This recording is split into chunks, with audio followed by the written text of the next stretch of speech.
hails and well met, and welcome to my dankest dungeon. I'm your host, Mally Nim, and today within these dank walls, I am joined by 3 fellow ttrpg enthusiasts for a series we like to call Discussion in Dungeon, a podcast where we talk about our love for ttrpg, experiences, systems, and more, with the most excellent ambiance by Sirenscape. Shout out to Sirenscape. And my dungeon and our characters' art created by Eldridge Oblivion. Shout out to Eldridge Oblivion. Now let me turn it over to my co-hosts to introduce themselves, what they do, and where to find them, starting with Eldridge Oblivion. Hello, I am Eldridge Oblivion. I am a fantasy and horror artist. I started playing and running around 10 years ago. Among my favorite ttrpgs that include Vampire the Masquerade and fairly recently Shadow. But have dipped my toes into many others over the years, which you hear about in this episode. You can find me on Twitch, Blue Sky, and hopefully on YouTube someday. Yay! And I'm Ruby, the laziest goblin of them all. I'm a Hero-Forge artist and a hobby game developer. I had my first experience with ttrpgs around 15 years ago, and I play on a regular basis since around 5 years. My favorite system of the moment is Shadow of the Weird Wizard, and I do enjoy any system with a good group. And you can find me on Twitch and Blue Sky if I'm active. And hello, I'm Cedric Rayner, the Gaming Gamer. I started playing TTRPGs in 2019 when I was 18, but I have a lifetime of experience of world building and character creation. My favorite system as of now is the Shadow of the Weird Wizard, but I regularly play in a heavily modified homebrew D&D 5e and other systems of my home group as a player and a DM. I am the least experienced DM of the group, but I'm always trying to learn, and you can find me if you know where to look. Ben, I'm Mally Nim. I've been running and playing for over a decade now. My favorite TTRPGs are the Shadow series, Shadow of the Demon Lord, Shadow of the Weird Wizard. But as long as I'm with a good group, I'll play anything. You can find me here right now on Twitch, or you can catch this on my YouTube, where I keep the records of my actual play campaigns. Please like and subscribe. Well, now, let's get this discussion in dungeon underway with the subject of today's episode. Our DM journey, our experience gained, how we leveled up as dungeon masters. We'll go over our experience, favorite things from our campaigns, and any bad situations. And we'll talk about how we've grown as dungeon masters and any plans for the future. We'll end by opening up to chat for questions, and feel free to ask questions throughout. We'll either answer or save them for the questions segment. Okay, let us begin with the first topic.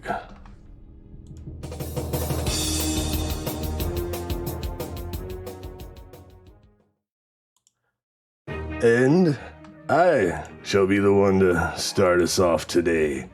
So, hey co-hosts, how y'all doing today? Yeah. Me? Yeah. Con caca? Excellent. Oh, you know. Hey, I wanted to check in on y'all before I rambled a bunch. It's okay. This wasn't part of the script.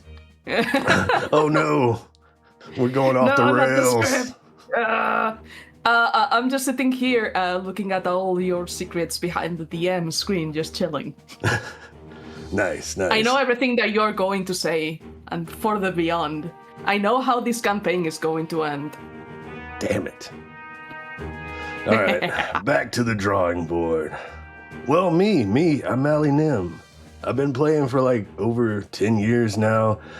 I already talked about my origins on the player episode. You know, I always wanted to try D&D because I was a JRPG kid, loved fantasy novels, and heard about Dungeons and Dragons, but didn't know much about it, know what it was. So we'll go over to the display. So one day, while I'm out at Target perusing the Magic the Gathering section, I saw on the bottom shelf this red box for Dungeons and Dragons 4th edition, a starter set. I was like, hey, cool. Maybe this will be my gateway.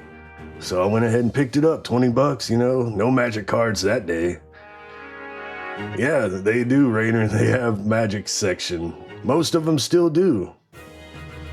The Pokemon cards are put up elsewhere, though. But yeah, I went ahead and picked it up, brought it home, opened it up, started reading. I was like, oh, I don't understand a damn thing. Well, I think it wasn't that I didn't understand. It was like I didn't know how to start. It didn't make sense to me. I'm like, okay, so, I'm used to JRPGs, you have big adventures and stuff, you get party members, but how do you start a TTRPG? I was like, well, maybe some other time. So I put it up and put it in a box for a year or more. I don't recall. But then, I think it was sometime after my Traveler one-shot, I got my group of friends at the time together. I was like, hey, let's try this Dungeons and Dragons again. Or let me try it. Let me try to run. And, I got some info about how to start and everything. So we tried again, or I tried and actually ran this time, and everybody had fun. It was cool. I was like, cool. We got halfway through the module here, going into a dungeon. And that was a Saturday. So Sunday I was like, come back, we'll finish it. They came back and we were going to start up, but we were like, hey, let's go get some food. And we hit up the local comic book shop because, we wanted to just see. We didn't know anything about game stores. I didn't know anything about game stores. So we hit up the comic book shop and it was like, hey, you got any 4th edition, any Dungeons and Dragons? And the merchant there was like, oh, 4th edition isn't in. Nobody plays that. But we have this Pathfinder beginner box I can interest you in. It's much better. It comes with these little stand-up pawns, which were great because the little pop-out flat pogs from the 4th edition box were not very inspiring, but I saw this and he's like, yeah, if you can learn this, you can learn any system. So we picked it up and switched over to Pathfinder the day after I started running. And, played the Pathfinder beginner box for a little while. Here's the character sheets for the players at the time. And I didn't know what I was doing.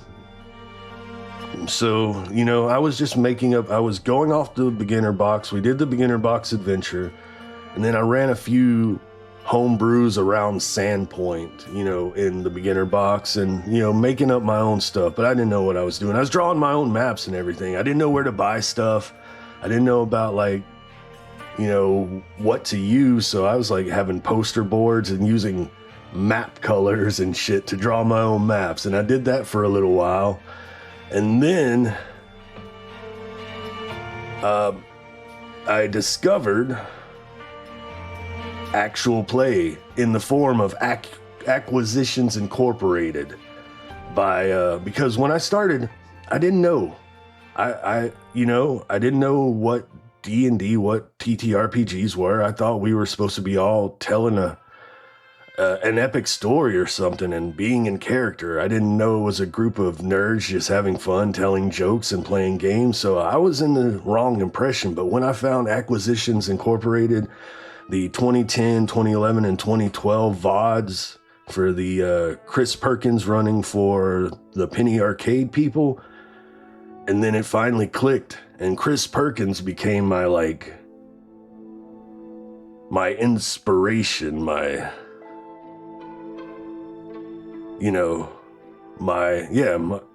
role model. Chris Perkins became my DM role model. And so I was like, okay, let's try this again. But I wasn't good at, I wanted to know how to make adventures and what adventures were. So we upgraded from the beginner box to the core book. And of course, I didn't know about adventures. So I went balls deep and picked up Rise of the Rune Lords and tried to start that with that group. And it lasted maybe 1 or 2 sessions. And then that friend group kind of fell apart. A couple of them were toxic people and, blah, blah, blah. Not really friends with them anymore, but we tried, but that was dipping my toes, right? Chris Perkins, I watched those Acquisitions Incorporated videos so many times, and then having Pathfinder, my morning routine was waking up, having a cup of coffee, a cat in my lap, and reading PDFs or Archives of Nethys. I mean, I went deep into Pathfinder, reading, learning, because there's so much to learn. So after that group broke up, Mally went on to run a bunch of Pathfinder Society at different like local gaming stores and everything. That's how I started getting into more groups and more people. So Chris Perkins perked up your DM, and yes, Chris Perkins, still one of my favorite DMs. You know, the nostalgia. But I started running Pathfinder Society, got into Society about a couple of different game stores, you know, running there, playing there. And then that got me into like local conventions because you get like free entry if you run at least 2 games for the weekend. So I started, you know, doing local gaming conventions, small conventions at like schools and colleges and stuff. But that was fun. And then after that, more actual play discovery. I discovered a YouTube channel called itmejp, who was doing like an AD&D campaign, streamed on Twitch, but I guess uploaded on YouTube. I didn't know anything about Twitch, but I saw these, and this was my taste of, this would be really cool if I could do this one day in the future. And so I got into itmejp, the actual plays, watched those, listened to those while I played like Magic or something online, and really got into the actual play, you know, just hearing the actual plays, and that really sparked something in me. And then, but I was still hardcore into Pathfinder, but then there was a episode of research and development on itmejp where he had a guest GM, and they ran a game called Dungeon World, and that opened my eyes to like theater of the mind and more narrative gameplay, and I really enjoyed that little research and development with Stephen Lumpkin as the DM and stuff, and that got me to pick up Dungeon World at the game store and start running that. And for a few sessions, I was still hardcore in the Pathfinder, but Dungeon World opened my eyes and let me expand my DMing horizon, and it was really fun. It's still a great system to run. I still love it. But then after, you know, diving into Theater of the Mind, Dungeon World, stuff like that, the individual who ran Traveler for me that first game, I tried to get him, his family, and my partner, and then we tried Pathfinder Rise of the Rune Lords again, Attempt 2, Electric Boogaloo, which still didn't get through the first book before I stopped hanging out with them, and things, you know, we split our ways and everything, so hey, we tried. But after that, the starter set for 5th edition came out. And at first I was apprehensive, you know, I bought so much stuff for Pathfinder. I don't want to switch systems. You know, I've got Pathfinder, I've got a bunch of Pathfinder books, I've got a Dungeon World book. I don't want to switch a new system, but I went ahead and picked up the starter set and started reading through it, and I was like, hey, this is a breath of fresh air. Pathfinder has been too crushing on the rules on me and trying to keep up with everything, DMing, remembering all the fiddly bits. This was like such a breath of fresh air, so started slowly selling my Pathfinder stuff and getting into 5th edition. Mostly as a player, doing Adventure League and stuff, but I did, you know, run a few Doom games, but or played in a few Doom games, mostly a player, played in a few games that failed, and then started DMing Adventurers League, which is like Pathfinder Society. And, oh, I forgot about the Dungeon World section. So back to Dungeon World, I posted like on Meetup to run a game of Dungeon World with random people. And 3 of those players are still my friends today. I moved away, but they're still friends. So just some randos on Dungeon World. And then doing Adventure League, those people played a lot of D&D too. So we started playing more. We played Dungeon World, we played Adventurers League. And then after doing Adventurers League for a while and joining a few home games, I was like, I want to try my hand at running 5e, but you know, I know how bad I am about sticking with stuff, so I got my friends, my Dungeon World friends, a couple of AL friends. I was like, hey, you want to do a homebrew game where we, you know, rotate DMs? And they were cool, so they were cool with it. So we, wait, wrong image. I wasn't ready for that image. We'll cut that. So we tried, we did like a Vikings game, right? Viking thing, because I was really hardcore into Vikings and stuff, and not the idea of Vikings and the lore and legends, and I was big into the Swedish metal band Amon Amarth at the time, so it was going to be a Viking homebrew game where we rotated DMs, and that lasted for about a year. I got to go through 2 rotations before it fizzled. And then with a few of the members, I think all those members and some more AL friends, the 3rd attempt of Rise of the Rune Lords, now with 100% more 5e. I found someone doing a conversion of Rune Lords for 5th edition, so I was like, hey, let's give it a go. Because I had someone approach me and was like, hey, I want to join that game. So I got it started. And hey, we got through 3 of the books before burnout, and I needed a break, and it never got picked up again. But it was good. It was fun.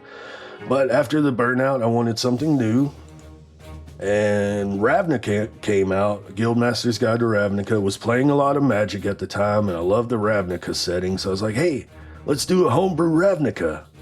And so started that up. Had a few cool sessions. I enjoyed it.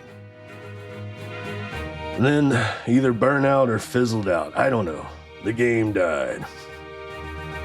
But in the meanwhile, after, you know, in between like picking up 5th edition and, you know, between that and 2020, I tried a bunch of different systems as one-shots and stuff, or more, broadening my horizon. Here's 6 of...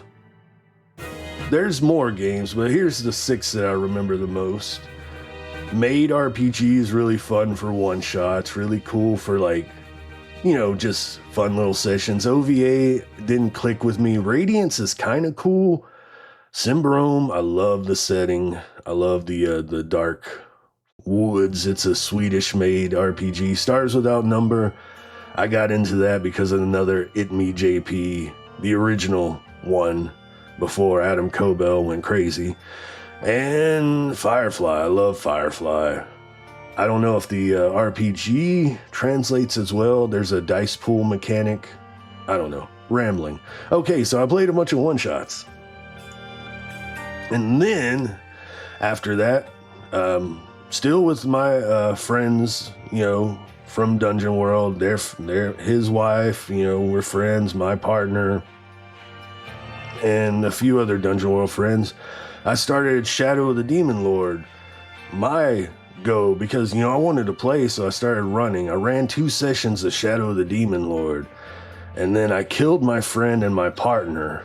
I was asked my friend after the 2nd session, I was like, hey, I really want to play Demon Lord. Would you take over? I'll run something for you. And he was like, yeah, my favorite game's Blades in the Dark. Would you run that? I was like, yeah. So we had a Facebook Messenger group called Blades and the Demon Lord, where he would run Shadow the Demon Lord, I would run with Blades in the Dark. It was still in the game store. We were still playing. And that lasted until, COVID. And the thing about the Blades in the Dark as well, that was another thing I found on ItMeJP. John Harper, the guy who wrote it, was running it. And if I remember correctly, he was my inspiration for the television show style. He asked the players to do like an intro scene, and he was talking about scene changes. So I think that's where I picked it up, was there. And that was my inspiration. So I ran Blades in the Dark. My friend ran Shadow of the Demon Lord. COVID hit and we quarantined, and my friends picked up Mask: A New Generation, and I played in 2 Mask games, right? Great little Mask arcs. I had fun. And then I tried to pick up Demon Lord during COVID, and then I didn't, I ran like 1 session, already burned out with my plan. So I was like, hey, let's do some modules. So I did a few pre-written modules, and then that fizzled out. And then, didn't play much. COVID, into 2019 to the end of 2020, we were playing online the Mask. And then after that, I didn't run much after that. I think I just kind of hibernated until I started streaming in April of 2022. And I had a friend suggest I start streaming, and I was like, I want to stream TTRPGs, but I have no idea how. But yeah, maybe if I start streaming video games, I'll get some experience. So I started streaming video games, looking on Reddit r/LFG to find Twitch streamers who stream TTRPG so I could get experience. Found one, joined a group to get some XP, and I'm like, okay, cool. I think I'm ready. But I don't know any players, But there was this cool goblin who was always like in my chats, talking to me, supporting and stuff. And they were really awesome. They were really sweet. And then in September of 2022, they debuted. And I saw their debut with the character sheet, and everything. And I was like, oh, damn, she's really cool. She loves D&D. She's a sorcerer ranger. That's not optimized. That's cool. That's flavor. Well, I took a chance. I messaged Ruby, probably the best chance I ever took. And she responded, and I was like, hey, you want to try Shadow of the Demon Lord, a different system? I see you like D&D. Let me peddle some Demon Lord. She was a little apprehensive at first. And I was telling her I wanted to stream and everything, but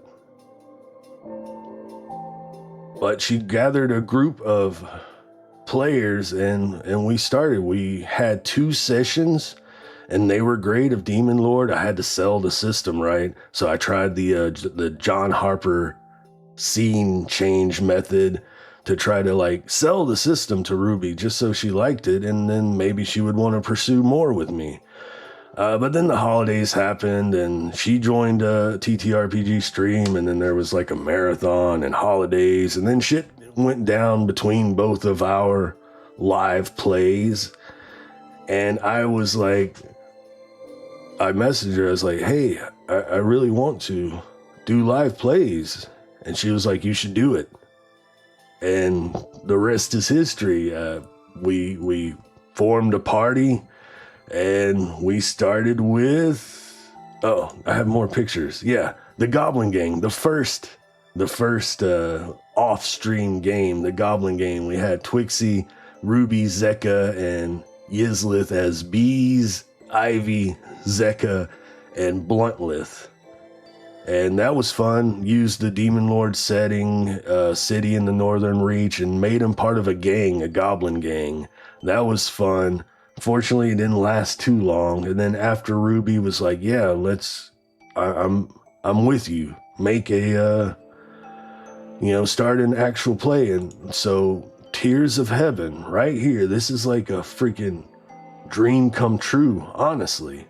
ever since I started wanting to do actual plays after I watched It Me JP and saw that it was a possibility to do it myself one day.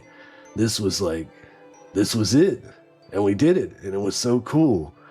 And then after Tears of Heaven took a not even less than a month break and started a second project called Darkest Demon Dungeon Lord, where I tried to do like one-shots using the Demon Lord system with inspiration from Darkest Dungeon and trying to gather players that I haven't played with, and get that started. But after a while, it seemed to start to fizzle, not as much engagement, or it didn't seem like it was going anywhere. So I was talking to my players to see if they wanted to start working on season 2, or if they are interested in season 2 of the Shadows Fall anthology, which is what I dubbed Tears of Heaven. Shadows Fall was the main title. I was imagining a anthology series, and we actually got to season 2 with Mask of God, and we started that in where's my dates? October of 2023. Tears was February 2023. We ended Tears in July 2023. Started Darkest Dungeon Demon Lord in July 23, and then Mask of God was October 2023, and did this campaign. I'm so proud. I'm proud of all my campaigns, but I was proud to work on this and, actually get to a season 2, because when we were done with Tears, I was like, okay, are my players going to want to come back? Are we going to have more? Was this just a one and done? But hey, they came back, got a new player. Yizlith couldn't continue, and we did Mask of God, and that lasted from October 2023 till December 2024. But in between that, I hit up some people from the Darkest Demon Dungeon Lord. I hit up some players and was like, hey, I want to give Mask a try. I had some great sessions of Mask, with my peeps, and I want to give it a try. And would you like to join? So I got Obi, and Obi, of course, went above and beyond and started drawing all the characters and players, or all the characters and stuff, and freaking overlay and everything. And so we had a 6-issue arc of Mask: A New Generation, The Outcast, and that was beautiful. Hope to bring it back. And that was in April of 2024. And then after we wrapped up Mask of God in December, we had been talking about season 3 already of the Shadows Fall anthology, and not even 2 months, February 2025, we debuted Shadows Fall and Limited Worlds Unite, and it's still ongoing to this day. And that has basically been my journey as a DM. Hope I didn't ramble too long. Let me turn it over to Obi. No. That was a beautiful ramble. I was listening in attentively, and holy crap, what a journey. Yeah, what a fucking journey. I really enjoyed that, actually. Yeah, that was so cool. Oh, thanks. Real journey. What a journey. But yeah, hi. Hello. So, in my case, we go all the way back to, I think it's probably 2015 or so, or 2013. I'm not entirely sure. But I started with Dragon Age RPG because a friend asked me if I wanted to try, and I did. I started running a module that she found. She gave me a few pointers on how to do things, because I had only played by that point, and I was very much like, okay, but what do I do and how, or what are? And she started giving me pointers, telling me what things were, how these worked, and everything. What was all of this nonsense scribbled down in this book. And yeah, that's how it started. I ran one session, being incredibly nervous about it. At the time, we had 3 people, but when I was going to DM, I asked another friend of mine, "Hey, do you want to join this? Do you want to try?"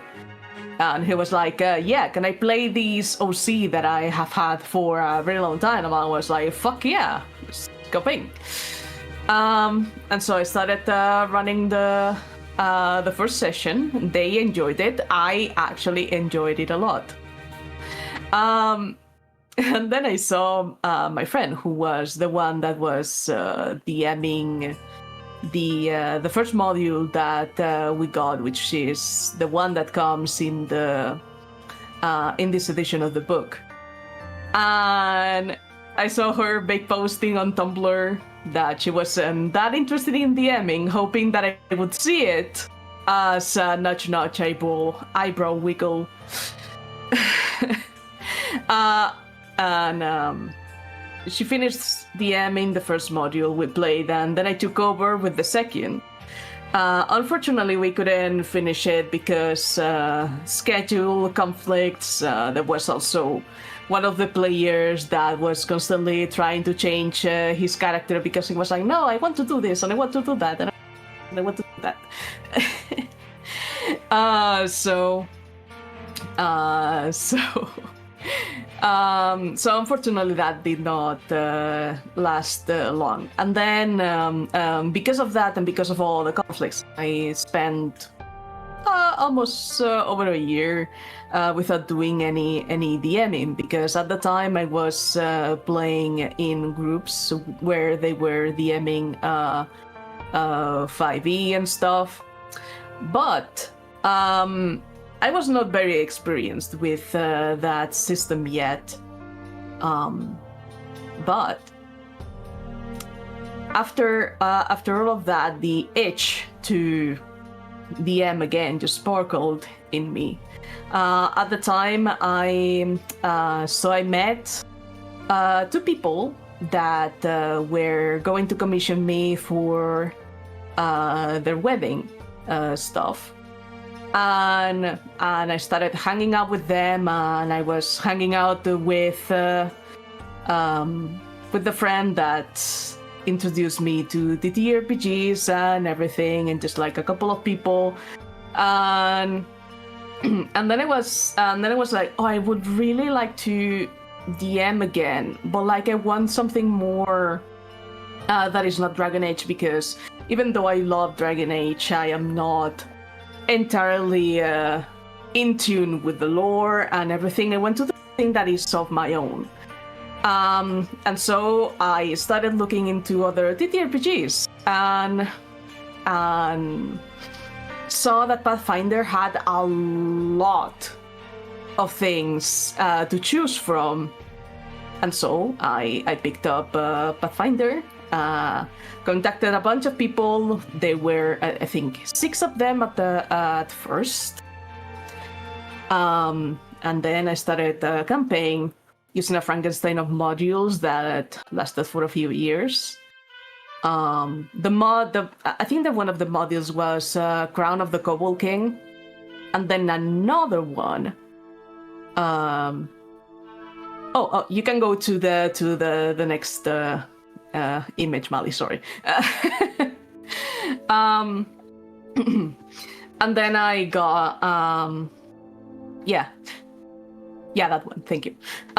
So one of them was Crown of the Kobold King, and the other one I don't remember. But the thing that they had in common was that the dungeon that they were set in was the exact same location, and so I took a lot of things from there and then did like a little read And and then I was like, okay, what if I come up with something? And at first, what started with a module later evolved into a completely original story set in Golarion, the official Pathfinder world. And named this one Forgotten Fables because the plot was about the book they found in those ruins that showed every player a fragment related to their past, and it itself would start filling its pages with their journey. If every event was solved, a god that was sealed inside of the book would be freed. Later, we switched to 5th edition because I became more familiar with it during my time as a player. In the meantime, and because of life circumstances, we had to pause that campaign. So I tried my hand at Starfinder, and you can go to the image. And at the same time, again, with Dragon Age RPGs. And they were experiences that taught me a lot, even if they both ended up being unfinished. But starting with Starfinder, I was looking into the system. I was being like, oh my gosh, I want to play this game. It looks a little bit less crunchy than Pathfinder. And I love the selection of ancestries that you can play. And so I didn't have any plot in mind. I didn't know what I wanted to do. I just had the impulsivity and the lack of self-control. And so I hit up a couple of people that I met through playing those 5th edition campaigns as a player. And I ended up having a group composed entirely by artists, which honestly, it was a very cool experience because I didn't even start with giving them pointers or plot or anything. They just started making characters and being like, I want to play this and I want to play that. And I was like, wait a second, it's going to be the canon world and stuff. And so if you're familiar with the Starfinder with the Starfinder setting, you will recognize some of the planet names here as some of the planet names from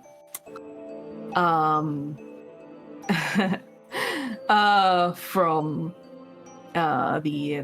the setting, like Castrovel, Akiton, Kasath, the Vascarian Empire. The rest of them were just like either things that I made up myself, like Inanis, Renosa, Eternum, Ivernia, etc. Another were made by players like Tarsus Prime, Aurelian. But yeah, it was just that they were doing that, and because I didn't know how to say no when player was like, yeah, I come from Castro. Come from that, and it was like, okay, I will just put those planets there and hope for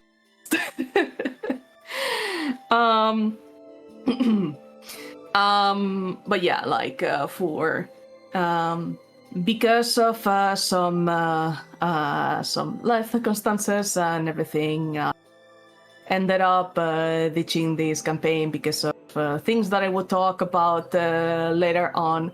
But also, I tried again many years later to try to revive this campaign, but with my IRL group, which was the Pathfinder one.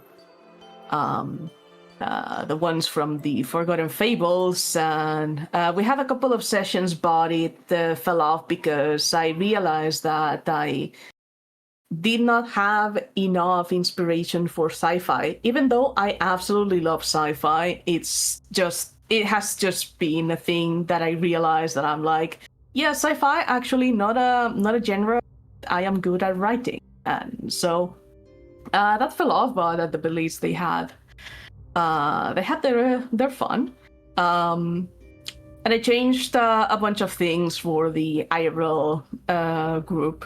They started off the same way as the other one, and then I completely did a complete twist on that, which was a lot of fun.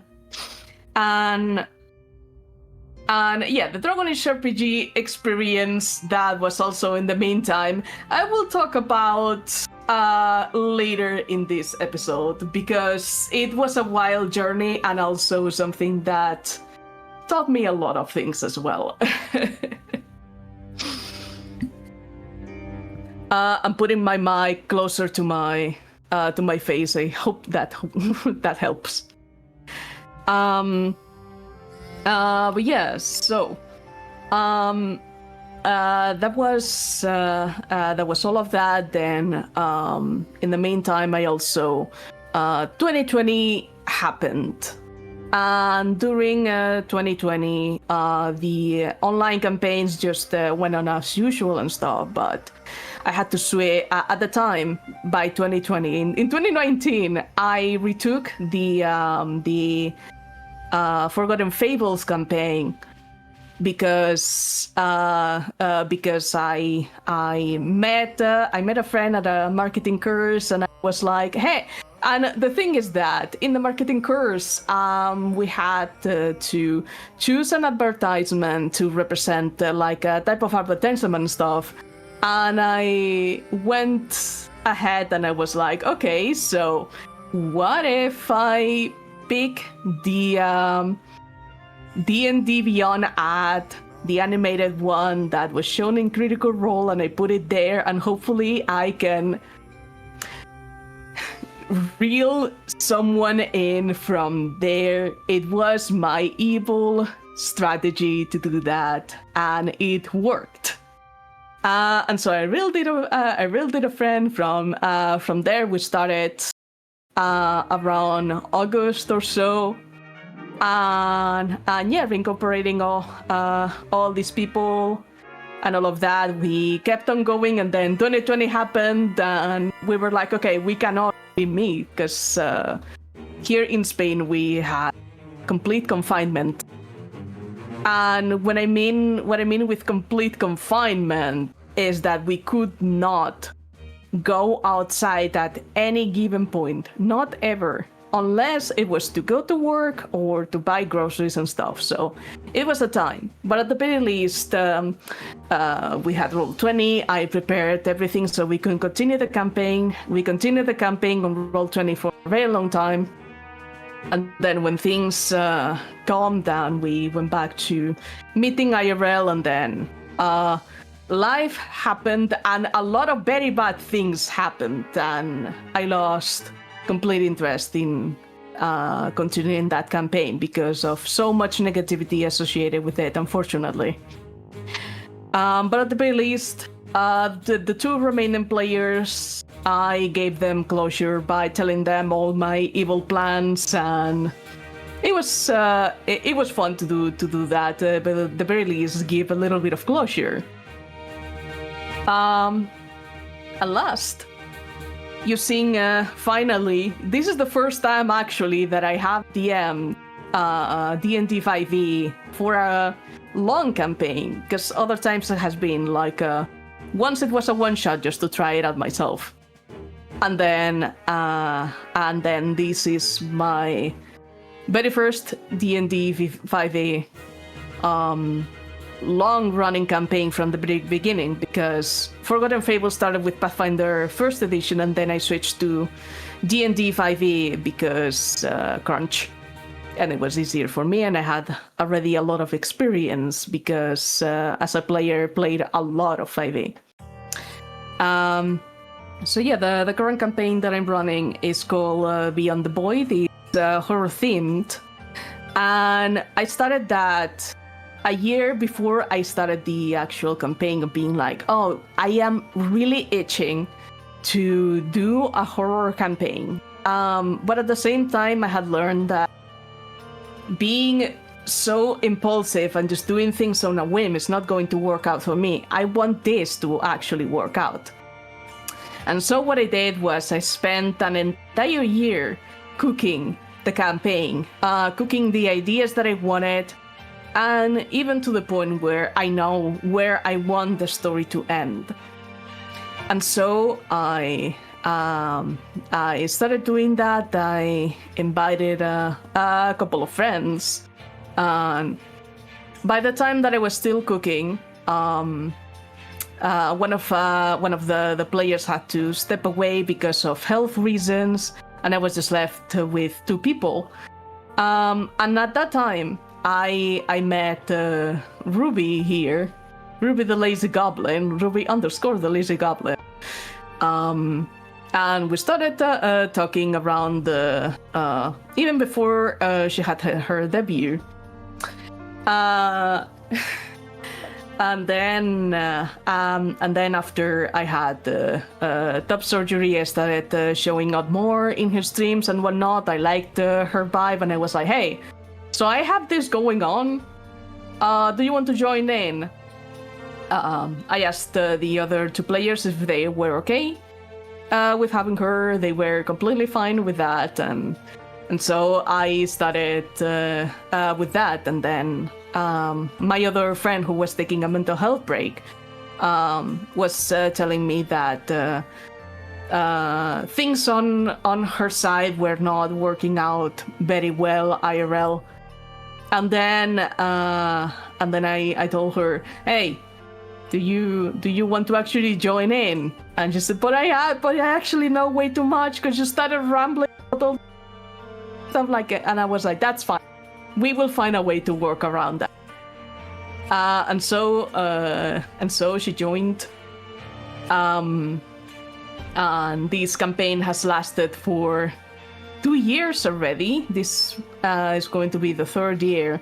The problem is that due to a lot of life happening and other series of unfortunate events, that campaign is currently on hiatus. Has been on hiatus since December. Thank you. I completely forgot that I had a name. That. Thank you. Me for too. That, Molly.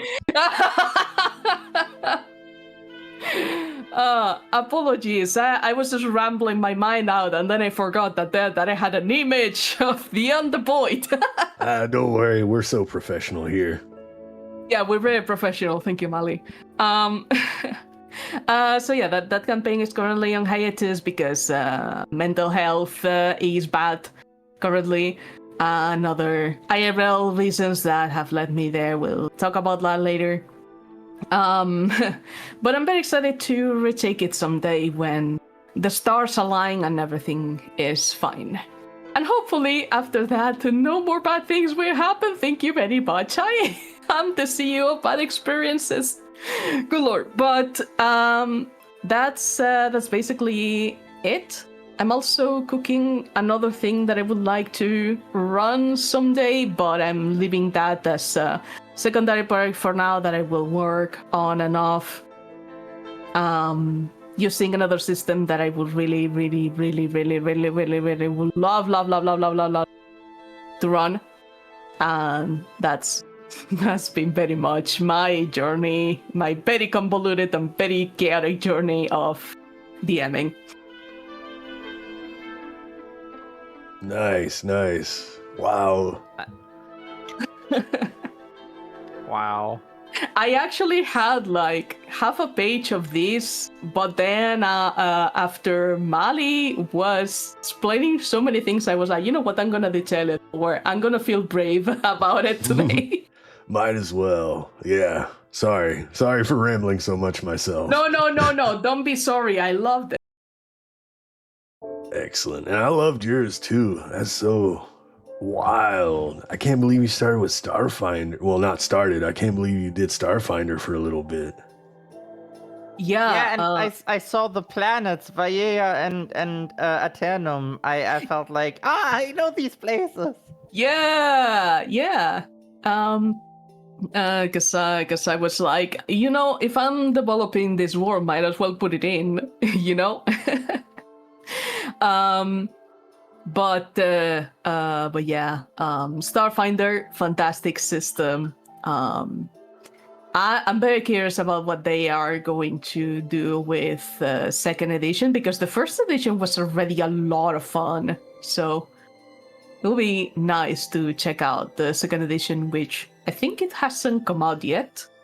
But first edition definitely recommend if you are into sci-fi. It's so good. It's so much fun, and it's not as crunch as Pathfinder. Funnily enough. Oh, good to know. Well, thank you, Obi. That was excellent. I loved hearing your journey. Let's turn it over to Ruba _ the Lazy Goblin. Okay, mine won't be that long actually, but let's see where it goes. So technically, the first time that I DM'd was a one shot. And I had been like a player for probably 2 years at this point. But actually, you know what? I want to say that it actually started way earlier. Not way earlier, but like it did start earlier.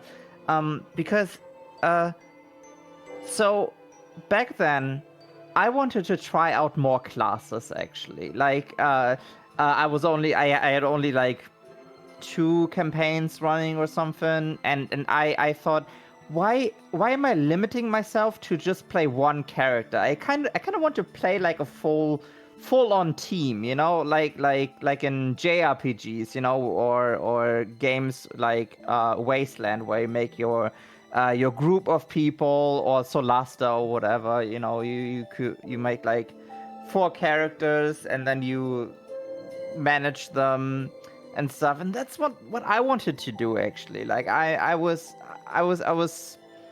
very curious of how to run something like that. So my human and I, we came up with something that I like to call D&D Arena. You can show the first picture there, and it was a very easy concept.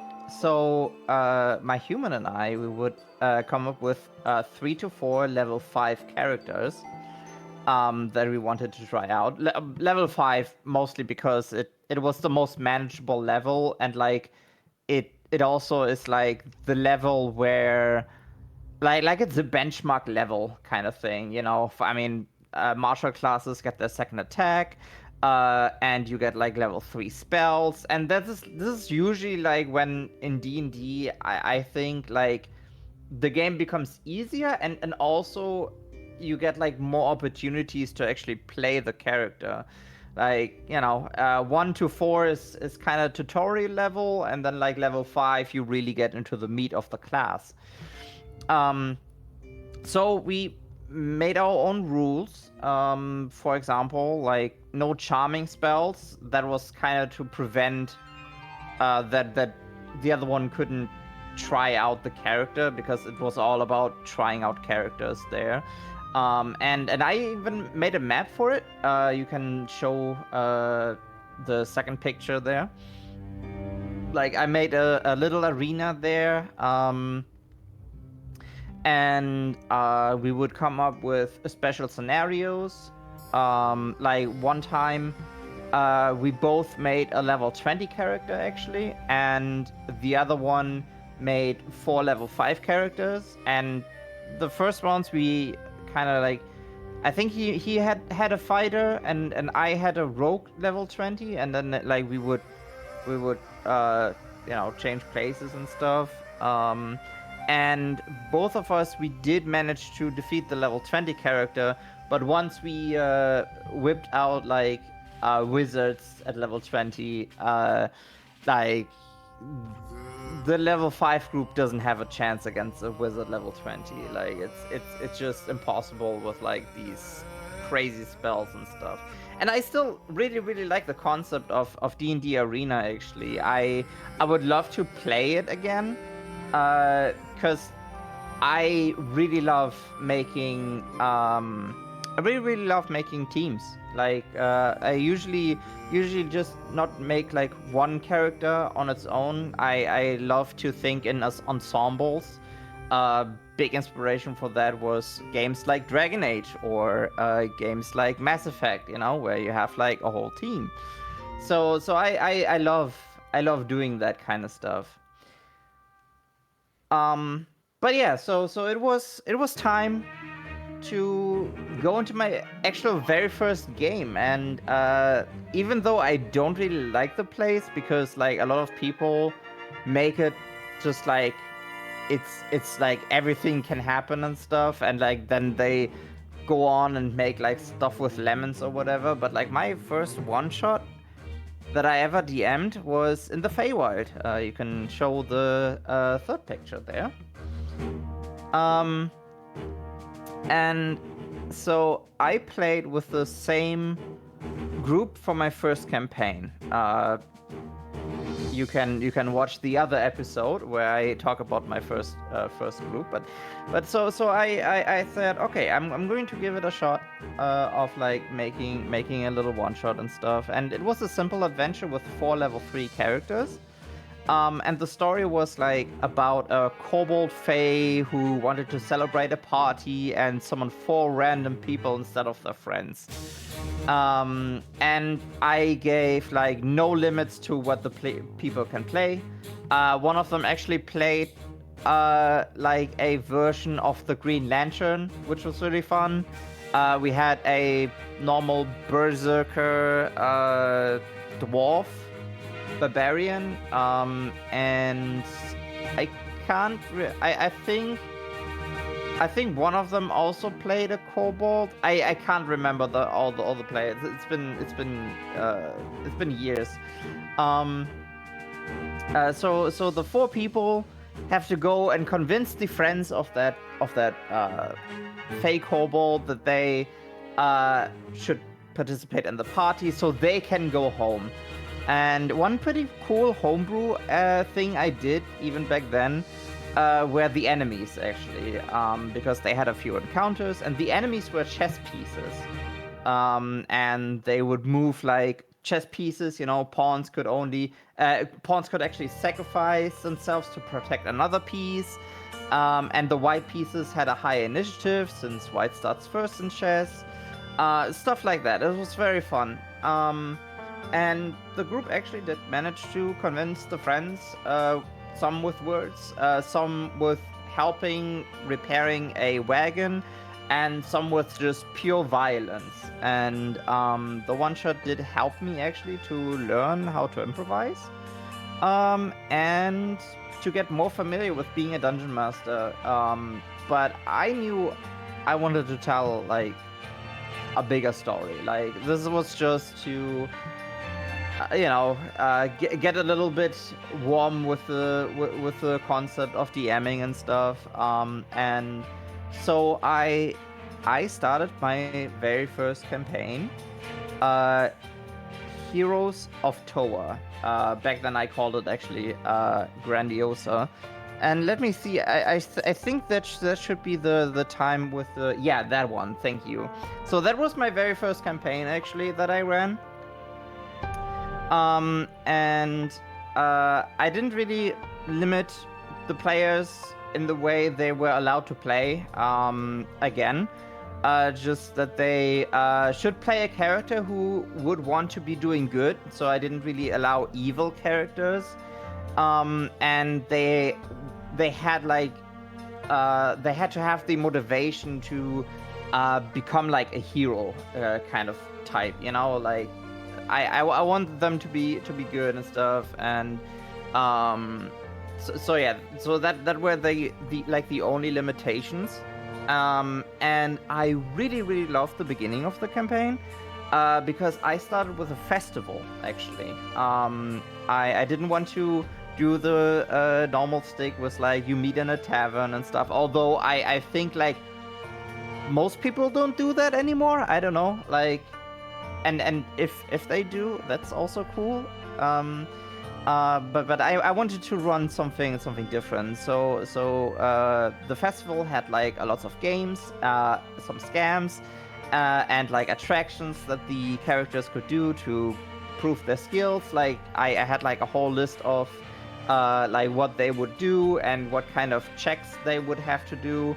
And I was more thinking of like, okay, I want everyone to feel like kind of useful in this beginning. Like I want to show off. Let the players show off their skills, basically. And yeah, that was the Peace Festival of Toa, and it would end with a arena battle, and the group would face off another group of adventurers, and then they fight a big robot at the end, which should have been way harder, but they all just steamrolled it. Like, yeah, that made me realize, okay, maybe I should tweak the enemies like sometimes if they feel like less like how I wanted, maybe. I don't know. But yeah, I was still learning. So I did set myself a limit of 12 sessions in this campaign to just get, a taste of what I want to run in a longer game.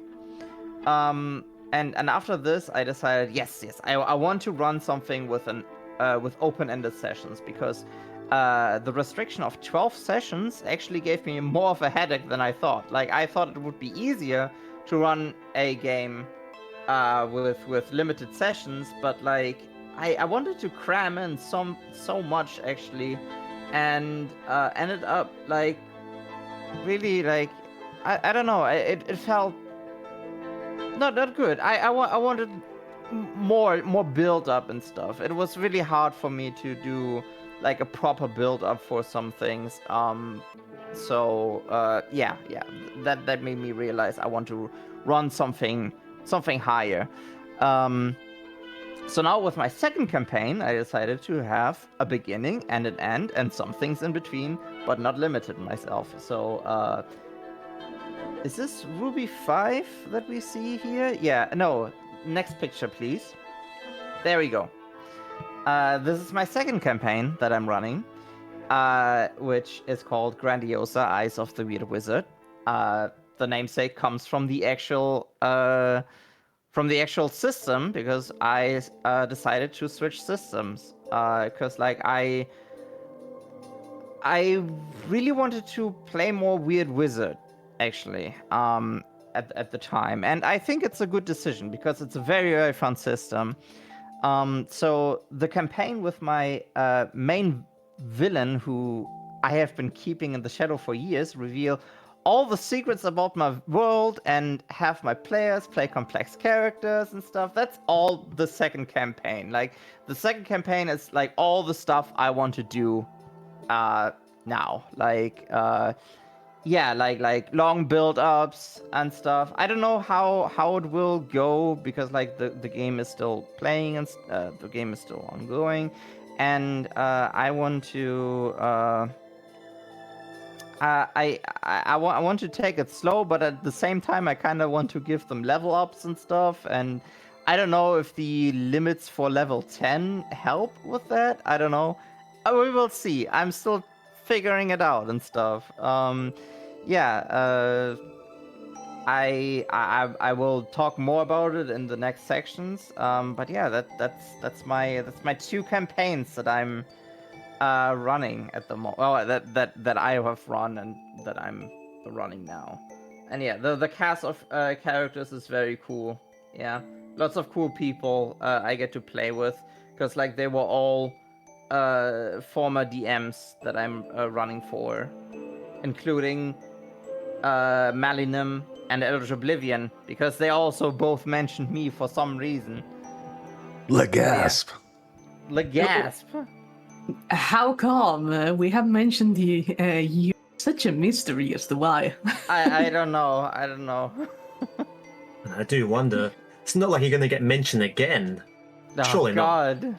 Oh. Which is a good segue to you, Rainer. Let's hear about your journey as a DM.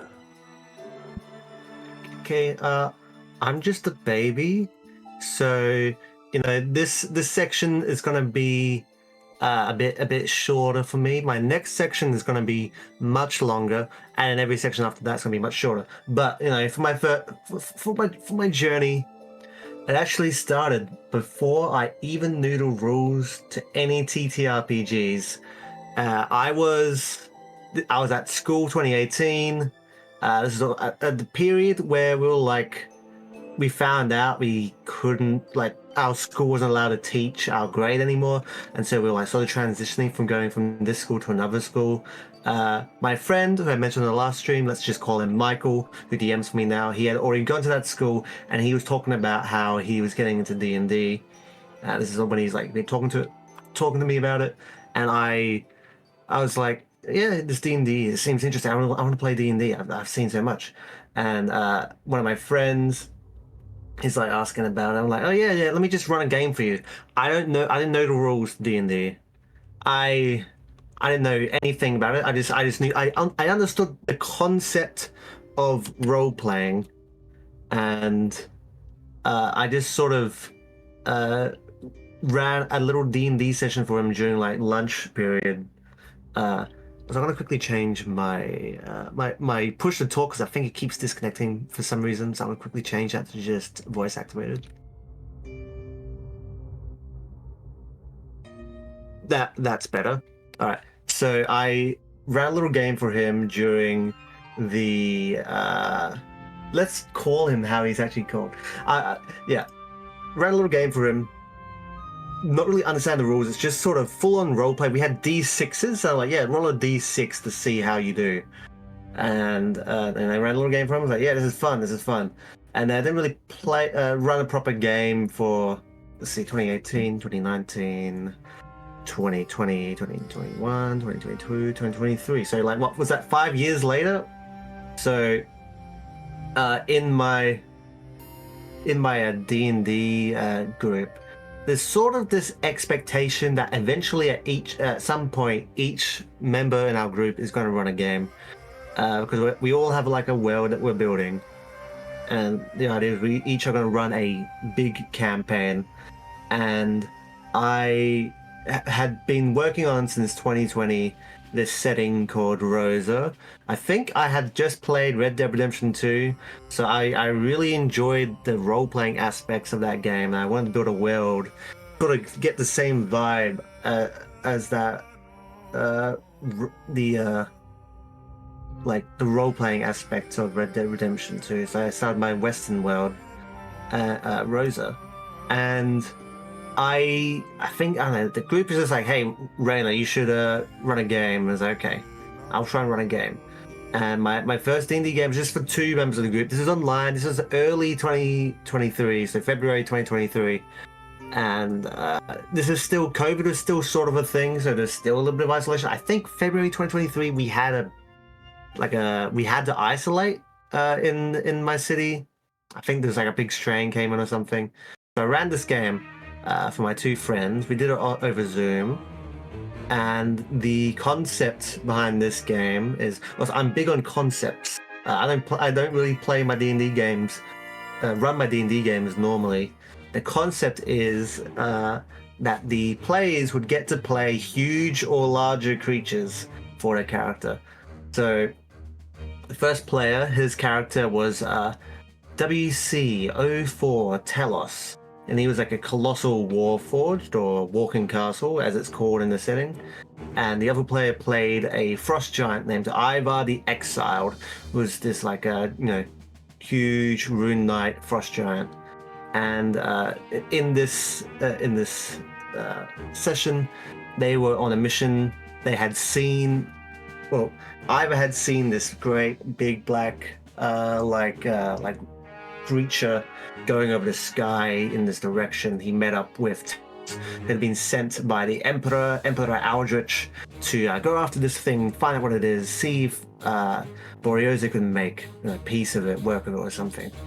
And on their journey, they came across a Rosalian village under attack by these the wormlings of the horned serpent, and they defeat the wormlings, and the villagers tell them to go to the main city of this Brazilian tribe along the dunes of Marrow.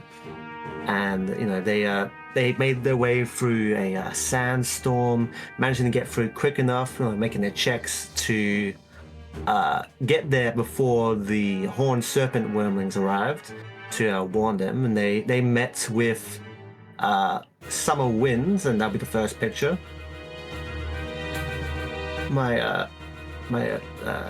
The shaman of the Thunderbird, the Great Thunderbird, and the leader of the city. And they fought waves of these horned serpents at the end of the combat.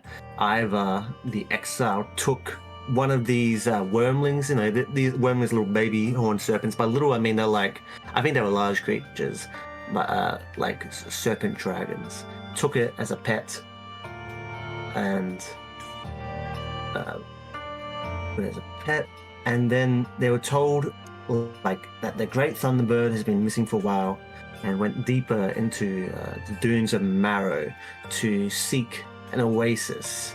And so the party too went into the dunes of Marrow, finding this oasis where the storm had cleared out, where the sandstorm had cleared out. And above this great pit in the ground was swirling dark clouds where thunder and lightning strike down into the pits, and then great gusts of steam would blow out from this pit.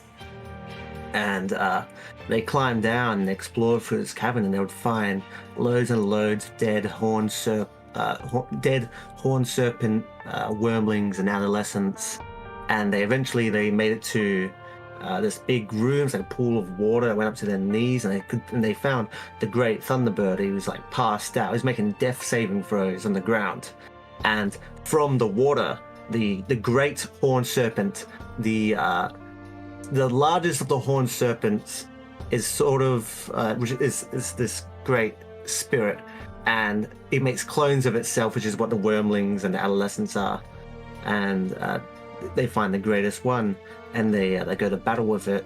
And the Great Thunderbird makes its death saving throws, hits a chug jug of healing, and assists the players in combat against the horned serpent. But being my first game, I sort of, I shouldn't really have had a NPC that was so powerful assisting the party and sort of doing most of the damage. And another thing is like what was it? Talos, he did a lot of piercing damage. That was the main damage type that he did.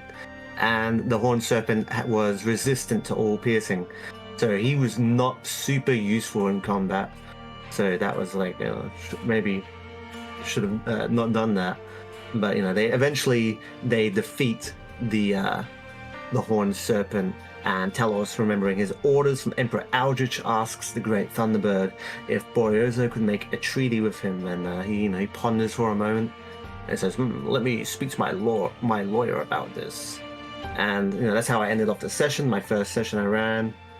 And unknown to Ivar, the horned serpent wormling he had taken as a pet would grow up to be the great horned serpent, because when the largest horned serpent is killed, its consciousness is transferred to the next largest one. And so, they made a victory, but in a way, they didn't really succeed in defeating the horned serpent. It's a great spirit. It's going to take forever to get rid of it. And I mean, that was the first game I ran, and then I had ran some other games, mostly for my group. I ran Siege of Rio de Sangre, and then I ran a goblin heist mission on the moon, and then I also ran another game, the War of Independence, and then I ran a game for Ruby at one point. That was the last game I did, and I'll go into more details about them in my next section. But yeah, that was my journey. It's not much. It's not crazy. So you did run a few more games. Huh. Yeah. Like 8 games. 3 for Ruby, 5 for the rest of them. 1 that's legally not a game. No, that sounds like a lot of fun, though. You touched on a couple of things and experimented and everything. I haven't really done a game that is a normal D&D game, really. Every game is more like an experiment that someone who has more experience of DMing would try and do. So I end up with silly little games, Oh, that's cool. No, but this sounded really fun. Yeah. Yeah. And isn't just like every D&D game silly little games?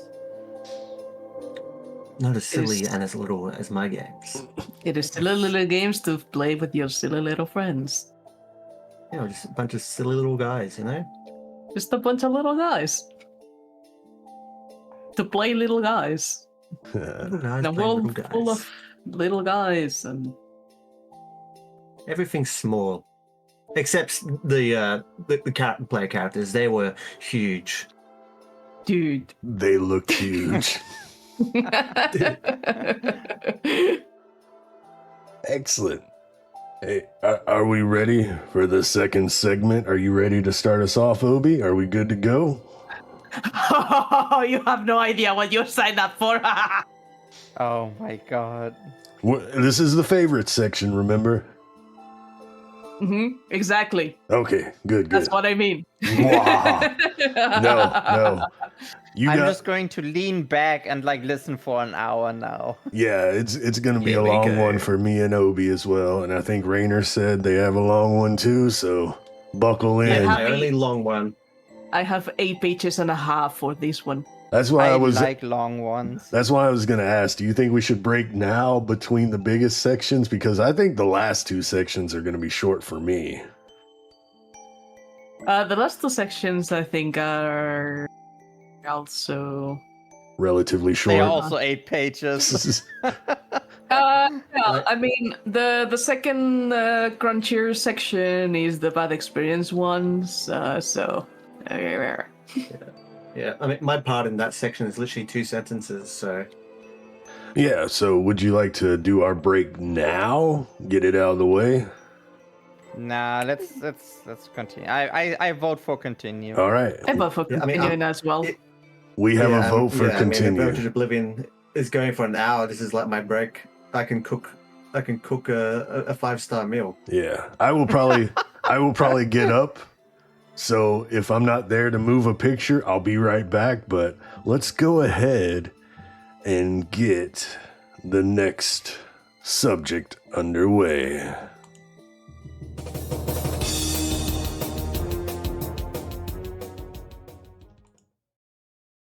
And you're gonna start us off, Obi.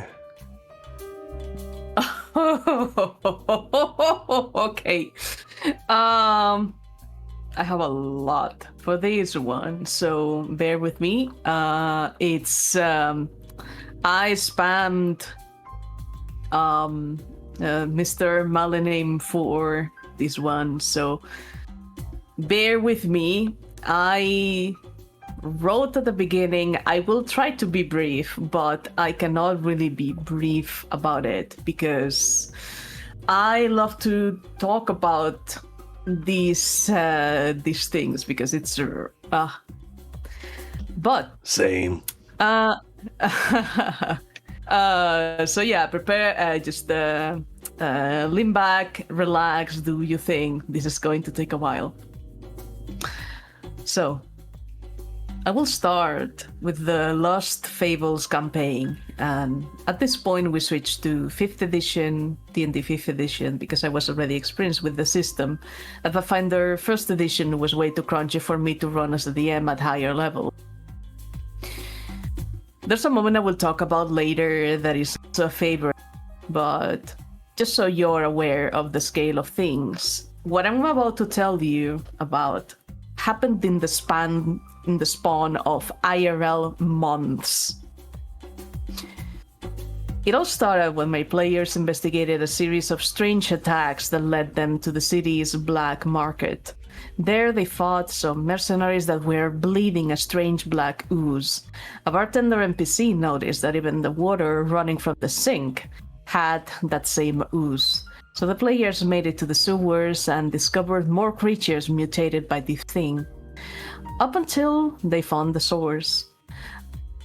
And you can put the first image of this section, Malik.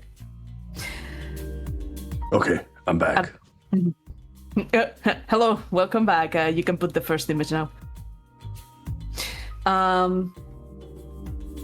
Of this section. So yeah, the source was a Westerlith that was summoned by cultists, which perished upon summoning the creature. The party fought it. They had a lot of close calls. One of them could have ended in the paladin, Claymore, getting sucked into the abyss from where the Westerlith was summoned from. I need to give this context before getting to where I want to get, because they started rummaging through the remains and the changeling bard, Sin, found a coin. I sent a secret message to the player telling her that Sin wouldn't want to get rid of it, not talk about it, and that every day it would start escalating its effects. Its effects being that he would start with that compulsion, start hearing a voice which will give him orders, and finally complete servitude, which is a stage he got to in the end. The players discovered that these were cultists of Norgorber, the god of murder, poisons, greed, and secrets. The coin had the god's influence, and the voice was his. Sin had expertise in deception and performance, so he was the most dangerous to get the coin. He successfully fooled the other players, and it was so much fun because we both laughed at how well this was. Sin kept getting away with his lies, every excuse worked wonderfully. They knew something was going on, but that Sin explained that he was just very overwhelmed and scared around people due to having faced the near death for the sole fact of being a shapeshifter. They stopped suspecting anything was going on after that, and if I recall correctly, he even tried to pin another NPC to have stolen the coin, and that too worked. Flash forward to a later session. Sin's player had to take a break from the campaign due to life circumstances. So we used the whole coin ordeal to have Sin move away from the group. Because while he was compelled to do what the coin possessed him to, he still maintained his, let's just define it that way, alignment and friendliness. So we played it as if Sin took time away to figure out how to fix the circumstance and protect the others. I had a short session with the player before she left to tie things up, where Sin was asked by a shady merchant named Miraisha, and you can go to the next image, Male. And Miraisha was actually the one who created the, but he was unaware at that time but Sin was unaware at that time.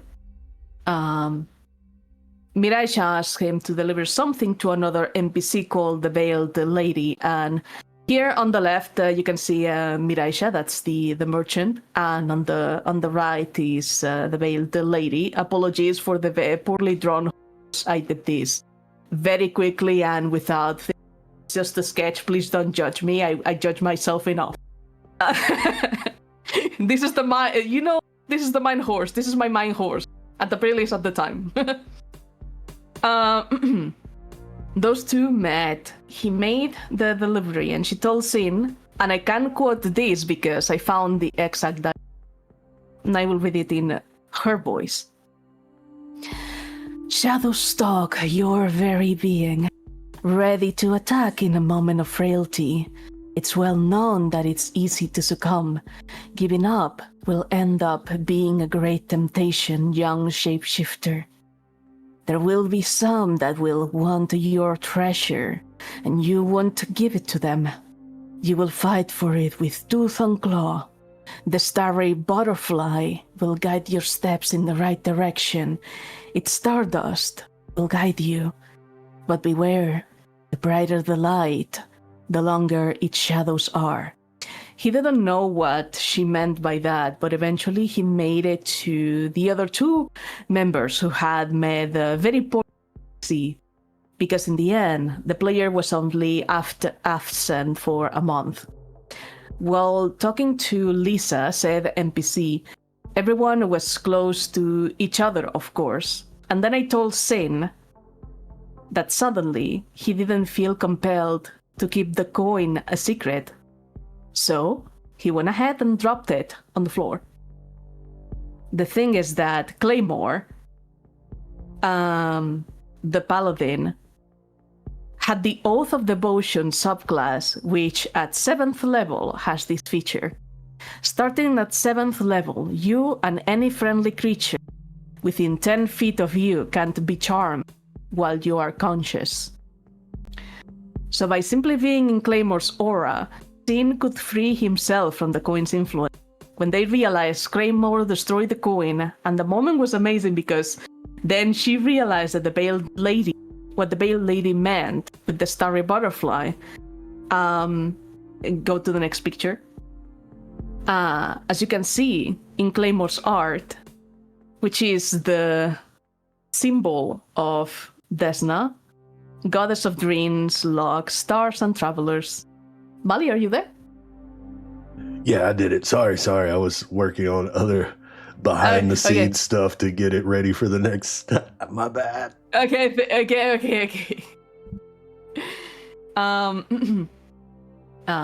yeah, the player and you can see and Sin, which was the changeling bard. The player and I had hit this for months, as I mentioned. We even had to pause the session for a moment to explain absolutely everything, all the behind the scenes. Like, yeah, when you're doing this and that, this is what I was trying to do. Because I couldn't tell you anything about it, and we had a bunch of moments where we were panicking and being like, oh no, this is and this is going to happen, and blah blah blah blah blah. So that was the fun thing, and Desna Cleric was a Warforged. Okay. I don't know how to fix that. Apologies for that. I have my microphone right in front of me, so I don't think I can do anything about it. I do the best I can. Discord is just a bitch. Anyway. Push to talk. No, it's not push to talk. But yeah. Where am I? Okay. So, that was a moment that I will remember forever because it was like the build up and everything just lined up perfectly, with all the life circumstances and everything. And it was just great. I really loved it.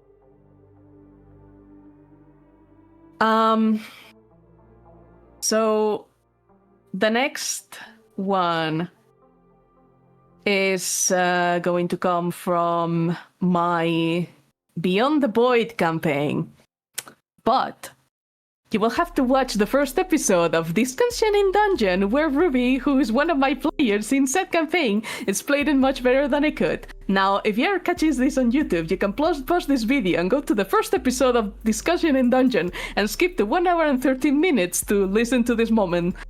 But what I can add from the DM's perspective is that it was amusing to listen to both parties.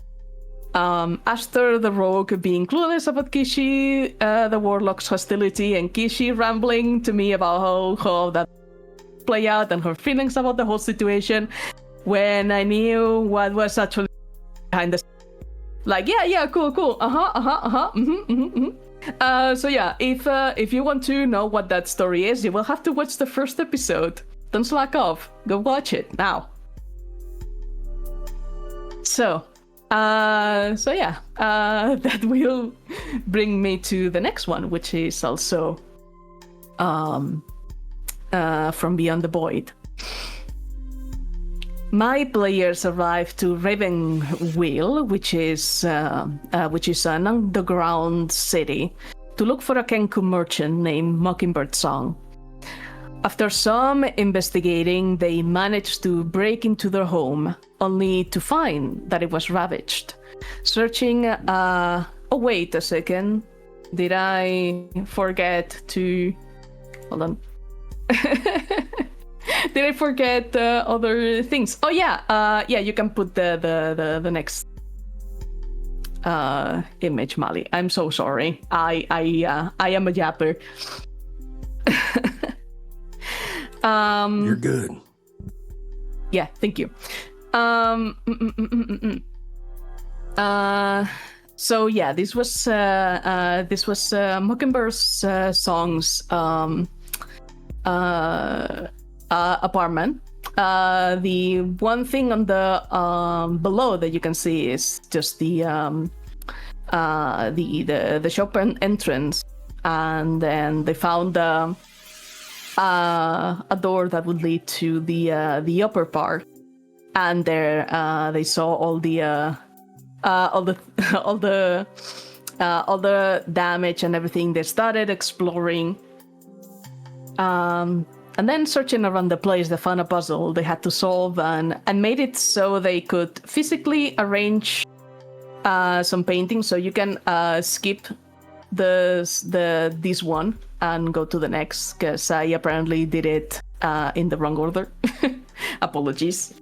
They found a puzzle they had to solve, and I made it so they could physically arrange these paintings themselves in relation to some glued objects on the desk that was below them. So I was basically just sitting there being like, okay, solve the puzzle.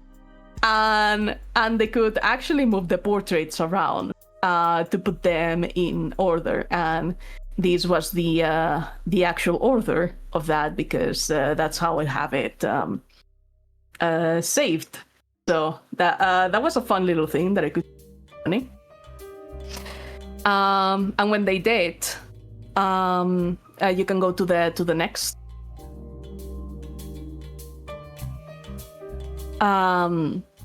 They found this room full of yarn threads and with a pile of dolls that resemble not only the player characters, but also some other NPCs. These dolls ended up coming to life and attacking the party, with most of them falling unconscious after failing some save, and just one player character managed to save a few times before succumbing to. When they came to, the dolls were laying still on the floor, and before them not only was an amorphous-looking creature, but the yarn threads turned into something that resembled umbilical cords. And you can go to the next slide. The dolls allowed them to see and understand this thing. This thing asked for their help, that the dolls were important, and then attached to the party.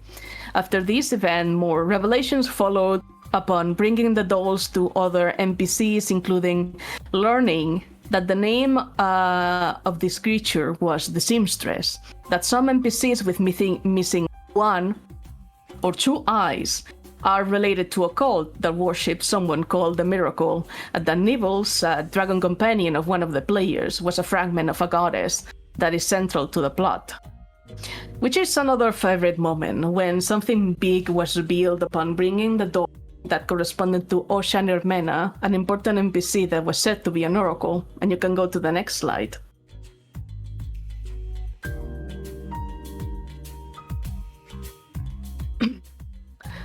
Her doll is the one that has no eyes, just like she does.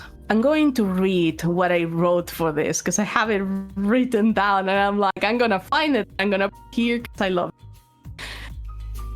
it. So I'm just going to do this reading as if I was DMing for you. What is this? She touches the doll, her fingers running through it, taking in the details of the craft, frowning, tilting her head, curious. Suddenly the doll snaps its head open, a gaping maw with a fleshy inside, and from one of the arms protrudes a bony needle that quickly pierces Osha's arm without her having any time to react. Both her and the doll collapse on the seat. In plain view, for all of you except Libby, you can see the seamstress behind her, her malformed arms leaning on the seat. Her head moves with an unnatural smoothness. To the side, a movement akin to that of a snake. You understand the meaning of the meaty noises her head produces. My purpose will soon be fulfilled. She turns her head towards you all. The last threads yearn to be stitched into the tapestry of this mystery. Thank you for bringing me to her. She has suffered enough for her past, misled mistakes. Her voice will be granted back to aid us all. One of the seamstress's hands gently caresses Osha's cheek, even if forgiveness will not be granted. As soon as she says that, Nibbles jumps on the table, and you see her shape grow in size and darken until it's almost a silhouette, devouring the light around her. She places an elongated claw paw on Osha's chest and emits an echoey growl just a few centimeters of her unconscious face. After mere moments, Osha recovers consciousness and flinches. Her eyelids widen, and she starts shaking. You. It's you. The creature in front of her lets out a deafening roar. Oh, Miracle. I'm so sorry. I can feel a shift. All the things I haven't been able to say for so long. Tears start running down Osha's cheeks. Aster, you too feel a change, but you aren't sure what it is just yet. Saying I was an oracle helped me to cope with my torment, and it inevitably granted me a status I had to accept. But I bear no big visions of the future. Never did. She lets out a long, trembling sigh. I have witnessed the madness of the truth unfold before me. Regular folk collapsing to their knees before the shattering of a lie. Osha gently places a hand on top of the creature's that's holding her own. You wanted us to witness our torment. You wanted me to witness all of it, for I am at fault for your first anger. I have long accepted that joining my kin in the promised life will not be fulfilled. Nibble slowly retires, but still looms over Osha. Outsiders, where do you think our eyes reside? I have a note here, but I will omit it, and I will tell about this note later. As these words leave her lips, the light in the room gradually changes. The sun no longer sheds rays. You no longer feel its warmth. Instead, there's only a horrible sensation overcoming your very being. You can hear a distant cacophony of screams. You see flashes of empty lands, desperate people suffering and dying over and over, being stripped of their last drop of sanity. You feel short of breath, as if drowning, and then coming up to the surface to catch air.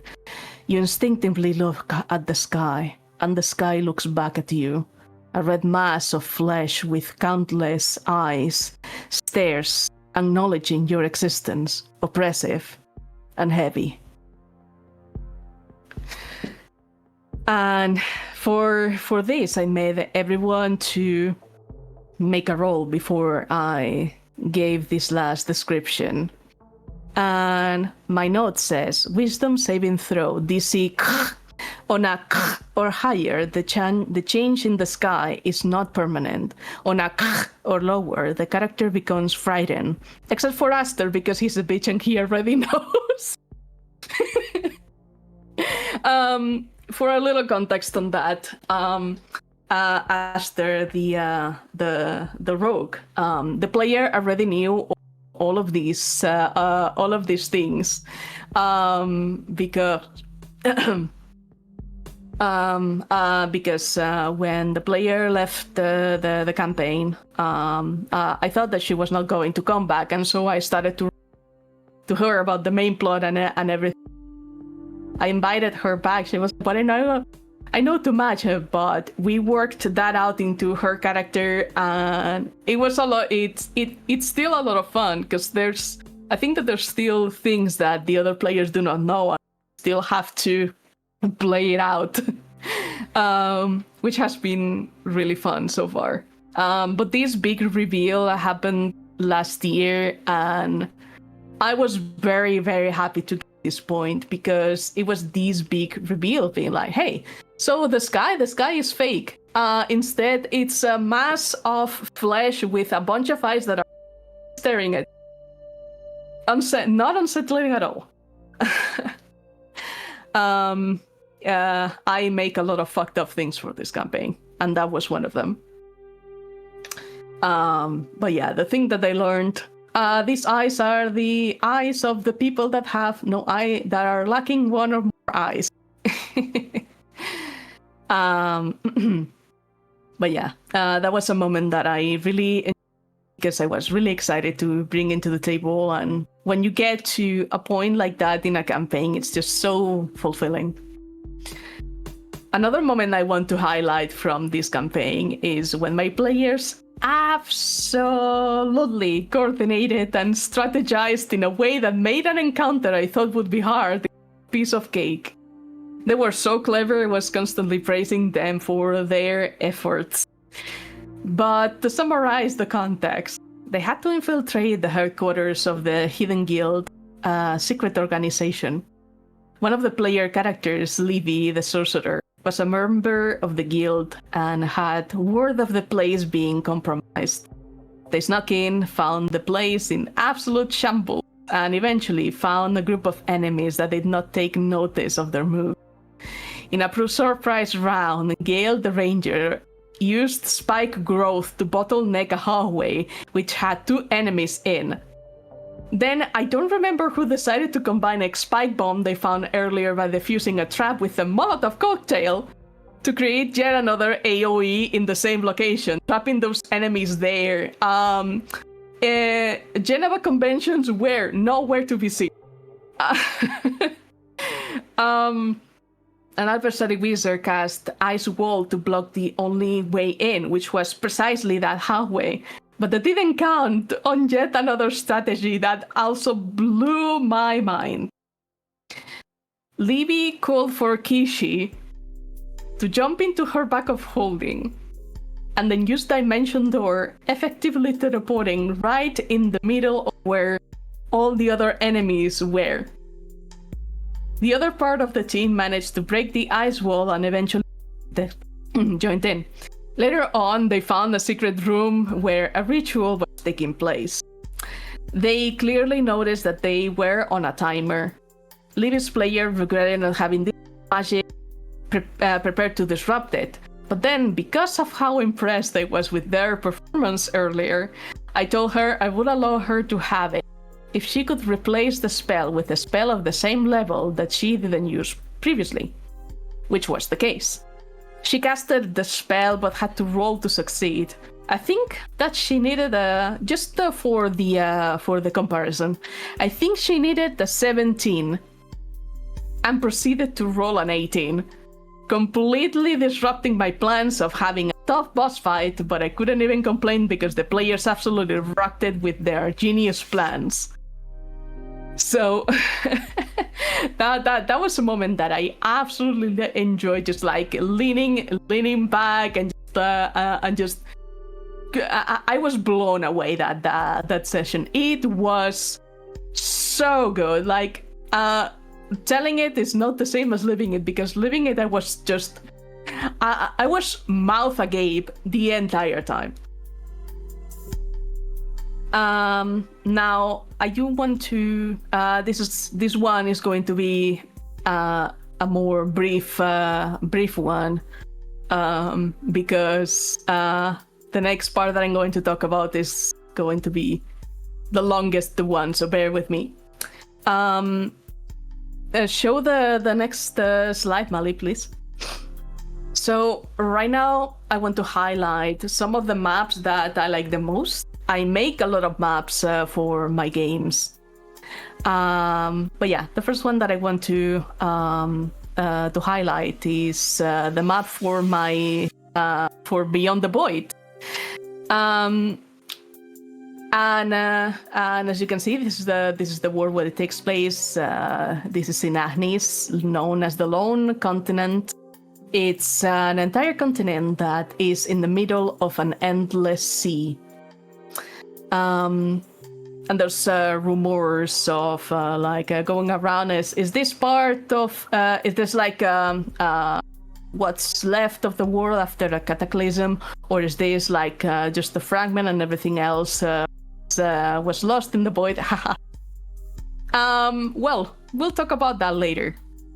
But yeah, I just got Wonderdraft, which is wonderful software to make maps, and I just used the randomizer feature. I found a shape that I liked, and I just started to tweak around here and there, and then I just started to fill everything. What I knew was that I wanted the sections of the world to be completely different. Antechesum is like basically an artificial land where there's like technology is way more prominent than magic, and a lot of bad people are in there, including the BBAG, and the players have a lot of trauma from Antechesum, so yippee. Then there's Ferus, which is and Antechesum has a day-night cycle that is completely artificial and covers the entire place. Ferus is perpetually in winter and perpetually in twilight, and it was very much inspired by Monster Hunter, The Witcher, and all of that, because it's full of very dangerous monsters all around, to the point where there is only one settlement left, and it's not very old. Then there's Maledictus, which has normal seasons, but is perpetually under daylight. The sun never sets. And it's a place where there's a bunch of people are crazy and very hostile to outsiders, and it's where the players. And then there's Tenebris, which has normal seasons, but is eternally in nighttime, and it's where the players started the campaign. Well, technically in the Frontiers campaign, which is another subject. It's like the sky is weird there. The confluation of all 4 regions is there. There's literally nothing, and people who have tried to live there have had their homes completely destroyed by something. So clearly it is inhabitable. No one can inhabit in there. Tenebris is absolutely terrible place as well. It's divided into places where, one, there's normal people that are very friendly, and the part is essentially nobility plotting and Geneva Conventions, where doing a lot of human rights violations there. And also Antechesum, they get along well, sort of like. They also have sort of like a rivalry going on, like a tense alliance too. And it's not just humans, no. It's like, it's awful. It's awful over there. This world is awful, and it has come from my head. But hey, at least regardless of that, it's a world that doesn't give a fuck about your ethnicity, race, gender, or sexuality. At the very least, they ask that. The next one that I want to highlight is precisely the Maledictus one, which is go to the next slide. It's the very first map that I did. That was a highlight of the continent, and definitely my favorite of them all. They are currently in Covenwood. Been in Covenwood for quite a long time. Covenwood, you can find it in the upper part, a little bit to the left. But I started on Twinwin, went through the Plains of Silence, where nothing happened in there, and then all the way to but yeah, everyone from the moment that they went in started hating this place, and honestly, I don't blame them. And this second arc of the campaign has lasted for a very long time already. And guess what? They haven't found Mockingbird's song yet. This one was also, of course, made with Wonderdraft. The next that I want to highlight is Calnim's Cottage. Calnim is an important NPC for one of the player characters, but has also become an ally for the rest of them. An ally that has been helping out a lot. I will talk about him later. And yes, he's literally hot. And he lives in a very hot place. But yeah, when I made Cottage, I was very proud of myself. I recently got new assets that looked very pretty. And I started combining them. How it turned out, this is his little cottage in the middle of an ever-burning forest. Isn't that fun? The next one that I want to highlight is one that is a little location in Covenwood called the House of Pleasure. The name implies what it implies, but it's not just a brothel. It's also a place where people can go have a snack, enjoy a spectacle. There's even a bathhouse and everything. It's a lot of those just crammed into one place. And yeah, in there they watched the performance that I played. The instrumental version of a track from Lindsay Sterling for my players, because that was the inspiration for the character that was playing it. And the character that was playing that was coming from the same world that Kishi's character's past life was from, which is, guess what? My Starfinder campaign setting, Zoranda. I just crammed everything in, like let's go. Since a lot of people from other worlds can come into Inagnis, then I was like, I might as well just recycle other ideas and put them there. And the funny thing is that the name Inagnis, the setting, the world and stuff, is also coming from one of the planets that I made for the Zoranda campaign, which absolutely has nothing to do with the current plot. I just liked the name, and I was like, you know what, I might as well that one and modify it a little bit to make it a little fancier.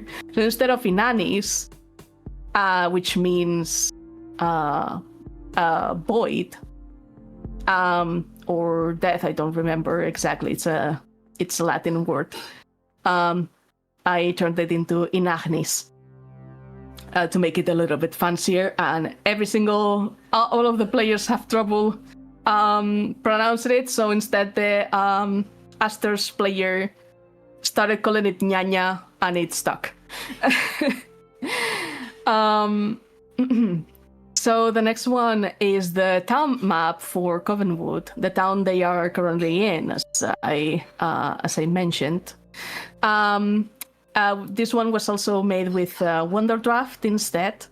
And I had a lot of fun with this one because I did like a mix between Photoshop and Wonderdraft, because Wonderdraft, when it comes to aligning things, pisses me off. So I just did it in a way that was appealing to me, and everything filtered and all of that.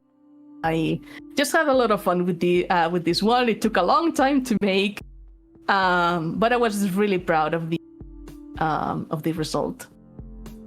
And then the last one is the only map out of the ones that I'm showing that I painted myself. And this is a map of Sinor. Sinor was a former floating city that got destroyed. And it was revealed through a dream that served also as some sort of flashback where I revealed major lore to the players.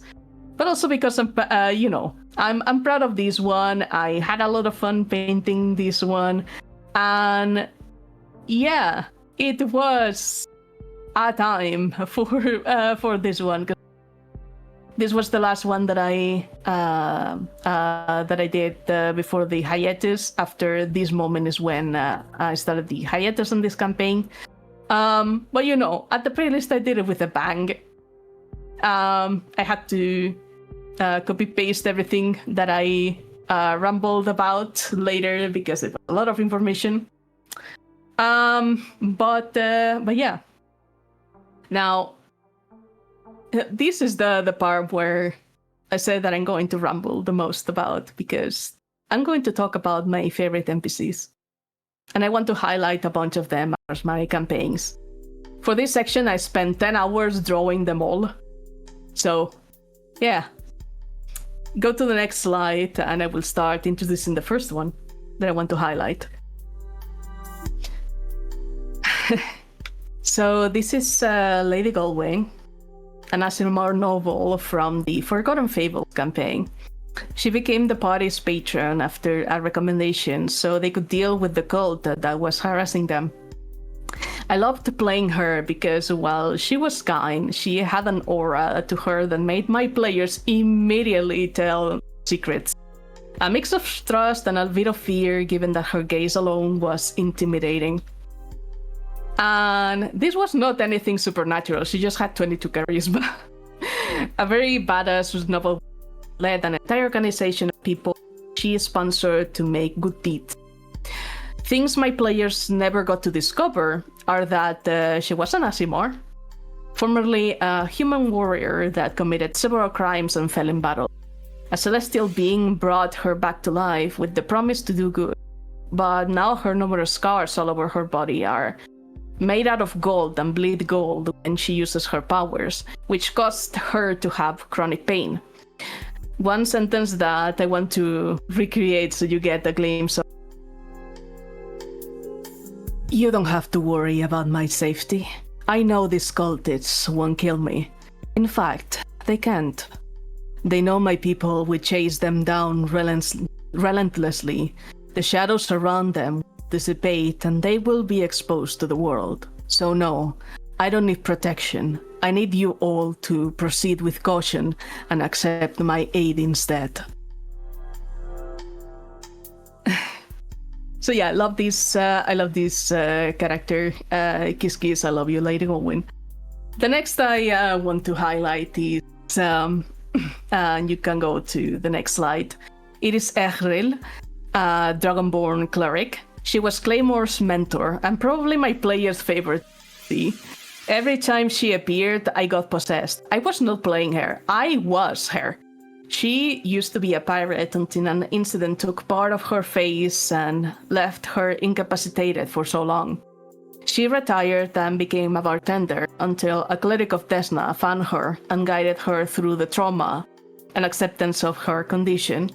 In the present of the campaign, she was old and incredibly confident, all that past trauma left behind. I'll give you a glimpse of her. Ah yes, my dear Claymore is such a good boy, what a good... way too good for his own good. I hope that with your colorful lot, he gets to experience more and more, like good old me, who has had many lovers. I might be old, but this old hack has still a lot to give. I should visit Freddy again. Man, was he good in bed. Anyway, I keep on rambling. Please tell me about...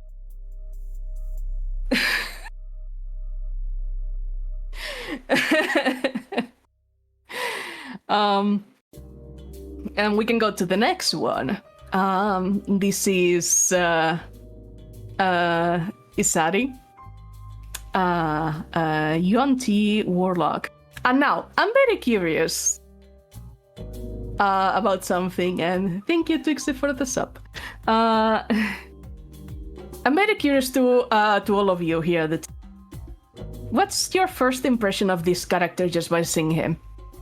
What vibe do you have of this character?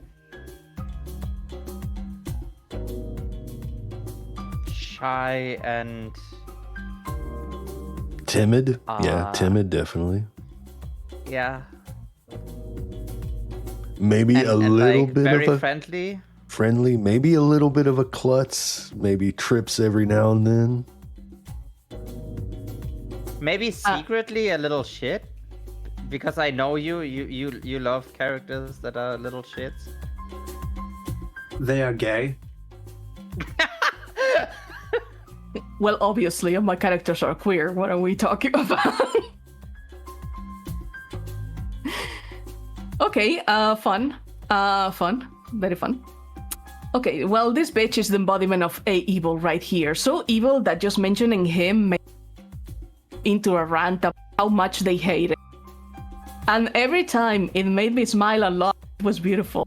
I had a problem player that liked to make her character leave the party multiple times, but this one time, I was ready to take advantage of it. I introduced Tisari as Rinai, which is how they would know him for most of the story until one big reveal later in the game, which I mentioned earlier about the character that they met named Lisa when the whole coin ordeal was happening. Lisa was her mom.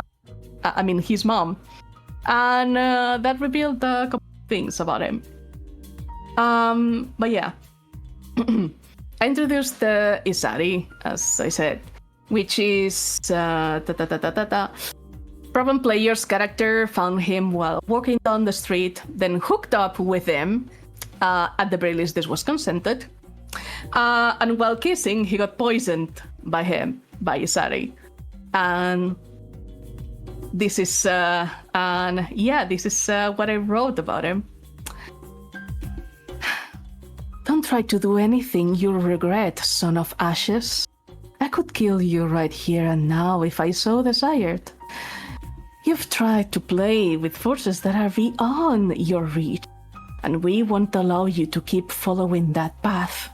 We have eyes and ears everywhere, not just for you, but for your companions. Focus on discovering its stories, solve them, and go on with your life. But if we become aware that you've experimented beyond its functions, no one will be able to save you.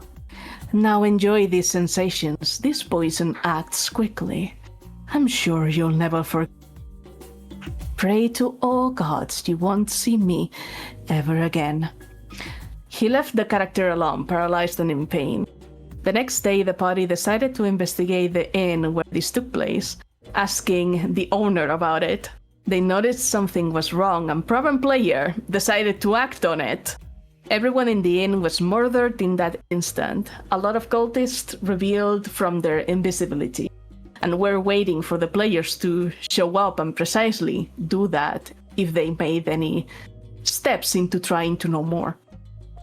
Isari said that he already gave a warning and that this was the party's consequences for acting on it. From then on, the Bard always had seeing visibility ready at all times. They were paranoid from that moment on. This is the other favorite moment I was talking about earlier. It was the beginning of a series of plans and strategies to keep deciphering the book they had and discover its secrets. The cultists were Norgolbers, and the reason why they didn't experiment with the book was because the god that was sealed in it was one that Norgolber tricked to ascend to godhood. Anyway, let's stop rambling for context, but I love Darius. Playing him was delightful, and oh my god, it was a lot of fun. Also, another thing that they couldn't have known, but that I knew from the beginning is that he's trans. Yay!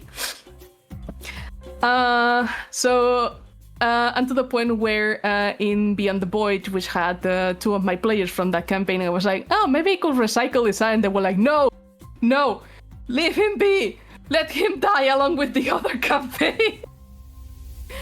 So yeah, a lot of fun, yay. But yeah, the thing that they did discover with his mother is that he was not always like this. One day he disappeared when she learned that he was alive, and that he was not the same at all. That was a mystery that would never be solved because we never got to there. But yeah, it was a whole backstory.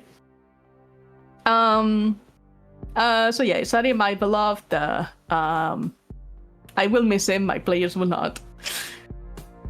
So the next one that I want to talk about, and you can go to the next, is Captain. Captain, the half-orc soldier. They are from my Zuranda campaign using Starfinder system. They were the captain of the cruise spaceship the players started in. Everyone had a crush on them. I even made thirst traps that I can't even show here because Mali would get in trouble. But they were very lively. And something they didn't discover about them, they were formerly a soldier in a war that almost broke reality itself. Captain lost an arm in a blast that also took their partner's life. The entire conflict was so traumatic that many soldiers either decided to forget or take a drug that would make them not care about what they went through, which is what Captain chose. Later in the campaign, they would find themselves stranded on an unknown planet, where Captain told their second in command that only had one dose of that drug left, of which a player overheard, but they never learned anything further than that because, but if they did, they will have found out that he was incredibly depressed, as contrast to their usual the usual personality. And I'm going to give you a little glimpse of. Well, welcome to the road. Congratulations for winning the prize. I truly hope you enjoyed your stay. It's a pleasure to meet you all. And please excuse my companion. She's very quiet and serious, but an absolute sweetheart deep down. Another thing I want to say about Captain is that I liked to make them non-binary and look like not a single stereotype of being non-binary, which is fun. I like to make very varied characters. And gender, what even is gender, they said. The next one that I want to talk about is baby. Is baby. You can go to the next slide, Mali. This is Saki Tumet, a Skittermander mystic. Just Mali, are you there? I think Mali is like AFK for 2 minutes, he said. Oh, okay. Well. Anyway, how are you two doing? I'm enjoying the stories. Like I'm blown away by all the stuff. I feel very inadequate, like with my prep now. You have so much experience. You're so old. Mm-hmm. I take it I missed skip a slide. You're like Yes. you're like the Taliesin Jaffe of our group. I also think that this taste is worse than actual blood. Anyway, Mali, you can go to the next. But yeah, this is Saki Tumet, a Skittermander mystic. Just look at her! Want to put her in a top and unravel. Anyway, Saki was originally going to be a character in a potential Starfinder campaign that never happened. So I turned her into. She was a biologist that brought her tablet with her everywhere.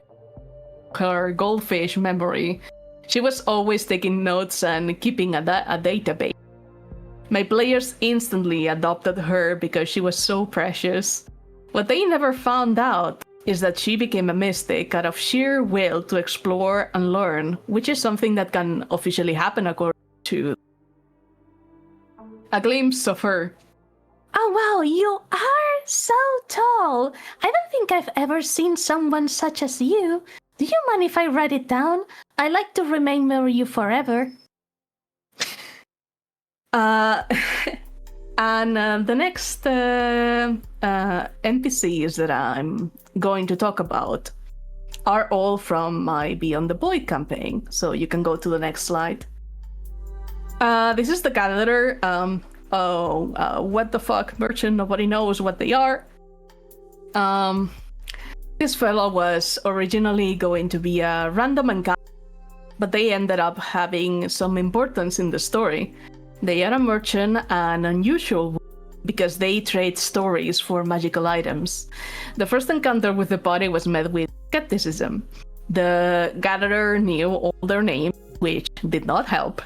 However, they eventually did bite and share the story with them. The Gatherer playfully punished the players with cursed items, which included a ring that compelled the carrier to collect shiny rocks, a key that would compel the carrier to slam every door, a cup that swapped the effects of water and alcohol for the carrier, and a pendant that would compel the carrier to boop every nose they saw. They would swap their mask to express different emotions. In a later encounter, they apologized and promised non-cursed items for them to accept in exchange for the cursed ones. Then the party gave the Gatherer the doll that represented them, which, if you realized in the art of the dolls, you could see one that resembled this fella.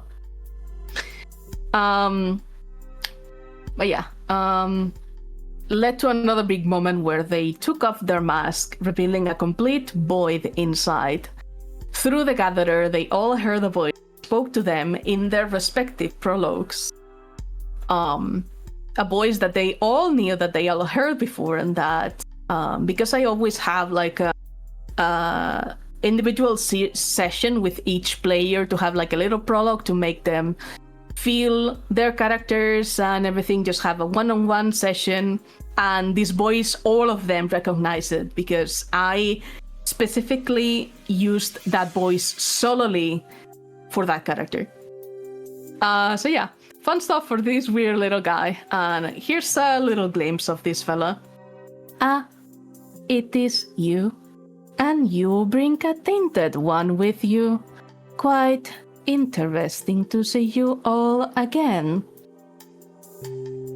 Tainted one, yes, that's what you are, Aster. Perhaps that knowledge disturbs you, my apologies. I see it in your eye, how it must hurt. You must have felt it already. You know they are watching and you are to soon join, but perhaps it's not too late. So long as the shadow doesn't have its grasp on you. At least, not entirely. Not yet. Weird little guy. The next I want to talk about is another little guy. You can go to the next slide. This is Blurt, a goblin bartender. She's just a little fella, very cute.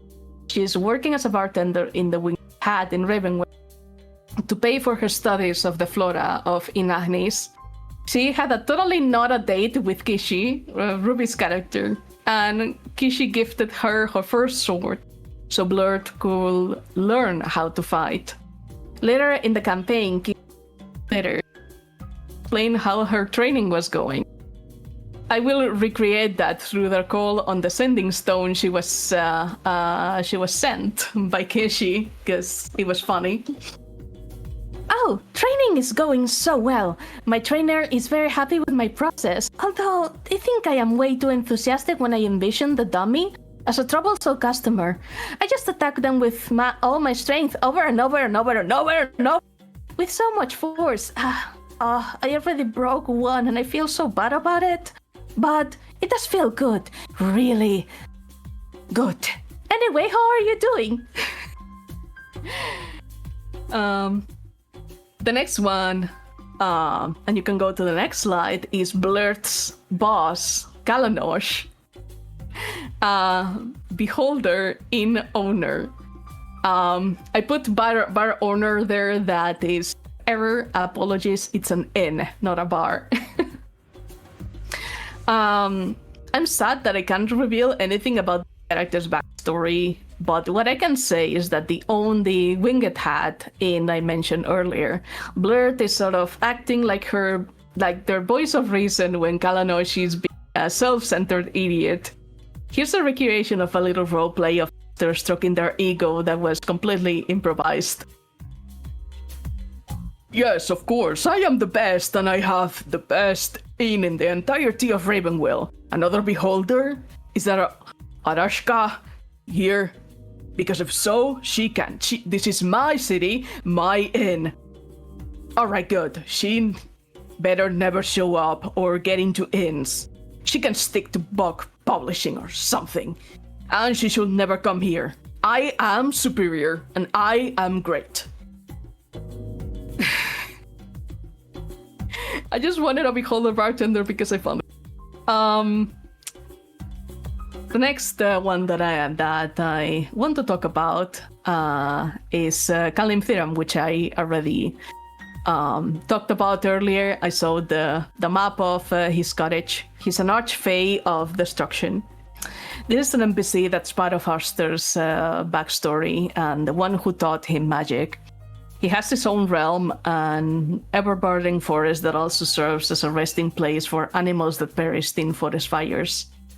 Personality-wise, he's a sassy grey moral bitch who's also an absolute slut.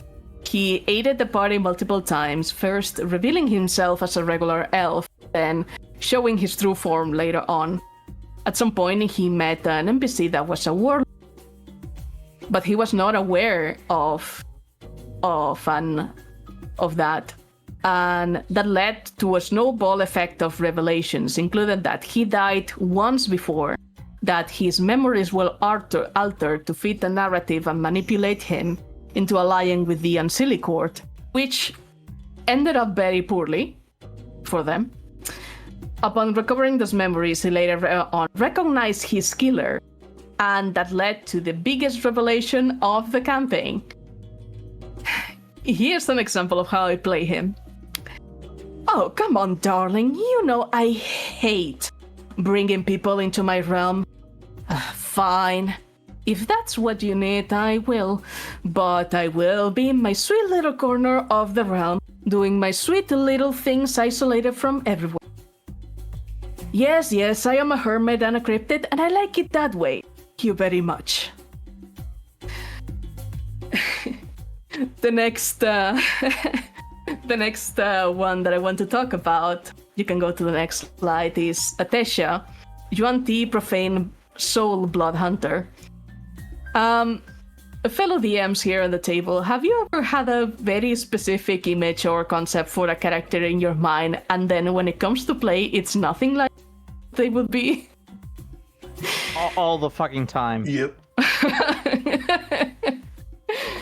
Oh, well, this was Atesha for me. I wrote them to be very badass and a little sassy, but because of a lot of very bad rolls, they ended up being an absolute disaster and a huge dork, which honestly, I loved as an outcome.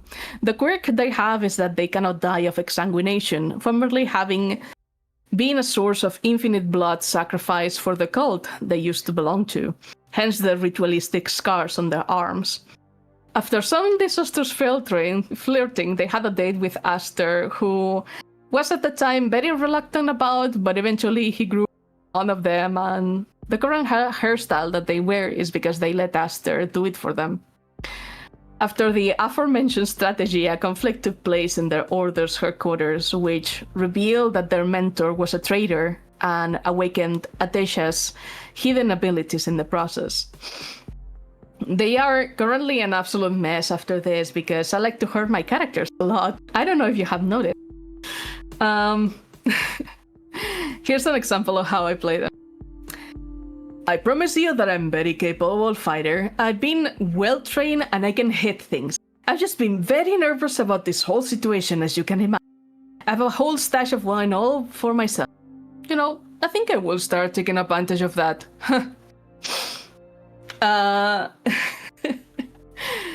The next one, you can do a little. The next slide is Enki, an undead warlock. They don't their ancestors 3 yet, so I am keeping that to myself, the M secret zone. The first interaction the party had with Enki was with them taking care of registering visitors. Libby's player took an interest in them because they heard of Baldwin IV, the Leper King. I think that the movie was called Kingdom of Heavens in English. But yeah, a historical figure. Their tasks in Atesha's order, the Soulless, consisted in that and functioned as a librarian, as well as a key of the sarcophagus where their best friend and one of the most important members of the order was buried in. Later, when the betrayal happened, her body was resurrected and corrupted to fight against the body, and it was then when it was revealed that Enki was an undead warlock. They are very chill and a little creepy, but proved to be an ally that is very much more than meets the eye. Here's how I play them. I personally met Shirash. It's who I used to serve as a blood hunter way before I turned my faith to the Everrot.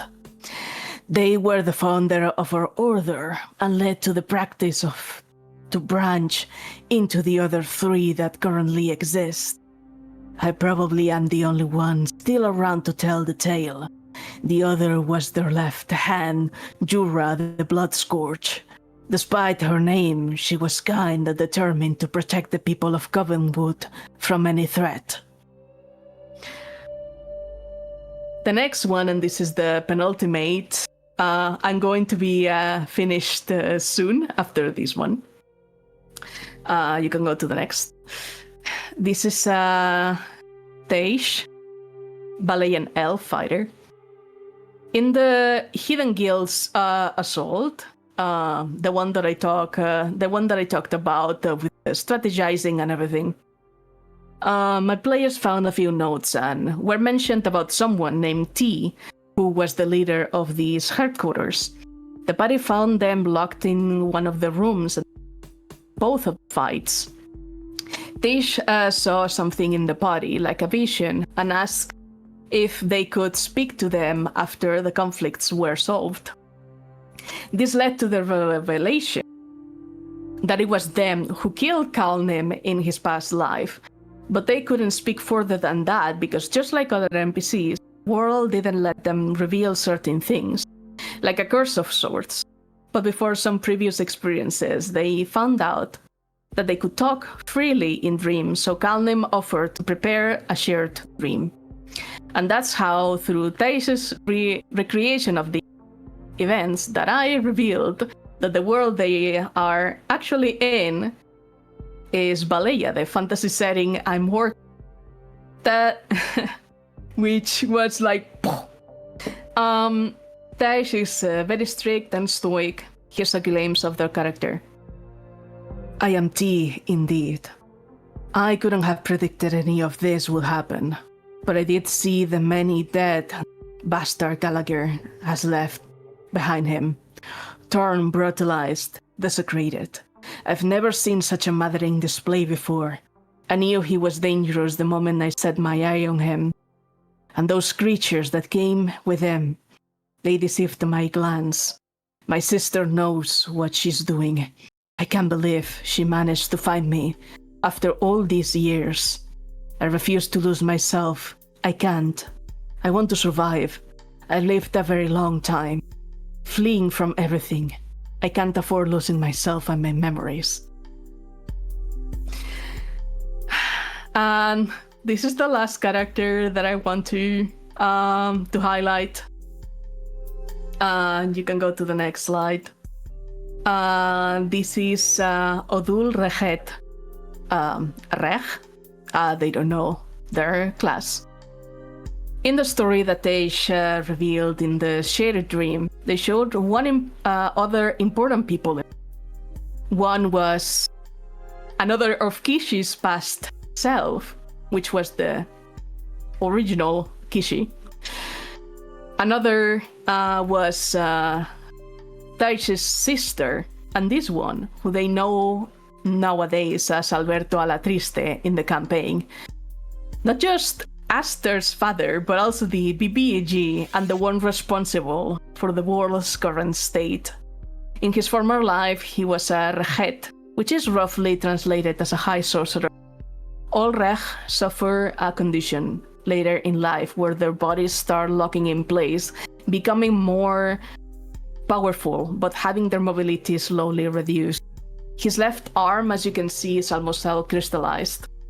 He was looking for a solution to this, creating a machine that would let him do so, which is the little chairs thing device that you could see in the map that I drew. However, his plans got frustrated after the floating city he lived in was destroyed. I can't give further details other than that, than in the present, he looks like a human. And what the party knows is that he's cruel, ambitious, and will stop at nothing to achieve his objectives. Here's a glimpse of him.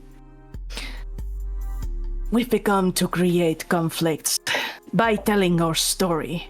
The fall of Zainor will not be in vain. We have to prove that the Valet will destroy us, if that means they get to keep their perfect vision. Those conflicts will be enough to lure Aem Valet, and it will be then when you'll be able to strike. And you can go to the next slide where you can see all the characters together. Because if I spent over 10 hours working on this, the little flex and show them all in their respective sizes and whatnot. Of course. Honorable mentions are Akira Yamamura, which my players already heard how they are scary and dangerous. And the Limelight, Kishi's patron, who is always hurting and incredibly angry and hungry for revenge. I haven't included them because players don't know how they. And yeah, I said earlier today, or yesterday, I think, that I am sorry for the person I'm going to become. And this has been like the longest section. I am so sorry for the endless rambling. Don't be. This was amazing. Holy shit. I enjoyed this so much. No apology needed. Heck yeah. I want to hear about everything, so ramble on. I'm actually, god damn it. Now I feel so fucking inspired. I want to do more cool NPCs like you, and I want to show them off and stuff. Great job, Obi. Thank you. Yeah. Now I want to play in your campaigns. I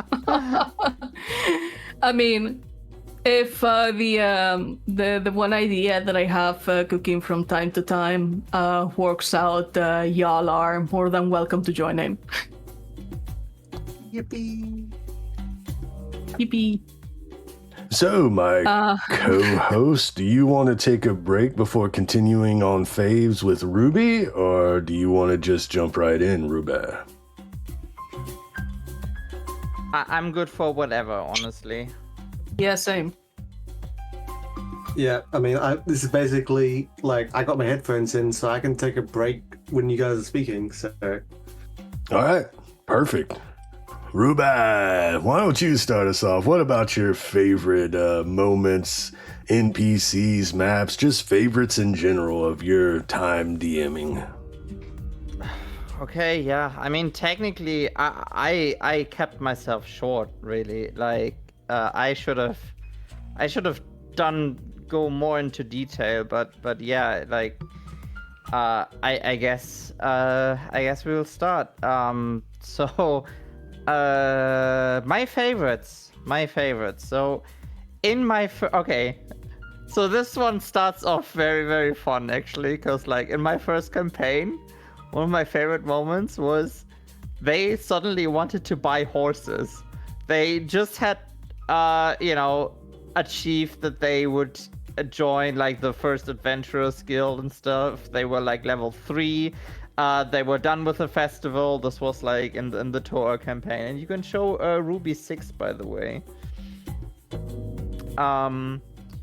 And yeah, they wanted to buy horses, and I was not fucking ready for that. Like, I had prepared so much for this fucking place. And by the way, this is my first world map there that you can see. Like, this is the place. Technically, like, it was way smaller actually. Like, you maybe see like in the upper left corner the little tower thing, the city there. That's where the campaign took place, the first one. And yeah, I was prepared to do so much for them, like had shops prepared and everything, but I was not ready for them to ask for horses, because like usually I never ask for horses, because you know, horses are kind of annoying. You have to care for them, you know, you have to feed them. They constantly like either run away or I don't know, get killed or something. So I didn't think like they would ask for at level 3 for horses to shorten the distance to the place where they had to travel. And so I needed, like, quickly, I needed a place where they could get horses, and I needed an NPC, and I had to come up with an excuse why they couldn't get horses, because I didn't want them to get horses like right away. I wanted them to travel on foot and like struggle a bit and stuff like that. So like, yeah, you're low level, no horses for you. But like it was such a great moment actually for me, because like I realized that I don't have to prepare everything. Like I can just pull out something out of my ass basically and like describe an NPC. And I mean, I did end up making the NPC later on, and I think eventually, I can't remember if they got horses later on, but yeah, like it was actually very freeing after this. So even though it was a failure of mine, I think it's a good moment of me to realizing my capabilities as a DM. And that leads me to another, actually, like, technically bad moment for me, but a good moment for my growth. And that was when I received some critique from one of my players, actually. And it was not that. Go back. We are not there yet. It was a small thing in the map that looked off, and the players wanted to investigate. And instead of letting them do their thing, I interrupted them right away and saying, no, it's nothing. It's just something in the map, you know, because at the time I was making a map. I forgot to put it into the slides, but it was just a little bit of wall that looked different than the rest of the wall, and the players wanted to investigate that. And I basically like didn't let them play there. And that's why I learned that sometimes it's actually fun letting them obsess about something, which led me to a new moment in the new campaign, actually, in my second campaign, when the players needed to go through a town, the only town there. They could have just gone through it. Nothing would have happened, but because they knew that one NPC was an evil guy, that and like they were afraid he would like stop them or something, so they came up with like lots of different plans how to get through or around the town. And without the critique of the first campaign, where one of my players said, hey, let them play, like let us play, like even if you have not planned something, sometimes it's fun to obsess about something. And so that's where I like put that into practice, and I would say, go ahead. I let them plan out the thing, and it was fun. It was a fun role-play moment. They had like they came up with like disguises and like clever way of like going into the water and stuff, because one of them is like an elemental type of character that can change elements and stuff. And yeah, but like it was just a fun moment to just watch, really. I didn't do much DMing at the time. I just watched them, and it was great. So yeah, and maybe now I also think, okay, maybe next time if they do something like that, I will improvise something, or I will reward them a little bit more.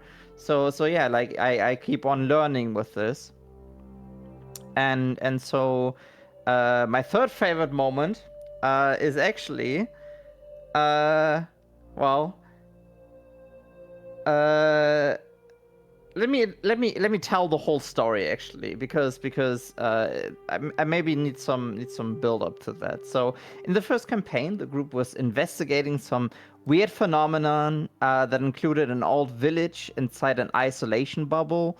No one lived in this village, and there were only like an old man who went missing, and who was actually the reason for them to come there, and a goblin who was traveling and got lost in the bubble there.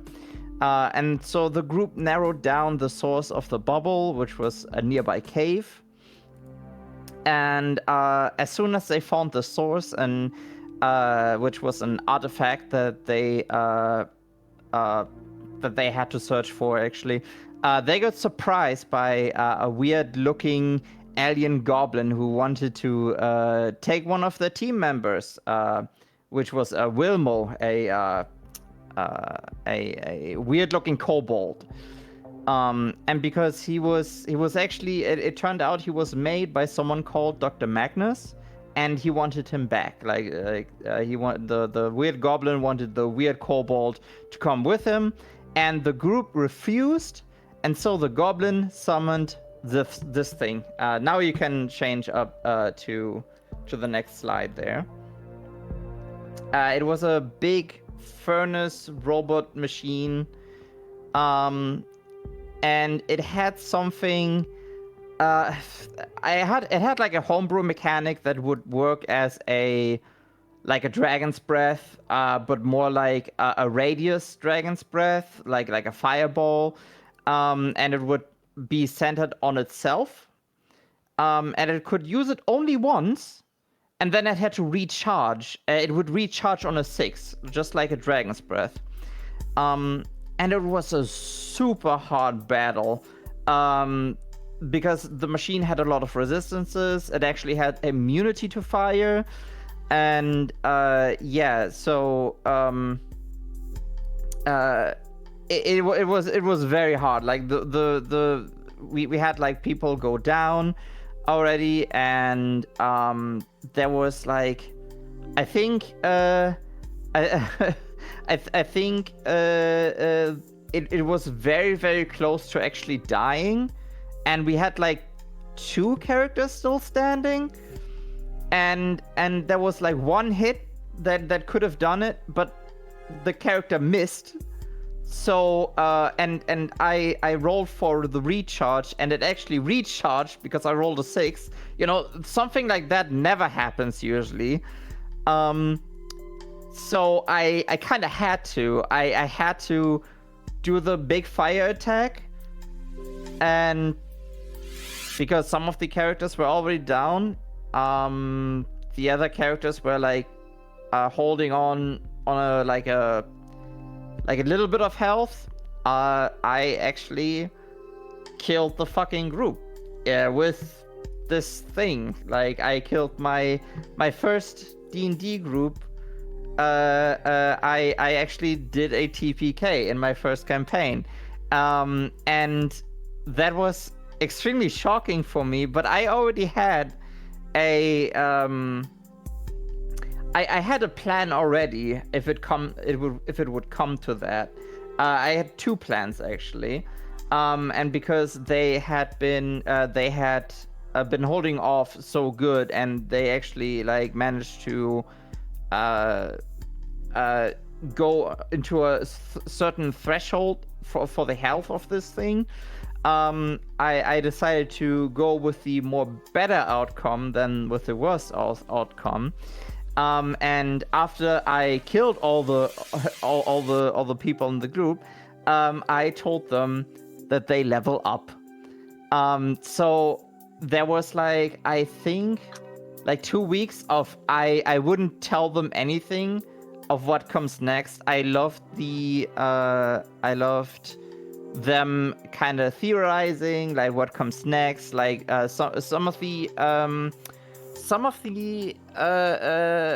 theories I read was that they would wake up in some kind of laboratory where they would get experimented on or something.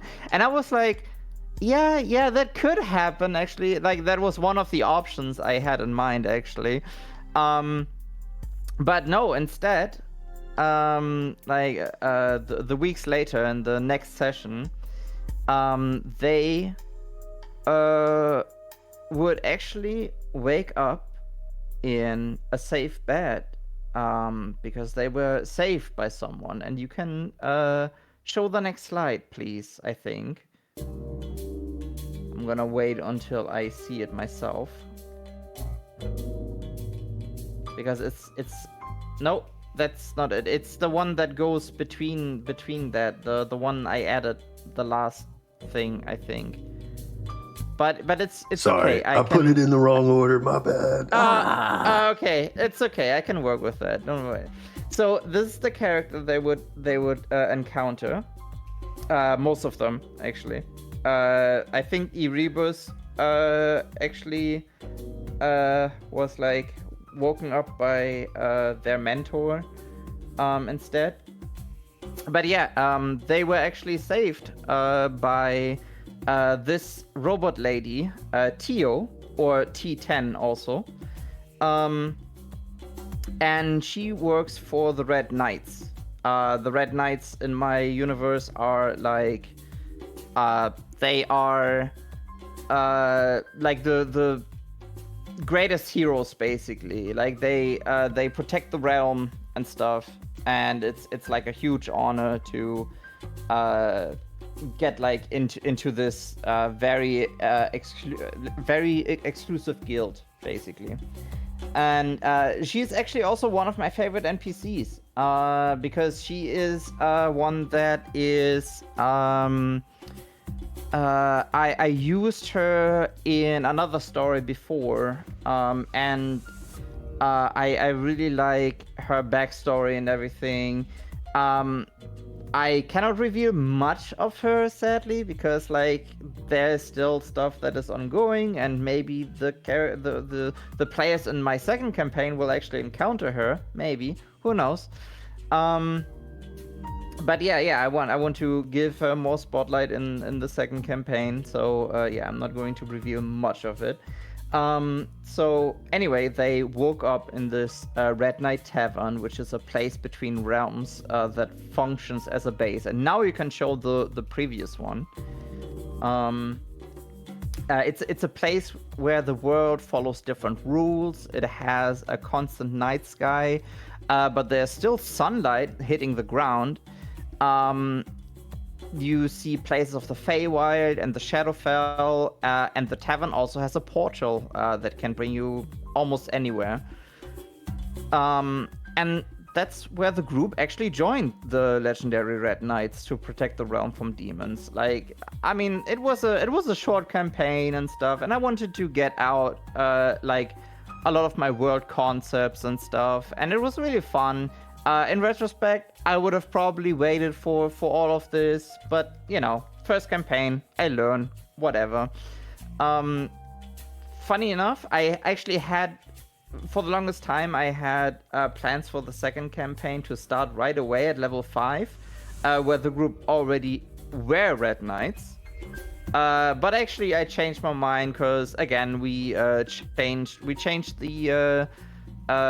from D&D to weird wizard, and also I really liked them to start off a little bit lower and actually learn their characters and whatnot. And so technically, I got like what they had previously speculated on. I actually built into the second campaign where they would actually wake up in the laboratory and stuff. But I think I'm getting ahead of myself.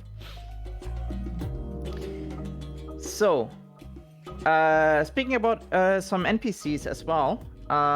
This one is also from the first campaign, and you can show Ruby 9 for that one. That one. This is the servant, a goblin who carries a banner with a crowned skeleton. They are a warlock who can understand the skeleton, who is the king. It's the skeleton also is their patron.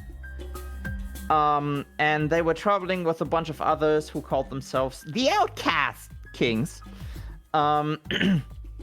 And they helped the group, and the group helped them.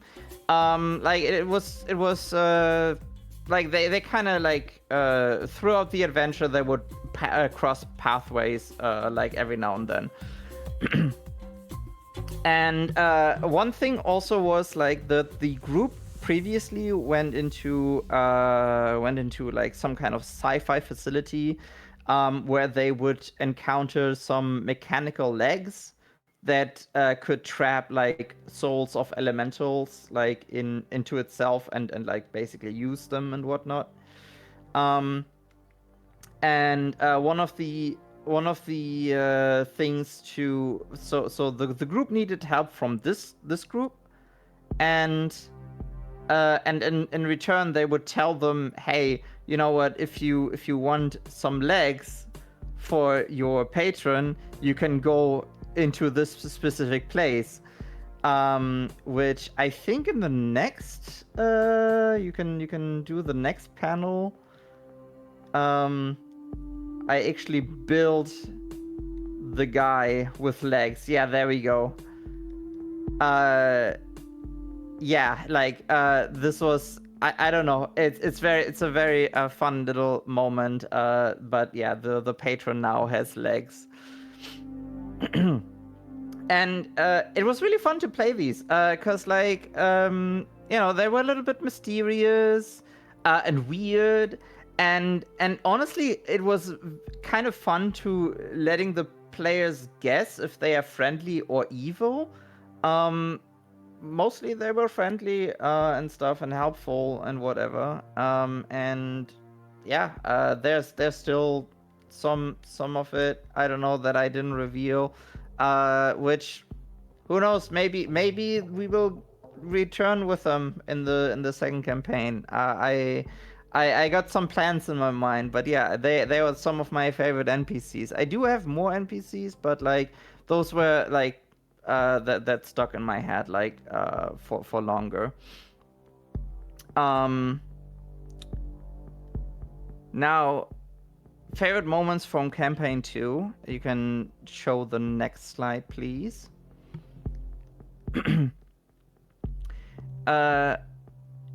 So previously I had oh yeah, so this is basically like the big, oh yeah, you can, there's like multiple slides for this one. So this is the place where this is the town I mentioned earlier where they all had to go through and then like came up with creative solutions to get around it or like through it and whatnot. So previously I had custom stories for each of the 5 characters, right? Like little backstories on one-on-one sessions. And they all started somewhere else, or at the same place, but throughout different times. So like one player would like come into a village, something would happen in that village, and like in the next session, the other player would like come to the same village, but some time had passed, and they would see the consequences of what happened from the previous session, basically. Like one of the players, I can give an example. Obi's a character actually found another character dead in their session, and so there's like a whole mystery about that. And also, Mally's character knows that that another character who sadly had to go for a little bit now. So that character will not be coming back for some time. I hope they come back, because I really enjoy having them, and I had plans for that character and stuff. So we will just call them Agatha. Agatha found Zix's ship in their backstory, which was really fun. So I had like connections, like loose connections with all players. Like you know, they all had like little loose connections. But what was my favorite moment of that was that they found themselves in a tavern. I actually began this time the campaign in a tavern, and it wasn't the Red Knight's place, which was my previous plan. But I wanted this place to have a bit of a twist. So each character first got described by the players, and I'm sure everyone was a bit confused, but funny enough, everyone ran with it. Which actually confused me. Like everyone was just fine starting at a tavern, despite like having the one-on-one session, which had nothing to do with the tavern, until I think it was Oblivion, who asked the most important question: what did we do before we got here? Was the question. And I told them that whatever happened in your one-on-one session was what happened. And I absolutely loved the reaction of them realizing something is not right. And later they did find out that all of this, the tavern and stuff, all of this is actually a simulation they are in, like a fake world. And so once they went out of the simulation, they actually would wake up in like some kind of laboratory and stuff. So this is something there where they could have ended up like in the first campaign if it went different.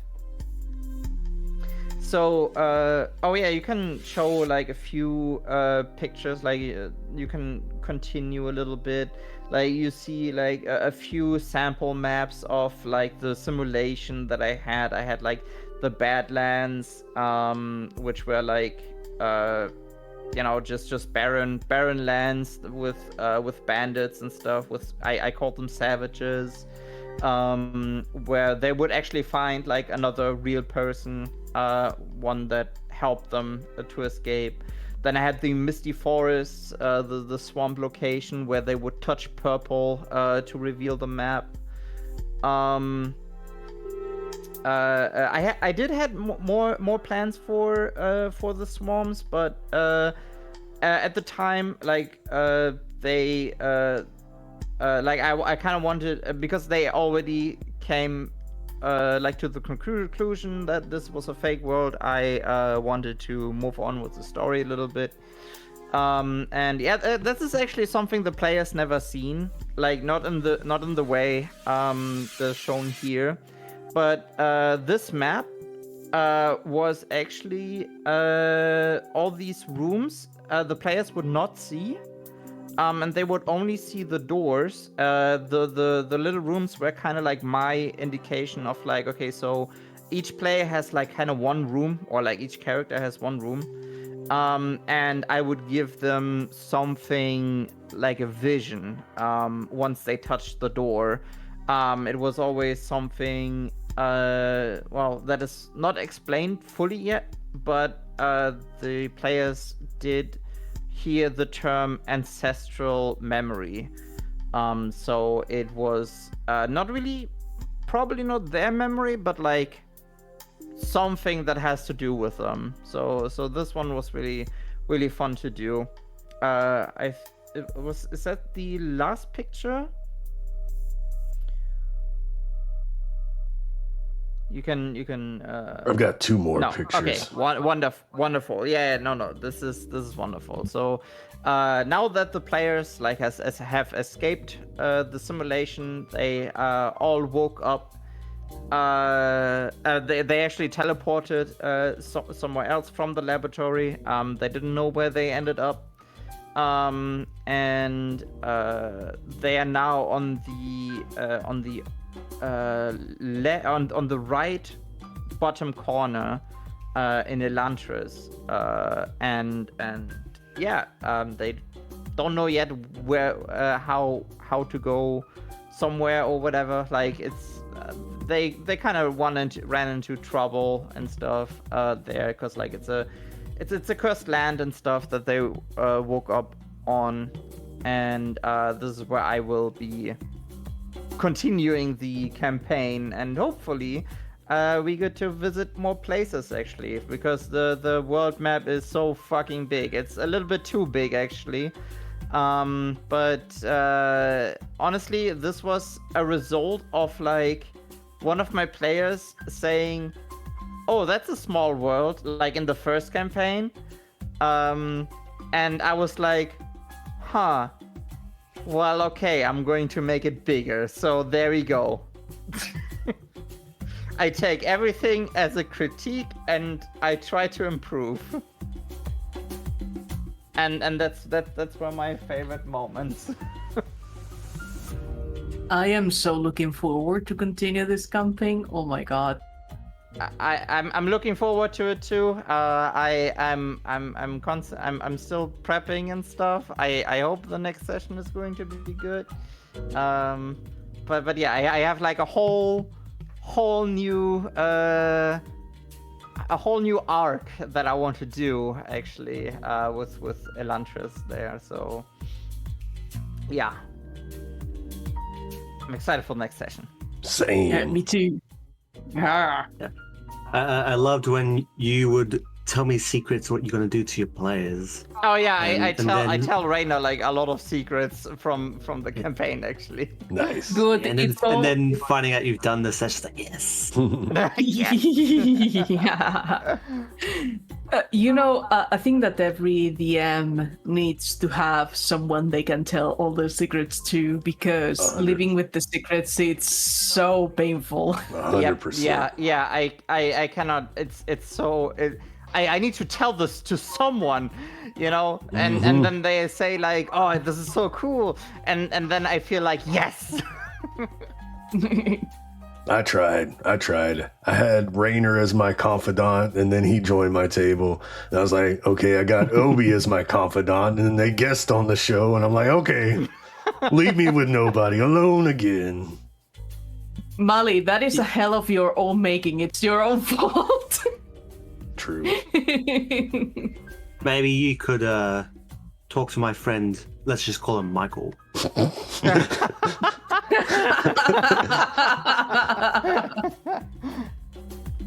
Cool. Hey, well, are you ready to go, Rainer? Yes, I just changed the voice activity, so I don't have to keep holding the button down, so I can talk. Alright. Tell us about your favorites. I'm ready. Tell us about your favorites. My favorites is, I think every single session I did is my favorite, so I will describe every single session I've done, which will probably be shorter than you guys. So, it was simple. Okay, the second session I ran was Siege on Rio de Sangre. I did not pronounce it correctly, I'm pretty sure, but it's it's my first big proper game at the cathedral. The cathedral is our clubhouse. It's the shed at the back of a church. It's my first game that I ran in the cathedral with actually I think all of the players Yeah, like the majority of the players. We had 5 players for this one. It's set in my settings War of the Rose, which is a war between the Democratic Empire Borriosa and the Kingdom of Subrosa. And the party is this ragtag guerrilla group, the Lonely Hearts, formed by Sergeant Salt and Pepper. And they're sent behind enemy line to assassinate a general holding a town that used to belong to Borriosa. And this owner of a Lonely Heart, this guerrilla group also had like 2 NPCs in it. Yeah, I'll let you know when I want to pick. Actually, I said Salt and Pepper. First pick from second game NPCs. So, yeah, it had Sergeant Salt and Pepper, the leader of the Lonely Hearts, Sergeant Pepper's Lonely Hearts, and it also had 2 NPCs who are more important in the main campaign I have planned for this setting, which would be it was Private President, because he later on goes on to become the Emperor of Borriosa, Emperor President, and his future Arch Chancellor, Vice, which will be the next picture. So because there's a little bit of a stream delay, so it's like, okay, that picture's up. Okay. The game style for defense against Subrosian soldiers. So you go into the I believe it would be the next picture. Subrosia, the Emperor President. And yeah. So these are the Subrosian soldiers, and there's also another picture, I think, after them for like some different variants. And no, it's just a bunch. I highlight these guys, these goons from the fight. The first combat was against these guys, invading their sort of like their bunker they have behind enemy lines, while Salt and Pepper was he's doing a little tinkering. And after the combat, Pepper reveals his invention, the banal firearm, which was is basically the invention of the standard firearm, because before this, all firearms in the entire setting were specialty magic items that would only work with magic, and Subrosia had access to their firearms, which are called whistles, and how they worked is if the owner of the whistle died, it would explode, so like nobody could use it. But he managed to get his hands on some whistles, invented the banal firearm, making it so any soldier could have the power of the firearm in their hand, which he later went on to regret. But eventually they make their way through the desert to Rio de Sangre, and they sneak in, and as they make it to the inner city, to the Temple of Nor, where the general that assassinate is, I made use of my homebrew system, the infiltration game mechanic, using the Clank system, which was a system I made for like stealth gameplay. Because in D&D 5e, there isn't really any like stealth in D&D 5e is just roll a stealth check. If you rolled really well, you don't get seen, and it's boring. There's no gameplay behind it. Maybe some scenarios you don't really need gameplay behind sneaking, but I think like I love stealth games and like trying to stealth around stuff, so I created a system for stealthing where it's like the party rolls their stealth checks depending on the average roll of the party is their clank distance, which is how far away from if you're sneaking through, and this is how far you can get from an enemy without alerting them.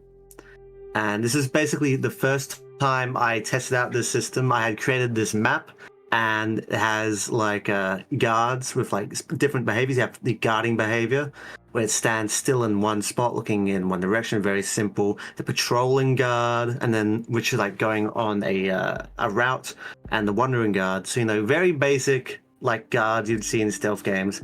And I wanted to make it work in 5e, and it sort of worked. It was the first test. I had to make a few changes, but it did add sort of gameplay to stealthing, which I imagine I could probably make better or change it up a bit. Definitely the amount I had, like some of the numbers were not super great. I think if you had too many people with expertise in stealth, it made it too easy. So they sort of balanced it out later. And they stealthed past, assassinating, like taking guys out from behind, sneaking past. And they made it into the actual temple where the boss was. And I had learned from my previous game to not have MPs, like, not to, if you're doing a one shot, maybe they have a bunch of NPCs on your party's team, like helping them, because it's just you're adding too much. It's better just for the DM to focus on the enemies. Maybe one NPC helping, but that's got to be like, it's going to be situational. I don't want every single combat to have NPCs helping the party. And I had it so, the NPCs, Salt and Pepper, President, Vice, they sort of like, we're gonna guard the perimeter, go in there, finish the job. And that's when they met with General Esso. If you go to the next slide. And he was the general of the Sabrosian army. He was also, this is another homebrew thing I had for him. I don't see the next, yeah, there we go. I was just a bit of a stream away. A bit of a homebrew fighter class I wanted to test out, which is my Necrolancer, which basically this subclass was, I had it so he had the Necrolancer. For him it was the Makuhari. I can never pronounce it right. The Makuhari? I used to know how to pronounce that word. It's been like 2 years since I ran this game. But he had half his soul imbued into this weapon, and he could basically do like a sonic spin dash attack with it. Like when he threw his weapon, he and the weapon became one, and he went like through enemies. It's I do a lot of homebrew testing in my games, and they defeat him. And unless they might be watching, but if they're not watching, he because he's a Necrolancer, he actually survives as a ghost. And after they defeat him, I actually had it a bit of like, there's a possibility that they could lose, he could get away or something, and if they lost or if they won, it would it changed the map, because the area this battle was happening was on the border between Boriosa and Sabrosia, so depending on the outcome, it actually affected the border, and that's why the map has the shape it has today. I haven't added my map to the images. I think I'd leave stuff like my map for if we ever did a podcast about world building. Yeah, I do the same as the things I do with homebrew modified rule stats. Everything I do is homebrewed. I don't think I've used anything that's not homebrewed. And then my third game, so we switched to pictures for third game, NPCs and posters. That was called Dowl's Insertion, which was about goblins. This is my goblin heist, where each player played a goblin or goblinoid, goblin adjacent, or named Dowl, or some sort of Dowl adjacent name, because I had this thing where I played a lot of goblins, and I named them all Dowl because I'm not very creative. And like all of these goblins, all of these Dowls, they end up on the city on the moon, brought together by Dow the Last to pull off a heist on Miss Juliet Kate, who is this NPC here, who is the leading developer of cybernetics on the moon, to steal the Diamond of McCuffin, which I'll just copy and paste the name into the chat. Kind of gender? Yeah. I did base her on... Actually, what's her name? I forgot her name, I won't say it now. But this game was majority of it was using the infiltration mechanic. I wanted to have a whole, because there's a heist, I wanted to have the whole thing based around the infiltration mechanic, and I learned what to do and what not to do. Go through some of the images, please. The next one is the Lunar Centaurian. So these were these are the basic guards. Very, very basic guards. They're like Timothy Chalamet was a lesbian.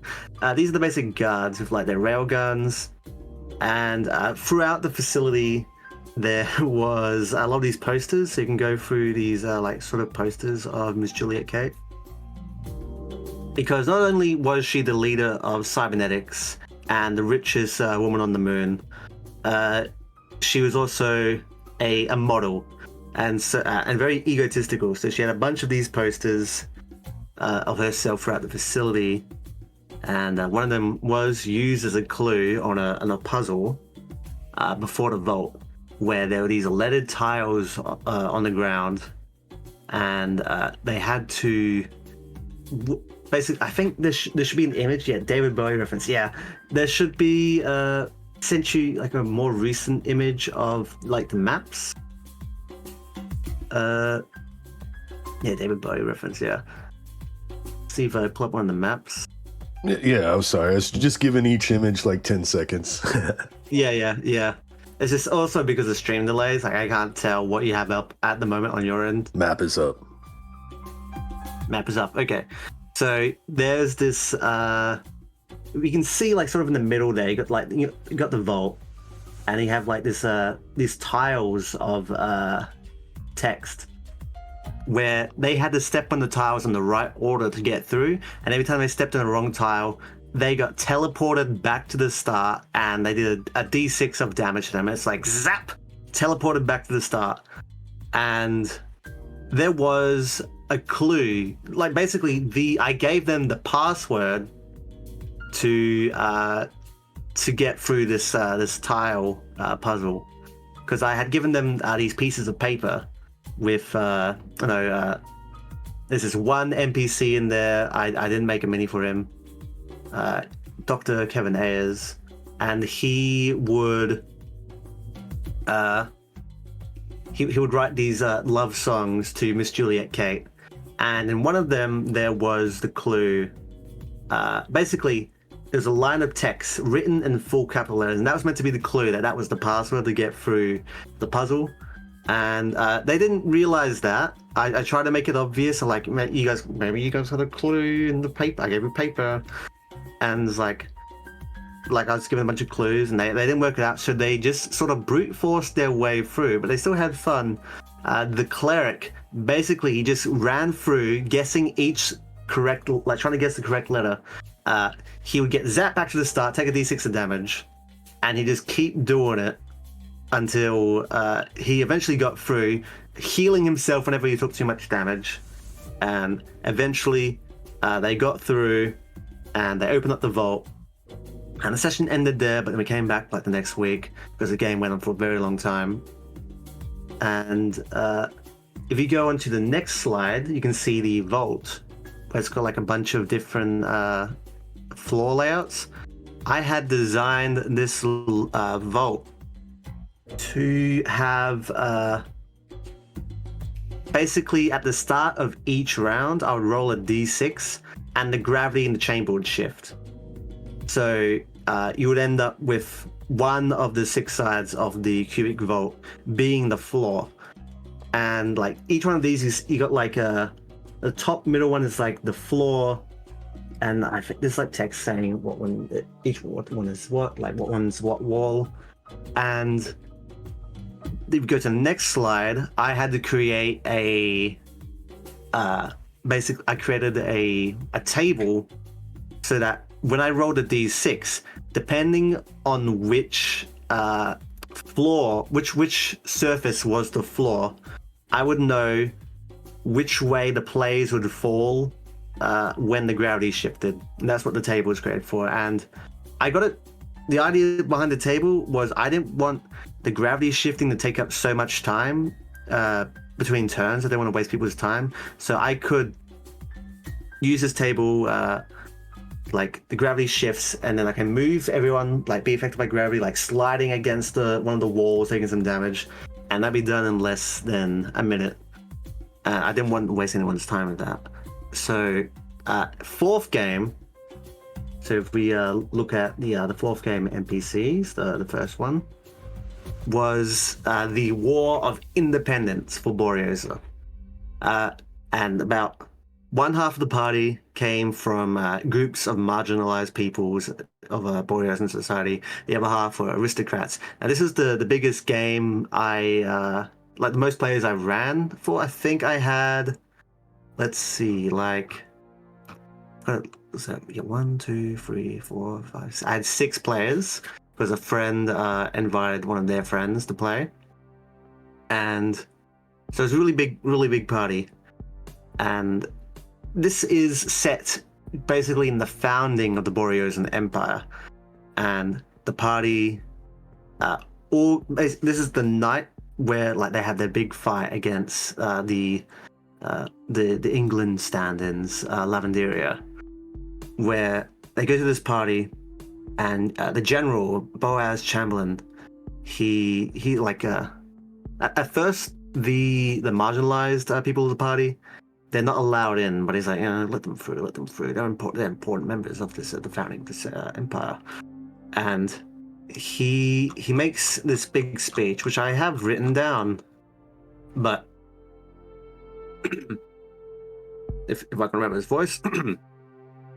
The time is near at hand, which must determine whether Boreosans are to be free men or slaves. For too long, the colonies of Boreos have been crushed beneath the boots of Lavanderian crown. For too long have we all suffered under tyranny, under the taxes that go to a distant parliament with nothing to represent our interest. They have stolen from us for too long. It is a violation of our rights. For how much longer should we be forced into this slavery? No longer, I say.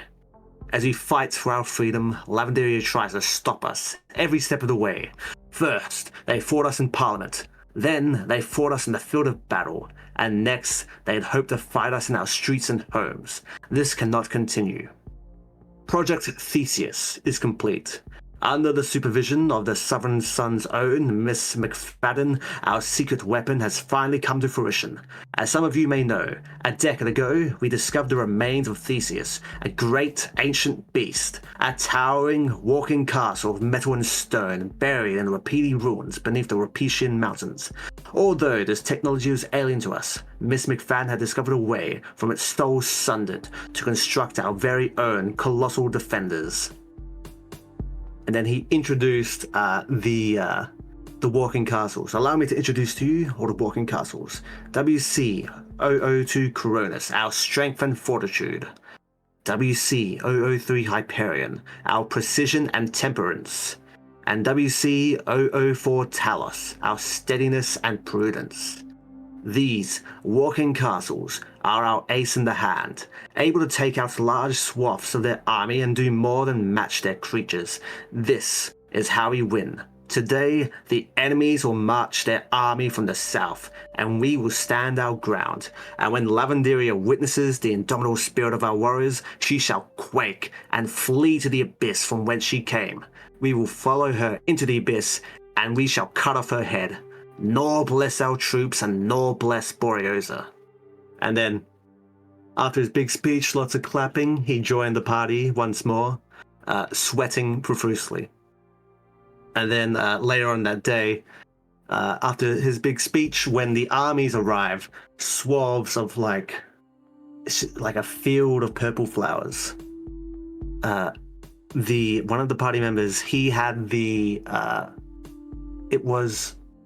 okay, in my campaign, when you roll a character, you also roll for your birth sign. One of those birth signs is the birth sign of the Mothman, which is one of the great spirits. And Mothman gives you premonitions of future events as part of the ability.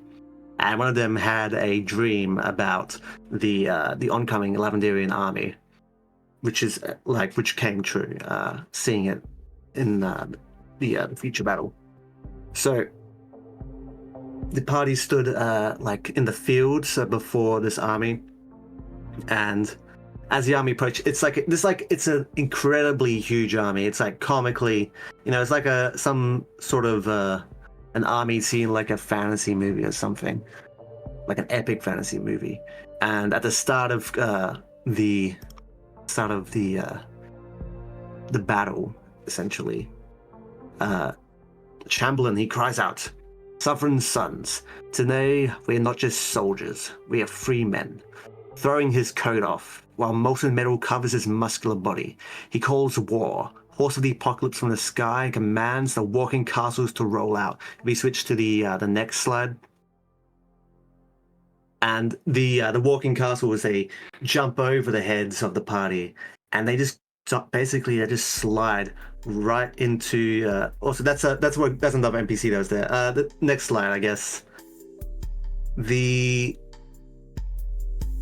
walking castles, they basically slide into the army, and they create basically a path through this army to what was at the very end was a colossal war mammoth with a howdah on top, which held the general to the Lavendarian army, which was Admiral Halsey, who was a mind flayer. And the gimmick behind this session was the battle map was what I call a conveyor belt battle map. So the entire party were mounted. This is mounted combat. And as they ran forward towards the war mammoth, which had the path cleared by the walking castles, the battle map at the end of each round would basically move backwards 60 feet. Sort of like to give off the feeling of actually traveling a long distance while keeping an actual smaller like battle map. So they make it to the war mammoth. They sort of doing the AT thing with like pulling down its legs, causing it to crash down to the ground. And out from the howdah comes Admiral Halsey, Mind Flayer General, who fights the party. And of course, the party wins against him, making this like a big victory for the independence of Borriosa. And that was the last campaign I did for my party. Last session I did for my party. And then next, I had this little mini campaign I started doing for Ruby, where it was just like, we just wanted to do. It was like basically a one-on-one campaign. The first session has so Ruby's character is Nox, so she's a little goblin. I think it was it a monk, and was it monk paladin? Yes, monk paladin. And in the homebrew for my group's homebrew is that I think it was something to do with. Oh yeah, you could smite with your fists if you used if you were a paladin. Like if you use your fists, you could cast a smite spell through your fists. Yes. Spite smell. Yeah. So yeah, this is okay, let me get the spite smell. So basically this session was just meant to be like a little train, like on a train. Spite smell. Fuck. Nox had the story was she had finished an adventure. Like she's had a party, she's gone through a big adventure, and she had cool name. Fuck you. Yeah, fuck you, Simple. She had gone on her big adventure, she's finished, and she's going back home after her big adventure. So she's in this small town. She's catching the train. Train conductor, they all aboard. Oh, it's a Minotaur. This is back when I thought it was really funny to bring up the Minotaurs in front of Ruby. It still is, but she she's on the train. This is like a long-term train. The country's very, very big, and she goes to sleep on the train. She wakes up to find that it's being robbed by the Yellowbrush gang, led by Caecilius Yellowbrush, which I think should be the next slide. Maybe it's the slide. There's a slide before Nox. I think it's the slide before it's the very first token. Okay, I'm moving to the tokens now. Sorry. I went ahead because I heard you talking about Minotaur. I didn't know if I should be skipping through, so here you are, first token. Yeah. So Caecilius, yep. Who's this as? A yellow tiefling. I always thought you never see a yellow tiefling, so I want to make a yellow tiefling character. That's the leader of the Yellowbrush. And he is surrounded by too many guys that Nox can't just take him on right now. But he heads to the engine, piss tiefling. He heads to the engine, and Nox takes it upon herself. she's not a pacifist, but a do not kill kind of character. And she made her way through the train, beating up all these thugs. You could go through the thug tokens, cowboys and shit. And she rescues her warg, Princess. She had a warg named Princess. Classic, pitbull kind of thing, I guess. And rescues a warg, rescues conductor Percival Milkweed, and she makes it to the engine, where she fights Caecilius. And Caecilius, he was pulling out one-shot pistols from his coat of holding, teleporting around, and then eventually she beat the shit out of him, ties him up, and next session, it's she's back in her hometown, Cisco. It is the eve of Beltide, because I think we played this game Christmas week, just before, just after Christmas. And Beltide is the Christmas of my group setting. And Percival, they're just getting off the train.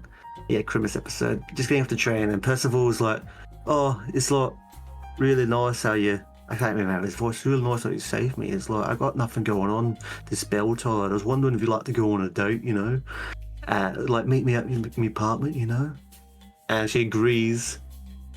It's really nice how you saved me and shit. Yeah, agrees, and as she's leaving, Commissioner Dubois meets Knox at the station. Commissioner Dubois is that guy in the red coat, and it's you need to come down to the station and do a. Is his name Harry? Maybe. But Commissioner Dubois, you need to come down to the station, do your report, and she makes her way to the station, does her report. And then she goes down to the jail where Caecilius and the Yellowbrush gangsters are being kept. And Caecilius is threatening her, saying, you should have killed me, because I'm going to get out of here and I'm going to kill you and your Minotaur. And she's like, yeah, right, whatever. She goes home, then goes to Percival for the date. Percival burns everything, so they end up having to go to a restaurant. And then they go to an ice rink and having a nice time at the ice rink. And suddenly appearing in the ice rink is Caecilius Yellowbrush and his Yellowbrush gangsters. He was right, he did get out. And just as he's doing his big speech, which I might actually have written down somewhere. I can't go find it. Actually, I could be fine, can't find it. But he does this big speech, and then suddenly the sound of bells jingling in the air just interrupts him, and from high up appears Father Beltide, which I should have given you an image, but I forgot. A big, jolly, half-giant, ho! He appears, and he appears to help her in a time of need, gifting her the amulet of the righteous fist. And they join forces. Percival, Knox, Father Beltide, and they fight Caecilius, taking out most of the gangsters until Caecilius manages to escape at the end. And after the fight, as they're all winded, Father Beltide heads off, Commissioner Dubois appears at the police department. But turns out, he points his gun at Knox, and he says he's here to put her under arrest. And turns out, some higher ups are why Caecilius got released. And she notices that Dubois wears this same ring of black chain around his finger that Caecilius wore. Some sort of conspiracy going on. But Knox and Percival managed to escape, stealing a ferry to Heart Lake City, which is a city in the middle of the lake. ACAB. There's a city in the middle of the lake across from Cisco. And do a third session. This one got cut short, but only combat in this session is while they're on the lake. They have an encounter with the Horned Serpent, some adolescent Horned Serpents. This battle is a sort of a fog battle you can barely see. Horned Serpents will come out of the water to attack, but sometimes these rocks would come out of the water, and you wouldn't be able to tell you about to hit a Horned Serpent or hit a rock. And so there's a chance that you're just going to punch a rock and hurt your hand. And they arrive in the city after the battle, and they are spotted by the queen, basically the queen of the city, the mayor of the city, Porcelain, and they are brought to the womb-shaped forge by her daughters Lapis and Lazuli, and she notices that all the goblins in the city seem to be of higher crust than anybody else, and finds out that the leader of the city has a strange obsession with goblins, and gives her a safe haven from the Cisco Police Department. And that's where the session ended off, and that was the last session I've ever run, and ever will run, it seems. Don't say that. I Don't say mean, that. you should totally like make this into, I don't know, an online campaign or something. Invite some more people. I would love to. I continue. did want to invite Mally, but I think Mally had like a lot of stuff going on at the time. So, because you're like Mally's like, yeah, maybe, but like we didn't really. I didn't really continue on. I was also streaming at this point, so I didn't do anything last year because I was streaming. I stopped watching movies. I stopped writing games. I stopped watching TV. I was just doing nothing except streaming. Yeah, you were streaming every day. Every day. I streamed every day, and I still do. You are, after all, such a Rainer, the gaming gamer. Exactly. And Gotta- that is a fact. Gotta hit the gym, gotta go on the grind. But yeah, that was so much fun to listen to. I freaking love that. Yeah, and now you have experienced every game I've ever run. Like I said, That's so cool. we should continue that. Like, yeah. I mean- Maybe people have more time. I mean, yeah. I feel like people have more time now, right, Mally? Right. Ruby. But yeah, you have some Melly? you have some fun concepts, Rainer. I like your story ideas. I'm a concept guy. I love me a good concept. Me too. Also, I want to comment that the puzzles, super cool puzzles. Yeah, I love love that. Yeah. Oh, My I just favorite remembered I was- forgot to mention something from that session. They flushed a guy down the toilet. And Everybody. the way toilets work on the moon is you just get sent to the core of the moon. But to dispose of waste, it's just sent straight to the core. So a guy got flushed down the toilet straight to the core of the moon. Nice. Wow, so the moon is full of shit. Yes. I knew there was something shady about the moon. Never shows the other side. Mm-hmm. Never does. Interesting. Just Checkmate. toilets. Terrible. I think now we could use a break. Okay. Yeah. Before we get into my favorites, long ramble. Oh, right. No, Don't forget Mally Nim. no, we no, can- on my part, go ahead and do that. I will just listen and go get some snacks. Yeah, actually, yeah. It was for some reason because like I forgot that we are changing up the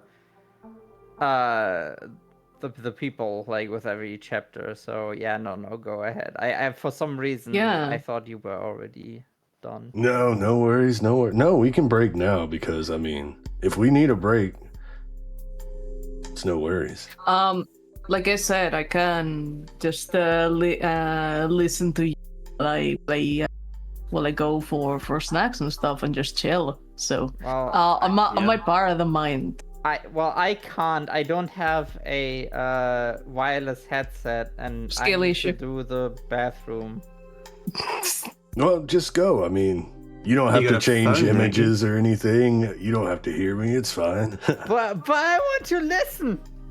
You got a phone, don't you? Just take your phone with you and Well, no, let's take a break. Good time for a break. The second half won't be as long, except for my favorites part. But after that, it shouldn't be too much longer. We're gonna go over 4 hours today for sure. But let's go ahead and take That's okay. at least a 10-minute break minimum. Yeah, sounds Okay. good. All right. We- Oh, go ahead. Yeah, no. Alright, let me stop the music, start the other music, and we shall return. And we're back. Welcome back, everyone. Hope you had a most excellent break. Yay! I Yummy spent the whole treat. break in my seat eating chip. Yeah, I also got some snacks now, so I can really enjoy your story now, Mally. I need to get more snacks, but I can do that while I listen. Show off. Cool. So we're still in the favorites segment, and I'm the last to go. So I put my favorites in like a chronological order. So no images for the first. I thought it was a fun little story. So you know how I said I was poster board drawing my own maps with like map pencils and stuff. I wish I still had pictures of those, but I don't. But because I didn't know where to go to get maps and stuff.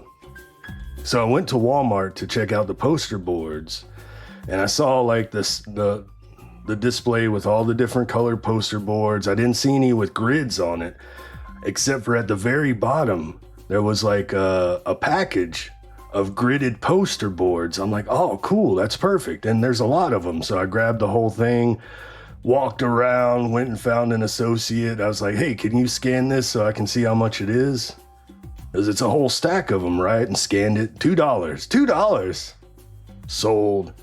So I went and checked out, purchased this stack of poster boards, brought it home, ripped it open, grabbed the first poster board, went to peel the sticker off with the barcode, and then there's a poster board underneath it with a barcode and a sticker, and then underneath that, I was like, oh, I think they were supposed to be $2 each. But I got like 20 of them for $2. So that was fun. Walmart can handle it. What a steal. Yeah, so that was a fun experience. Next up, we'll go to the display. And I just want to show off, this is from my conventions, Pathfinder Society. I found some old pictures.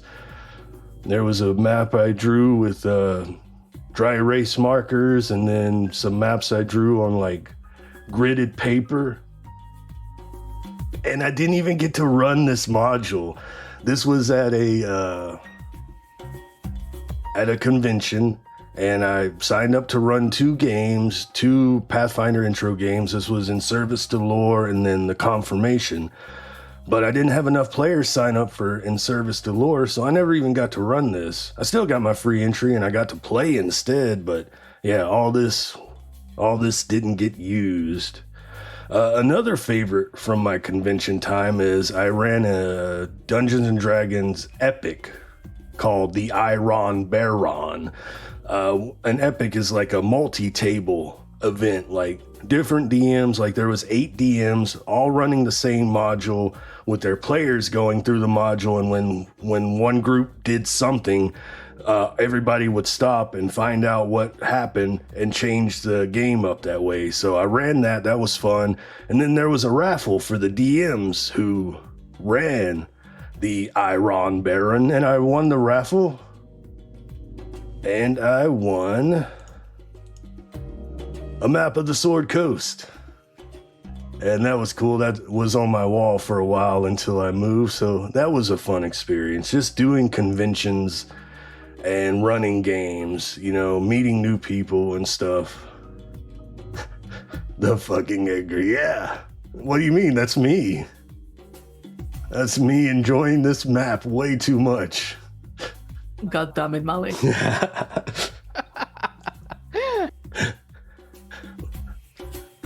Okay. And then next up, so that was some convention times. That was some favorites. And then from back before streaming, there was the Vikings game, right? The rotating DMs. I just really had fun, like building the lore and the maps and stuff. This map here started out as a Dungeon World map for that one shot that I had people sign up for. I'd only drawn out like the northern part. and the rest was just outlined. And then I was like, hey, this could be our little map for our Vikings game. And then my players, you can add to it, erase from it, like all the fjords and stuff weren't there when I first made the map, and another player turned DM, made fjords, and just added cities and landmarks to the map. So this was our shared map of our little Vikings campaign. And like I said, I do love Vikings, like mythology and lore and stuff. I know they did bad shit, but the idea of the fantasy Viking is cool. So I took a lot of lore from that, from the Castles and Crusades Codex Nordica for my runs, my 2 runs, and I really enjoyed learning about lore and then sticking it in. Why I have the picture of Ultimate Combat is because I sent my players to Helheim, and they had to ally with Hel to prevent an invasion from Hel's daughters, which some of them were made up, some of them were from the lore. And so I use the mass combat rules from Ultimate Combat to have my players like take control of different units for the big battle of the Hell invasion. So that was really fun. This next picture is when they cross the river Giel to get into Helheim from Niflheim. They had to face the Guardians over the river Giel, and these little set pieces were made by my friend's partner at the time. She was getting into trying to make maps and stuff using like cardboard and whatnot, so I took that and used this for the set piece. And like I said, I was big into Amon Amar, so one of my favorite songs, Hermod's Ride to Hell, where he had to ride over the river Giel and the bridge that Malgrim keeps. So they had to face Malgrim and Malgrim's brother, I think, if I remember correctly. But that was fun. What's next? River Giel. Oh, and then the final battle of that second arc, they had to face, which I made Hel's daughters like a coven, and they had to go to the inside a cave with like an open ceiling. They had to go into there and face the coven, which was really fun. Having a coven of witches face off. I did screw up. I cast Circle of Death at the beginning, which the bard countered, but the bard was further than 60 feet away, so would have been a whole different experience if they hadn't countered the Circle of Death, but it's all good. It was a fun fight. What's next? Alright, skipping ahead to the streaming favorite NPC. And let me hide the picture real quick. If you can see him, a statue in the back. He was first created on stream after the first Goblin Gang game. I wanted to do more TTRPG stream stuff since I wasn't live playing yet, so I did some Shadow the Demon Lord character creation and rolled up a random goblin, and Finger Nipples was born. An individual who went by Grumpy Bees sketched Finger Nipples. I don't know where Grumpy Bees is now, so I don't have their sketch up, but this was like the first iteration. He arrived in the Goblin Gang, and when we went and did the stream games, he was requested to come back, and then he's just been a recurring NPC. Just a random character made using the tables in Shadow the Demon Lord. I have more pictures. Here's his Darkest Dungeon Demon Lord iteration. He was in that game as well. And then here he is in Mask of God, where he appeared again. In Tears, he had different jobs. In Darkest Dungeon Demon Lord, he was a innkeeper. In Mog, he was a cleaner, cleaning up criminal stuff. And then Unlimited Worlds Unite, he is the guide of the world. So yeah, Mr. Finger Nipples, a favorite NPC of mine.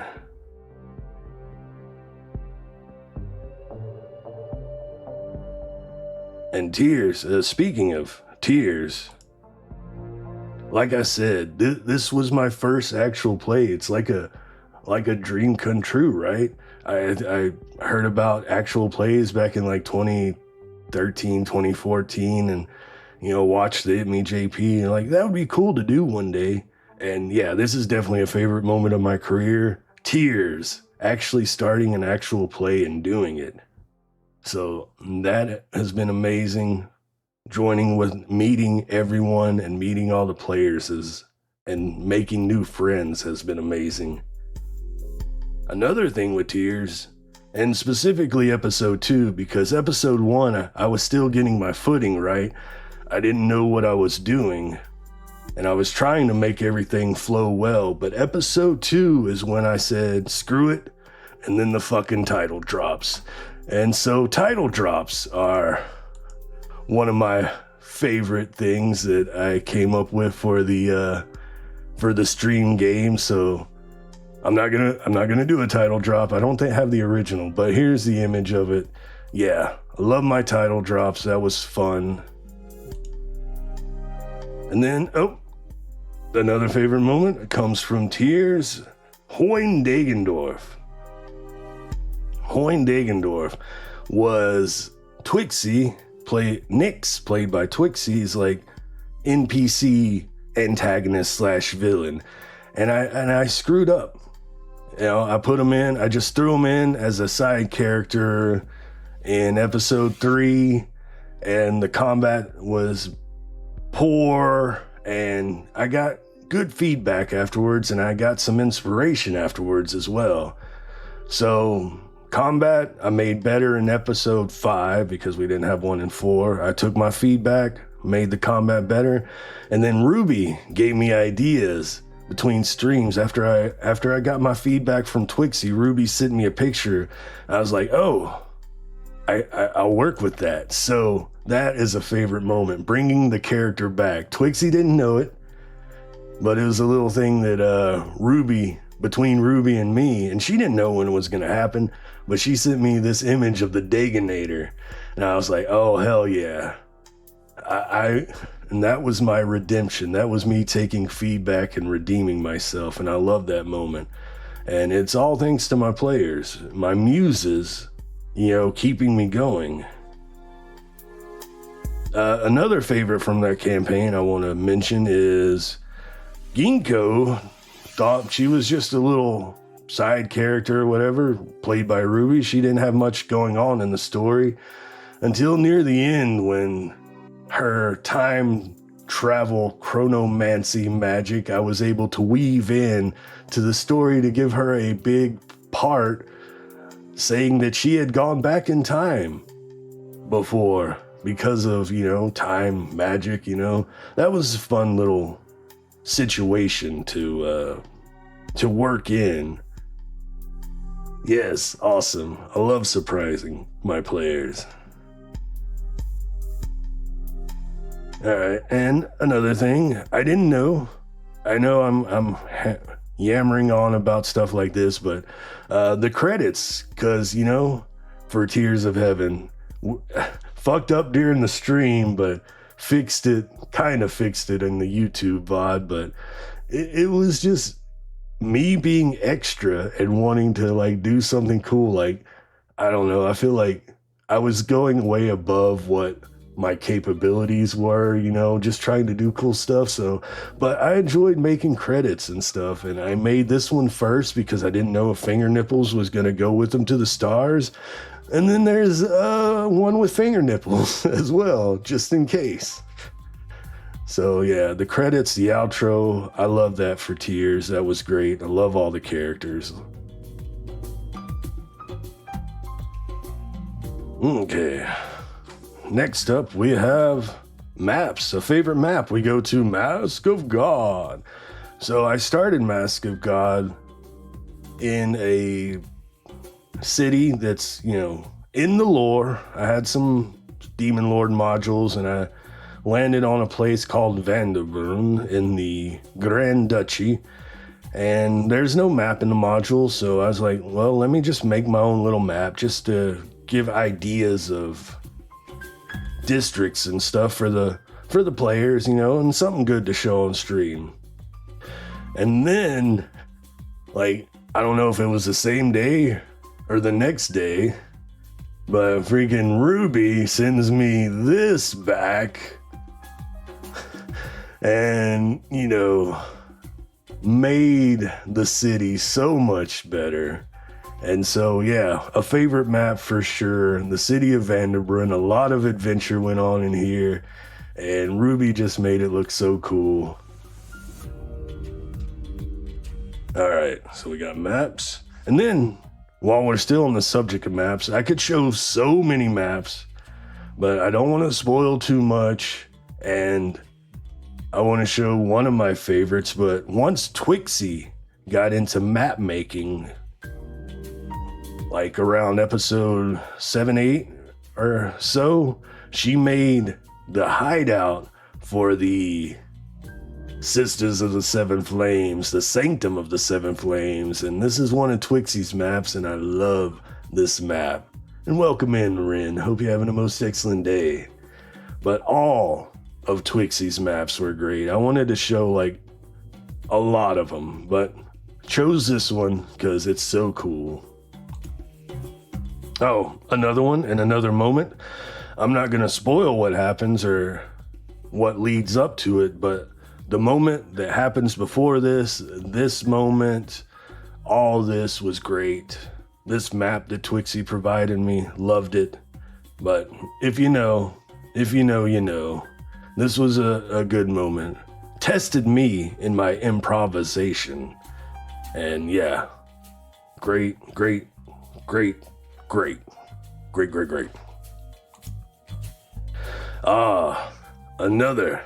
Another favorite moment was trying to put a board game into Mask of God and having my players play it and like creating the pieces in Canva and putting it in Fantasy Grounds.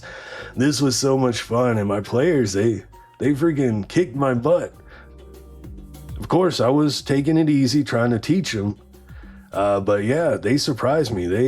They took to the game and they played it and they won, and I freaking loved that moment. It was a great moment. Great campaign moment. Freaking love it. On another NPC. This NPC I did not expect to return. They didn't have an image when they arrived in episode 4. They were just a throwaway character. They were an actor, gave them a name, Edgar Figaro from Final Fantasy VI. They were just going to be in and out. Weren't going to see him again. Was not going to see them again. But then Sticky, kind of the character played by Ruby, was like, oh, I want to be an actress. Oh, you know?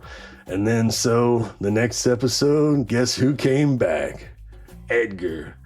And I just had so much fun with the Edgar dynamic, the Edgar Sticky dynamic, the Edgar Sticky Licky dynamic. Yeah, Ruby. But yeah, I did not expect him to return. I did not expect to see him again. I didn't expect him to get a model. But I mean, thanks to my players, I fell in love with this character and loved role-playing them. Another thing that happened in episode 4 that I was really proud of and was a favorite moment was throwing in a scene from a movie. The scene, like one of the first scenes in the movie Dogma, where they unveiled the Buddy Christ statue. A more friendly version of Jesus or whatever. And I was like, oh, that's perfect for Astrid and my situation. So I didn't have a statue at the time, but Rainer sent it to me later. But this little scene here, hydrate, yes, I will hydrate. But Rainer, shout out to Cedric Rainer for making the actual Astrid statue. But yeah, that was a fun moment. And it also introduced another NPC that I did not expect to win the hearts of the players. The individual who unveiled the statue, my man Cardinal Michael. You know, he was just trying to spread the good word of Astrid and reach out to the young generation, you know, and get that skibbity good word. Yes, and so, yeah, Cardinal Michael was born. He's from the lore. Probably not envision how Robert Schwab envisioned him, but his name is in the book. He has like a little paragraph about him. I took that and I ran with it.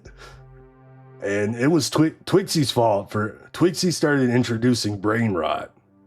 And I'm like, okay, being an old man, I'm like, yeah, that's dumb. I don't care. But then I started like using it, and I was like, okay, I don't want to like have a bunch of brain rot in the campaign, but maybe if I have this one character, you know, trying to reach the kids, talking in brain rot, and nobody takes him serious, maybe I can pull that off. And yeah, the players loved him. Wait, what's the actual paragraph of him? What do you mean? Oh, the paragraph in the book. It's nothing major. It's just he's a middle-aged redhead guy who's trying to spread the word, basically. That's the gist of it. I think it tells the relationship between the other cardinals in the book. But yeah, he returned. He got a new outfit when we did the Holy City arc. He had a whole new outfit when he came to visit the players. And then when he found out things were different than he imagined and went to a certain place, he embraced it as well. And yeah, he was such a great character. I love him. I didn't like him at first, but dang, my players made me fall in love with him. But yeah, favorite character, one of my favorite NPCs for sure. All right, next up, next favorite, just Mask the Outcast. Having, playing with these players, writing the characters and lore and the NPCs and stuff, and then Obi coming in with the art. I mean, just the whole Outcast. I know I down talk about my ability to run Mask and stuff, but don't get me wrong, I had a blast. This little arc was great. I loved running it. I loved the characters. I loved bringing it all to life. I loved Obi bringing it to life. Some more. Here's the team. Ruby, of course. Ruby bringing it to life as well with the Hero Forge. Here's the team Incognito with some of their NPCs. Loved it. Loved bringing the villains to life that you gave me. Dr. Moreau, Alva with the Loki, and I added the Frost Giants just to give Loki some more, you know, minions and stuff. So yeah, great. But I can't say enough. The creme of the crop. So Obi sending me these images, right? Sending me the player characters. I'm like, oh, it's beautiful. Oh, the overlay's beautiful. Everything's going to look so good. We're good to go. Awesome. And then one day, Obi sends me another image of the dang goblin. My PNG. Not anywhere in my mind was I going to get my own PNG for this. And then when Obi sent this blew my freaking mind. I cried. It was so beautiful. And I love this PNG. Thank you so much, Obi.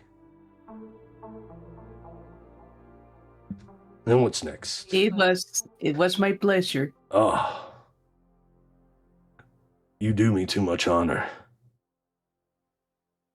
And then after the Outcast, another favorites, of course, the making of Ooh Woo. I mean, we put so much into this in the background. Ruby put so much into this as well. So just coming along with the concepts and everything, it was so much fun. The ideas, spitballing ideas. I mean, just in general. And then, of course, the All Brotnar world map.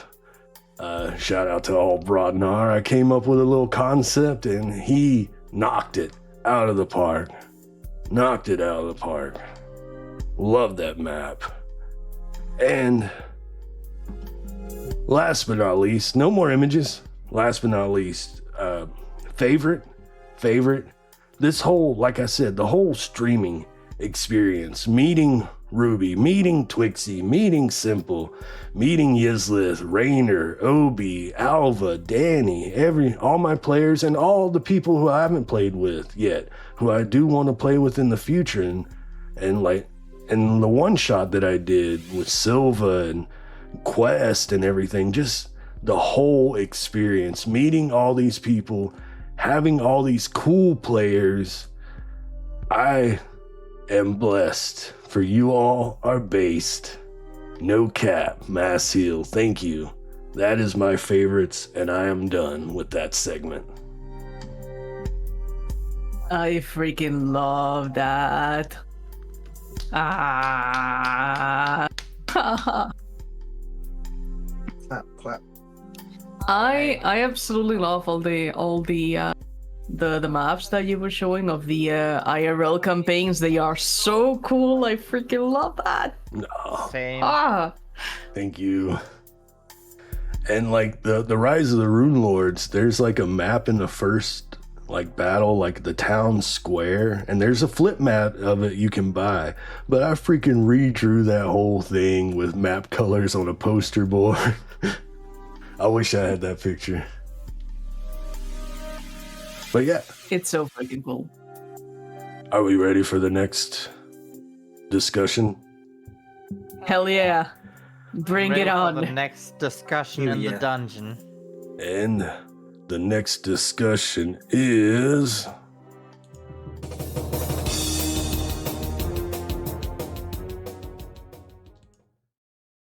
And you will be starting us off this time, Rubai. I didn't thought of that actually. Okay, so me being a very unexperienced DM so far, I didn't really had any bad DM experiences because I pick my players very, very carefully, and I had the luck that I had like a lot of I have too many people to choose from. Because I played with them before, so I know what they are as players, or I know how they are as DMs, and I know if they would make trouble or not. So yeah, I only have good players, I would say. But I think I'm going to say something that I feel like is not really talked too much about, and that's DM burnout. Like that's a really, really bad experience that I keep having actually with DMing.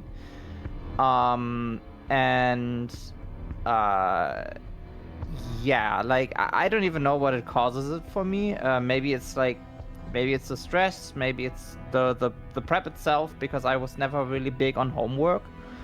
And yeah, I mean I had DM burnout with my first campaign, with I'm having it technically right now with my campaign that I'm running right now. Yeah, like personally, sometimes I write myself into a corner. I've had that a couple of times. Sometimes I want to prep too much. Yeah, I feel like every time I do that, I feel like I leave the players hanging. If I tell them I can't do it today, let's reschedule.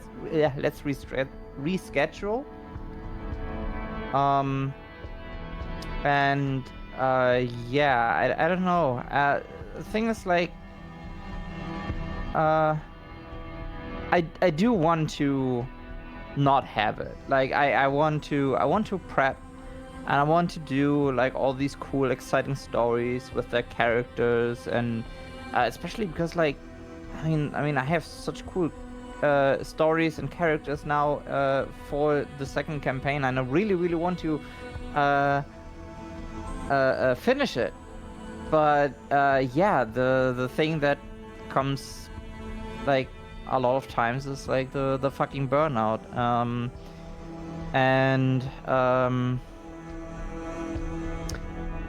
Something I also sometimes struggle with is try to be cohesive or consistent with stuff. So that's a little bit of a bad experience, I would say. And yeah, sometimes I don't have enough time because I have too many plans for like the next session or whatever. Or even I would say, I don't have time because I have to write the script for this podcast. No hard feelings about that though. So yeah, that's my bad experience really. I don't really have any specific. It's just a fucking burnout and it sucks. It's the most suckiest experience that I've had so far as a DM. Honestly, I feel you on that. There's been times in my other campaigns where it was just like, it's just I'm sorry, it's just not happening, and it won't happen for a while. And yeah, it's normal to feel guilty about it, but what's important is like oftentimes another thing that is not talked about is that DMs are also players, and DMs also have to have fun. And if something is going to stress you out and stuff, then just leave it, take a little break, come back when you feel ready. Because players that value what you do will always be like welcoming you back with. That's something I still have to really internalize for me, actually, because like I do hear your words and I do believe them myself, like because like if I like if I see it from a player perspective, and like you or Mally say, oh, like I need like a hiatus or something, then I'm totally fine with it, because like I really hope that the campaign continues, because like I love the campaigns that I'm in. But I also of course want to give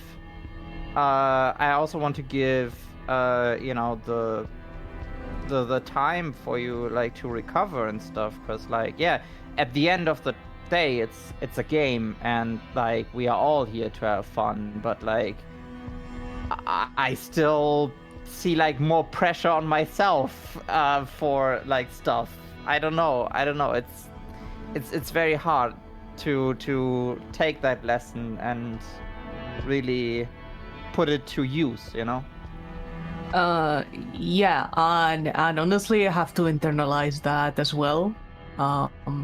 So me saying that, it's just like freaking hypocritical of me, because it happens to me. I think that everyone can relate to this, honestly. Yeah. So what's your bad DM experience, Rainer? During the siege of Rio de Sangre, it was a really hot day and the AC barely worked. I took my shirt off, and from behind the DM screen, I looked fully naked.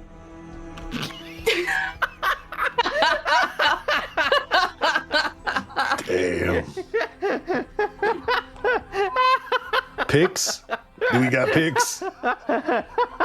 They exist. That's all I needed to know. That is extremely funny. What the fuck? I did not expect that. So what's your bad experience with DMing, Malinim? I don't know about DMing, but I was at a table where the DM looked like they were naked behind the screen.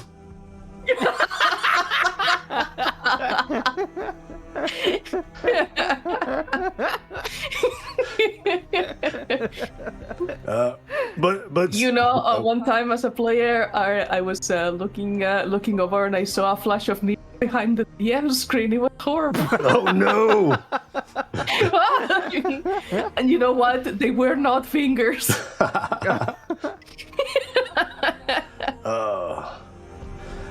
But for me, I don't have much. Like you, Ruby, you know, most of my players were awesome, and I knew it was only like, even at the conventions and the game stores, everyone was pretty cool, at least at my tables. I maybe once I had a player who kept trying to cheat, rolling dice and be like, oh, look, I rolled a 20, and not actually rolling, but like moving their hand over the dice and look, it's a 20. Like, no, wait till I say to roll and then roll it. Just something minor like that. And I agree with you, Ruby, too, about burnout. I've experienced it a lot as well, but I think I've overcome it a little bit better now that I've had more experience, but we'll talk about that more in the growth section. Let's turn it over to Eldridge Oblivion for their bad experiences. Hello, Eldridge Oblivion here, CEO of Bad Experiences, coming in with even more bad experience. Thought it was sober on the player section. No, as a DM, I have also had bad experiences, because of course. But yeah. I got plenty of them as a DM, but I'm only going to highlight a pair of them in more detail than others that I will mention more like possibly. But I will start with one that was a hell of my own make. This one is funny in a way. I was young, naive, full of hubris and ambition. Now, I want you all to understand that I've been a people pleaser my entire life. I've gotten better at saying no, but back then I couldn't. And so, this is the story of how I DM'd the Dragon Age module for 8 players. You heard that right. 8 players. Ocho.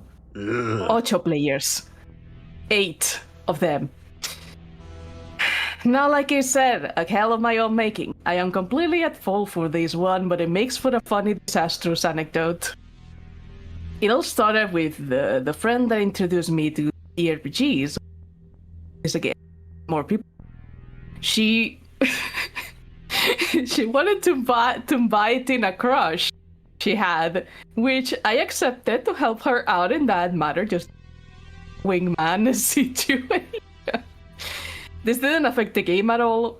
Said crush was just inexperienced, which is fine by me.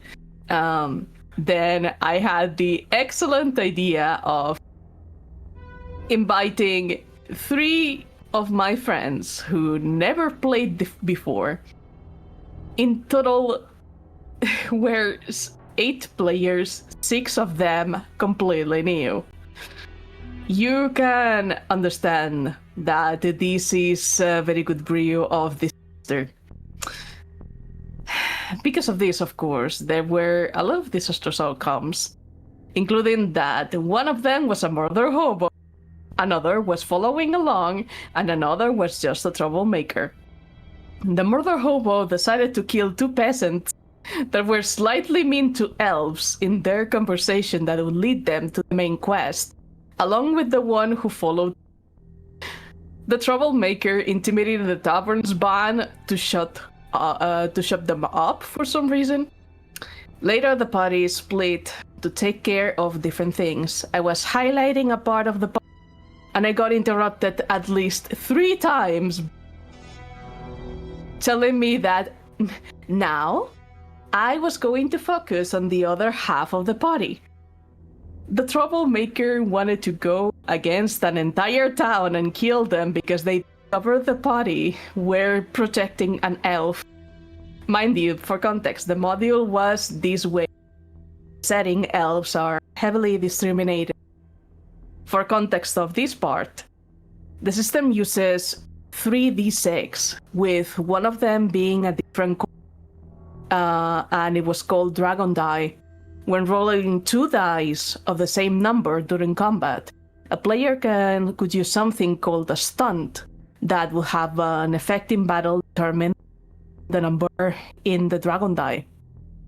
You could accumulate powers points during combat to use stronger stunts. We got to the end of the mod. I prepared an epic boss battle, even using your heart Charlesborn track from Dragon Age Inquisition, which, if you don't know it, listen to it. It's so fucking good. Oh my god. That track just pumped me up so much. I was having just like I buffed everything to match. I had a lot of things down. One of the players started in initiative, asked me if she could use her accumulated stunts. I told her. She lost them after the last combat. They had a little encounter before. Another player insisted that I had to let her. And because I didn't know to say no, I accepted. Single-handedly, almost one shot. And Murder Hobo got the kill. Seem to describe it. He said that he would cut the aberration's arm, and then the other arm, and then a leg, and then the other leg, and then the head. I described at the ending. All over, was very disappointing.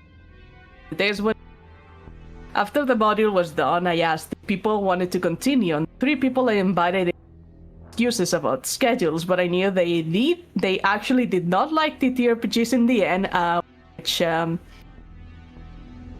have opinions. I wish they were honest with me, you know. I am not made out of glass, and I already said that mime if that was the case, because you know, if you don't like something, then might as well just say so and move on. If you're not to have fun, then I would rather not just go there and not have fun. On the contrary. But yeah. But conclusion. Learn to say no, and for the love of everything above and below, do not DM for 8 players unless you're... Or don't do it at all. Just don't do it. I beg you. I am Oblivion. No, and the defeat. Do not play. Do not run for 8 players. This message is brought to you by Eldridge Oblivion. Yes, do not. The reason why Critical Role works is because they all know each.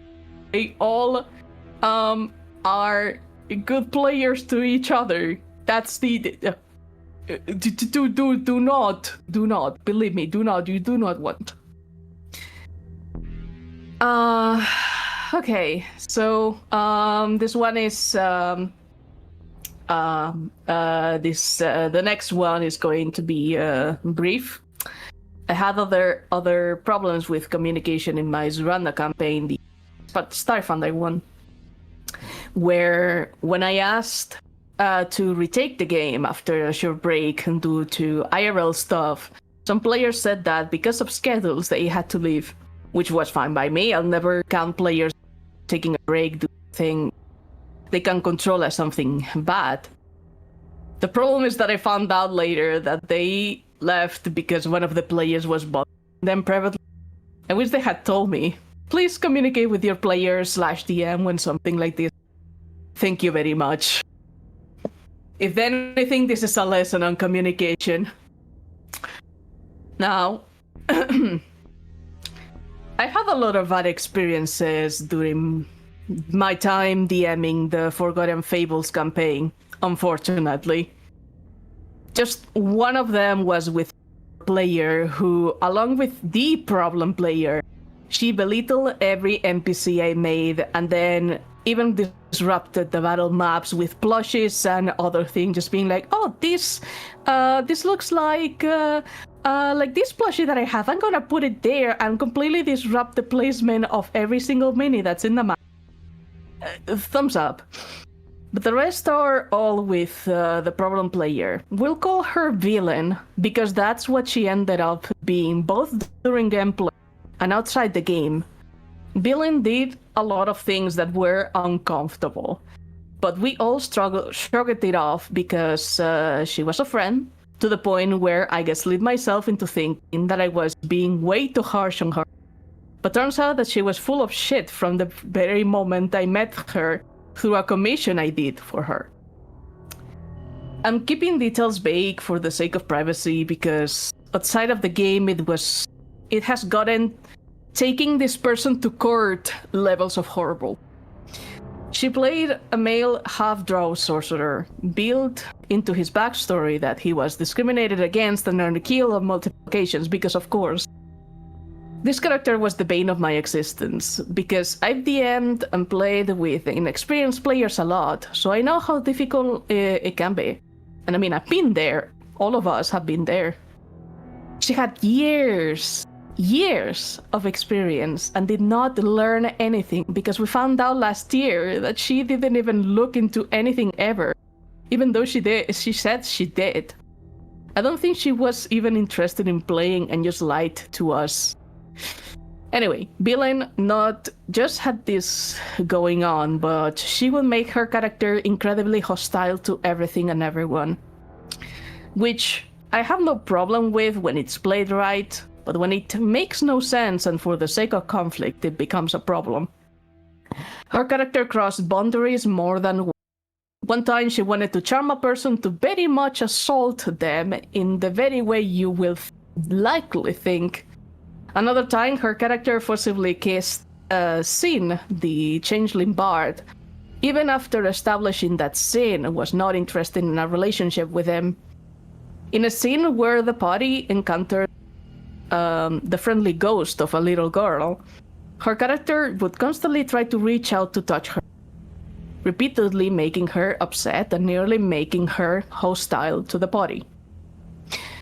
Claymore had to constantly keep an eye on him, and not in a fun, engaging way. Her character would constantly get in trouble and have to get his ass rescued on a few occasions, disrupted negotiations, just overall being unfun, and on top of that, constantly asking if she could do something she knew she could not, if she even bothered to read the description of the spell.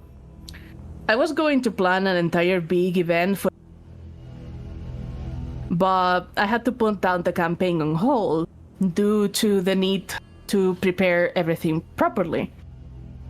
She ended up asking for a break herself, which fine because there was a lot happening. I'll keep the details to myself for the sake of privacy, as I said. But this is a reminder to talk to people outside of your situation, to make you realize that the things that you're going through are not normal. Me and my other two players were constantly told she was a problem, but we didn't want to see it because she was your friend. Unfortunately, that was the right assumption, and like I said, it got way worse last year. Safe to say, I told my other two players that I needed to end this campaign because there was too much negativity associated with it. At least I got to tell them all the details I didn't get, which was enough for them to get as much closure as I did. And lastly, unfortunately, I had to have Beyond the Void on a hiatus, kick out the player for repeated accounts of ghosting and having to chase after them to get an answer that was the straw that broke the camel's back. I'm still on hiatus because of my mental health, but I'll get back to it someday. And those are the things that I wanted to talk about because I think it's very important to highlight. Not everything is rainbows and sunshine. Because fucking hell. I just want to play a normal game once, thank you very much. Poor Obi. You're the one with the bad stories. I'm sorry you had to deal with that. Yeah. Yeah, it's... it is... It is fine. I'm just like, hey, can we play a game normally one day, please? Please and thank you. Like, Hey, but at least you didn't play at a table with a naked DM.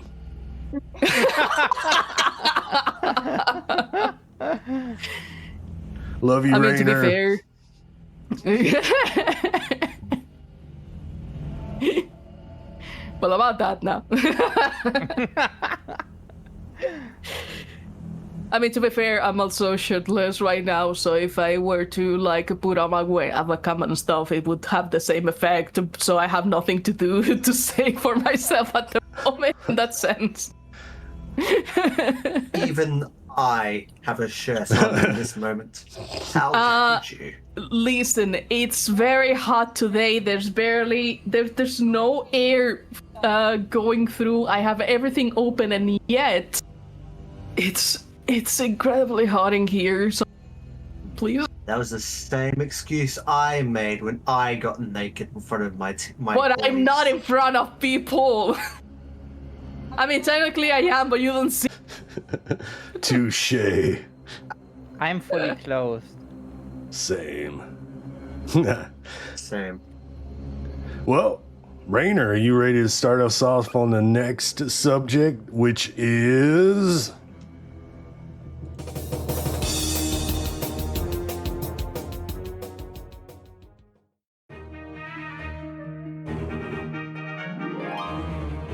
your growth and future plans.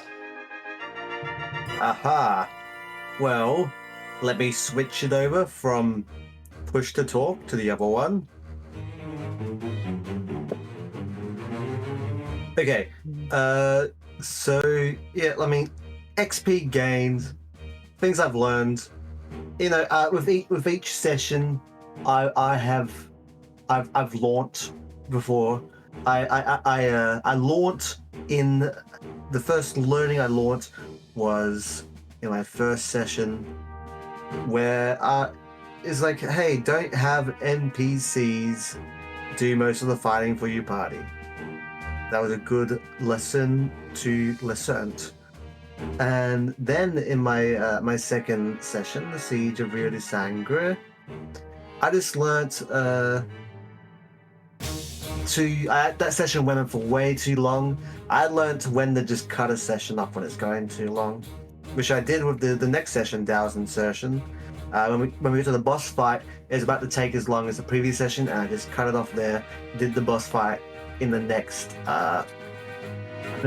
session, and also from that session, I learned more about my system I made for infiltration. I learned that the infiltration system is better used when there are actual enemies to avoid. If you're using the system while there's no enemies around to try and avoid, it just ends up taking too long to get through the map. And then War of Independence, I learnt nothing. And then my campaign of Ruby, I learned that it's difficult to keep the engine going on a one-on-one campaign, and sometimes you just kind of need multiple players to make it keep going, because it's difficult.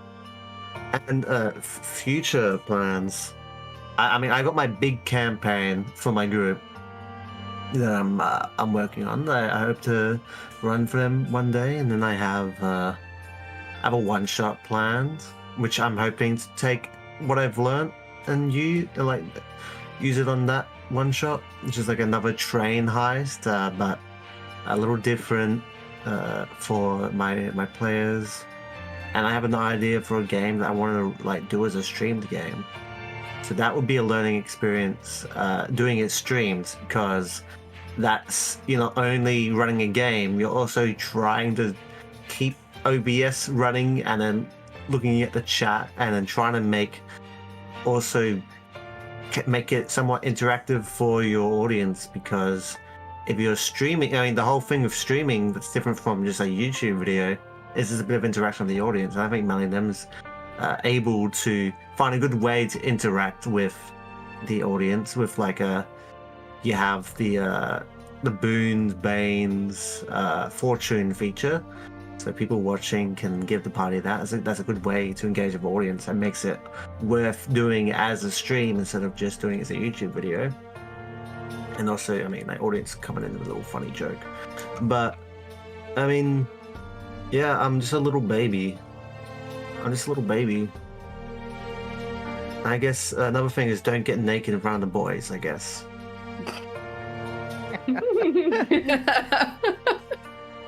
Or do. I mean, you don't know until you try. In my current state. Not in my current state.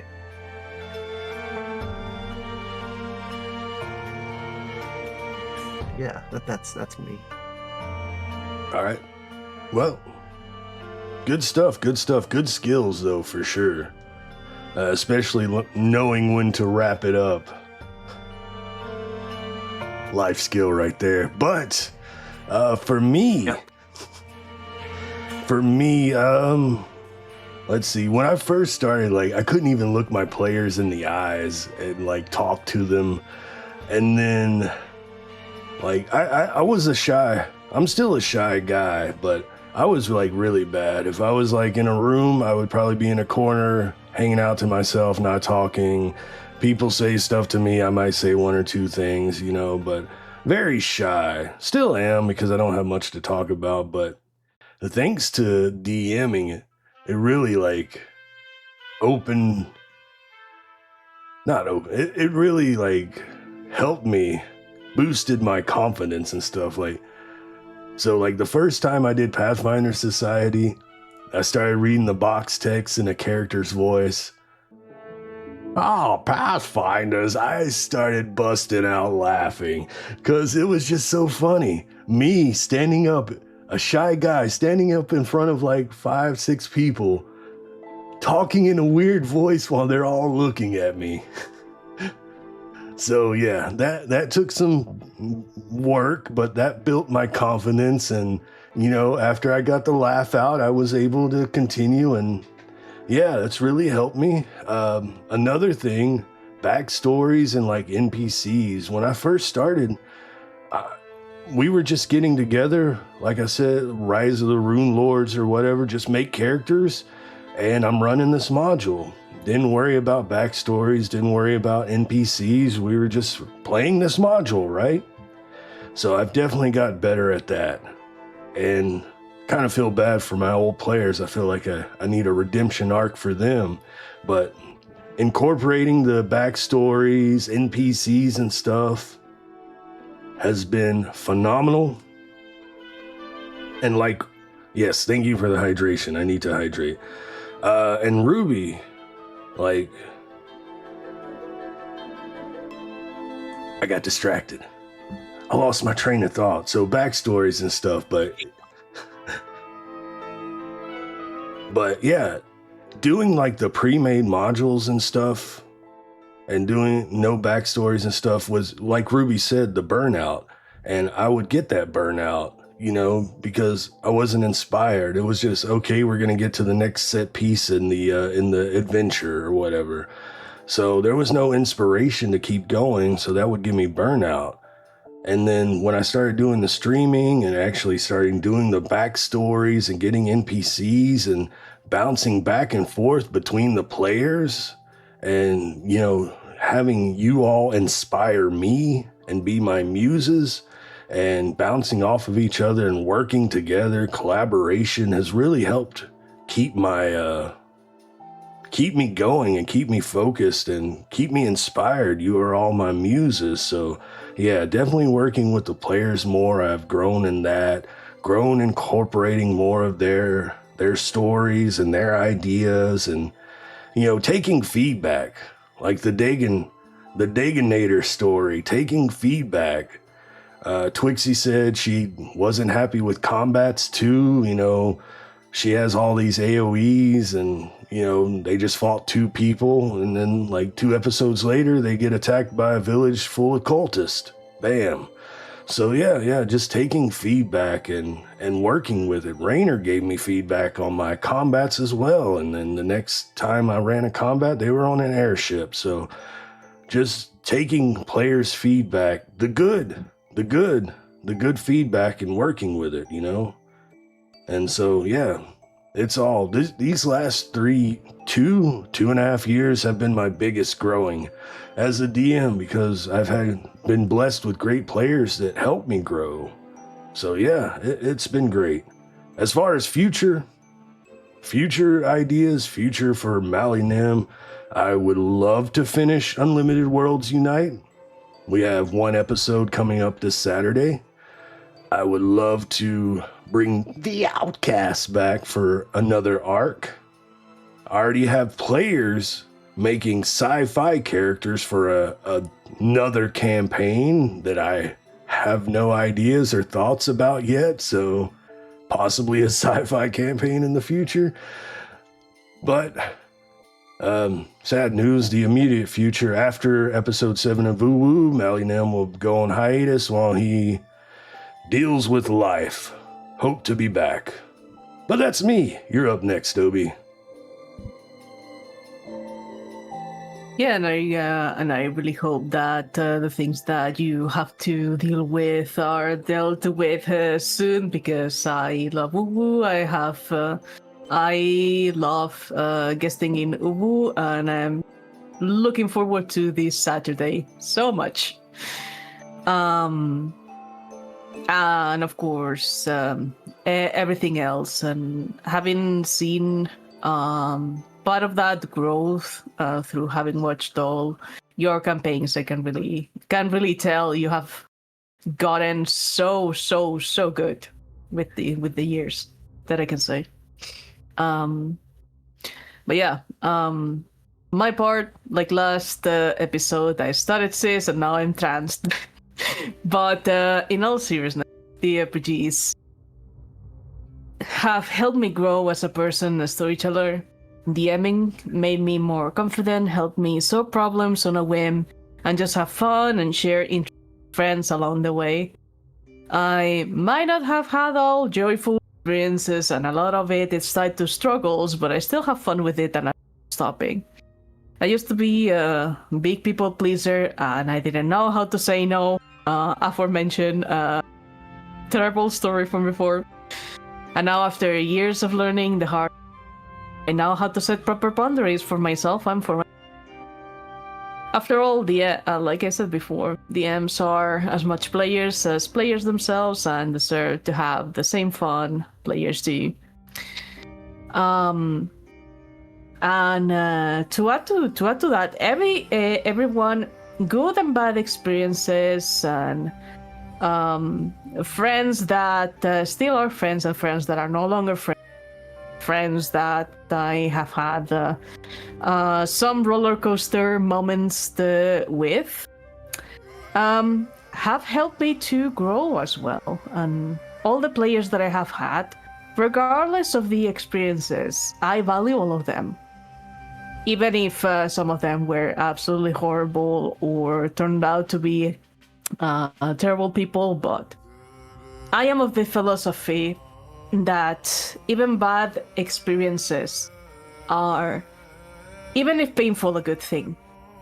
And that will always help you grow in one way or another. I got introduced to the concept of boundaries in TTRPGs through asking the simple question of fears and phobias to avoid putting things in game that would be uncomfortable in the first campaign that I participating in with D&D 5th edition. And later on the X card and the consent form, thanks to someone I met through a friend who I haven't seen in a long time, and I really hope that they are well. I still made my mistakes. I'm not perfect, but my best, and I own mistakes to do better next time. That's the important part in the end. my path as a DM has had a lot of obstacles, but the TRPGs are what brings me the most joy at the moment, and I'm not stopping anytime soon. You can squash me like a bug, but I am a.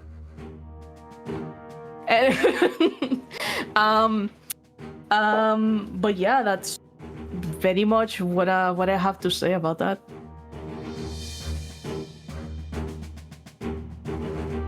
Ruby? Strong words. You can show the last picture then. Yeah, I mean, before I started being a DM, I was. Well, I didn't start, actually, I would say. Like, I was so scared of starting anything that I just procrastinated a lot. You know, I would procrastinate on my first one-shot. I would procrastinate on my first campaign. I sometimes still procrastinate on the current campaign, but it's been getting better. But yeah, because like every DM I played with, they always seem to have their shit together when DMing. You know, they were so well prepared, and they had like qualities, like they could do cool voices. They had like very interesting lore, because I usually would just play in homebrew campaigns. And just like how the fuck do I live up to that? Like that's something I asked myself back then. I was extremely nervous about the opinions of others. You know, what if they judge my storytelling? What if I haven't prepped enough? What if I forget the fucking voice of an NPC? Although, to be fair, I don't give a shit anymore about NPC voices. I mean, because like I'm just not good at it. Like I love it when someone is good at Oblivion and Mali. You both are fantastic with voices of NPCs. You can actually remember what voice you gave them most of the times, and yeah, I just realized I cannot do that, so I just don't focus on that. I focus on other things. And yeah, I was just a nervous wreck back then. Today, I'm still nervous a little bit, but I'm also extremely excited to start a new session, because like what Melly said, like it's a lot about inspiration, and I feel like with the second campaign I have like a lot of inspiration, and when I don't, that's where the burnout kind of hits, because I have to force myself to kind of bring you to the point where I want you to be, and then suddenly maybe I get some ideas and stuff, and then I can continue. At least that's what happened to me, like the last time. And I'm just excited to share the world, share the characters that I came up with, and I'm excited to see like how you like what I came up for your characters, because like yeah, you all gave me such very interesting characters that I can work with and that I can hurt you with. Although I still, I don't know, it's still hard for me to hurt you.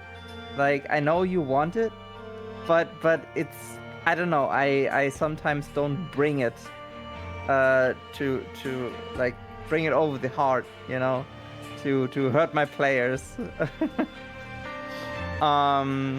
Yeah, I know that I still have like a lot of stuff to learn. Like I want to become better as a DM. Sometimes I think, oh, I should just stop being a DM, because like I'm not good enough, or I have like burnout or whatever. And then like I have like, suddenly I have ideas again, and I'm like, no, I do want to I do want to tell stories, and like I'm just scared that I become a forever DM. But like I think I have it under control. I will not become a forever DM. I still try to prep way too much actually. And then sometimes I feel like I prep way too little. And I still have to find a good balance between what I have to prep and what I can leave up to the players and what I can leave up to myself. I need to become more confident still in my improv skills. Like that's like one of my goals to kind of improv. Is I sometimes have like I'm a little bit scared to improv like lore stuff that I have to come up with like on the spot, because like, oh shit, I can barely keep notes when I'm DMing, and then like, so did something happen already? And I forgot like something that my players know but I don't. Like sometimes I that feels like very I feel fraudulent then to do that. But yeah, I think like at the end of the day it's a game and I should be just having fun. But I still want to have a cohesive story. My goal, my future plans. Well, I want to finish my second campaign. I do want to finish it. I want to give myself time if I need it. So if I need like a month or so to prep, then I should take it. I shouldn't work on too many projects at the same time, because like that also leads to burnout. And one thing I want to do, campaign 3, I want to have like a complete new world, a complete new story, and like custom species, and also limited. Like I want to limit the world way more than I'm doing right now with Grandiosa, because like technically in Grandiosa you have like everything. You have like aliens, you have fantasy, you have sci-fi. Like I put everything I like into Grandiosa. And so the next campaign I want to do is like I want to make it more themed to like one specific theme. I don't know what it will be yet, but it should be like an easier story for me to prep and like not spend so much time with like world building that no one's ever going to see. Although I probably will do that. So yeah, that's like my my future goals really. And that's pretty much it. Nice. And you don't have to worry about it. I know you run for a bunch of DMs, Ruby, but I can't speak for all of them, but I am excited to play in your game anytime. Same thing here. The thing about DMing for a bunch of DMs is that we all understand the struggle. Yeah, and so we honestly, this is something I learned I learned myself actually way better by DMing. I learned much more about other DMs too. You're right. Yeah, it actually helps. It makes me. I think it made me also into a better player. Mm-hmm. Agreed. Yeah. Well, Factual. Oh, what you got, Rainer? Factual. Actual factual. Actual factual. Audio jungle. Audio jungle. Now, normally Audio jungle. we would turn it over to chat for questions, but we're running long, so I think we're going to just do some outros and raid out. Please give me a raid message. If you don't have someone to raid, I have an idea in mind. I don't know. Raid whoever you want. All right, we're going to raid Bean because they're playing some Warhammer Rogue Trader. Cool. Nice. Haven't seen Bean in a while. Lovely jubbly. Lovely jubbly. Lovely jubbly. Lovely jubbly. Lovely jubbly raid. Lovely jubbly Did we decide on like a next episode or something? Not yet. Like Yeah. whenever that will be, honestly. Yeah, Like you said whenever you that were- will be. You were going on a hiatus. Yes, I believe we discussed doing an episode on Shadow of the Weird Wizard and do a whole episode on a campaign, or not a campaign, a system. Yeah, that makes sense. Yeah. And I mean, you're going on a hiatus, and no pressure. We can just have it prepared, or like a speedball and everything. Oh, yeah. No pressure at all. Shit, you could Yeah. do it without me. You don't even need me. Bitch, you're the one hosting the I was podcast. going to say, we do need you. Look, you've got the same dungeon set up, Obi, in your files. No, no. but it's your dungeon and my dungeon. You can trust me with the stream key. You can trust me. Right? I can be trusted around friends. I can be trusted around stream keys. Nice. No, this was actually very fun. Like to talk about the DM experiences and listening to all of you. Like I really enjoyed Same. Yeah. being here today. Like it's almost like I forgot like all my burnouts and stuff today, which is really nice. Yeah, same. It has been really, really nice to ramble on about all of that, but also one thing that I say is that because of time constraints and stuff, which is completely fine, but I would love to ramble on things that I haven't talked about that I would like to talk about when it comes to the DMing and stuff, but maybe we could leave that another time or do like an appetizer, just so we don't spend like 1 more hour here rambling on. No worries, no worries. Dungeon discussion and dungeon extended. Yes. Discussion in dungeon, more discussions in the dungeon. Discungeon. Discussion. Discussion. Discussion. Nice, nice. All right. Well, let's say some goodbyes. We're going to do left to right this time. So we'll start with you, Rainer. I mean, bye.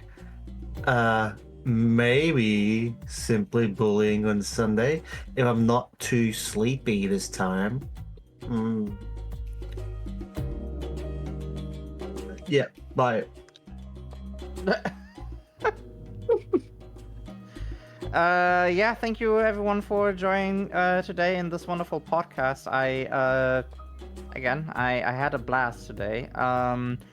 I personally, I think I might be ready to come back to streaming. It's been also for me like a little bit of hiatus. Again, burnout sucks. But I do want to give streaming a little bit more focus again. So you can check me out on Ruby the Lazy Goblin on Twitch. Yeah, like I don't know, maybe doing some more Hero Forge stuff again. Alright, bye bye. And I've been Elrich Oblivion. I am currently on a hiatus because these past weeks, or very much almost the entirety of June, has been very, very hard. And I have gotten to a breaking point where I just need to step away from a lot of things and not have pressure on me. I don't know when I'm going to be back. I guess when I see that I am feeling better overall. But other than that, I still am hosting movie nights on my Discord. And that's very much what's going on for me at the moment. Hopefully in a couple of weeks or maybe around July I will be able to feel well enough to come back, but we will have to see. And me, I'm Mally Nim. You can check out my YouTube to find all the past actual play VODs, Shadows Fall, The Outcast, and the discussion in Dungeon as well. Episode 1 is there. Episode 2 will be there later today or tomorrow. Maybe. Or within the next few days. Other than that, you can find me back here on Twitch on Saturday for episode 7 of Shadows Fall, Unlimited Worlds Unite. And then I'll be going on a hiatus for undetermined amount of time while I get my shit together. But other than that, I will see you all Saturday. Well, the raid has been started. We can raid now. I can click the button, so don't leave me hanging, co-host. Bye. Bye. Bye.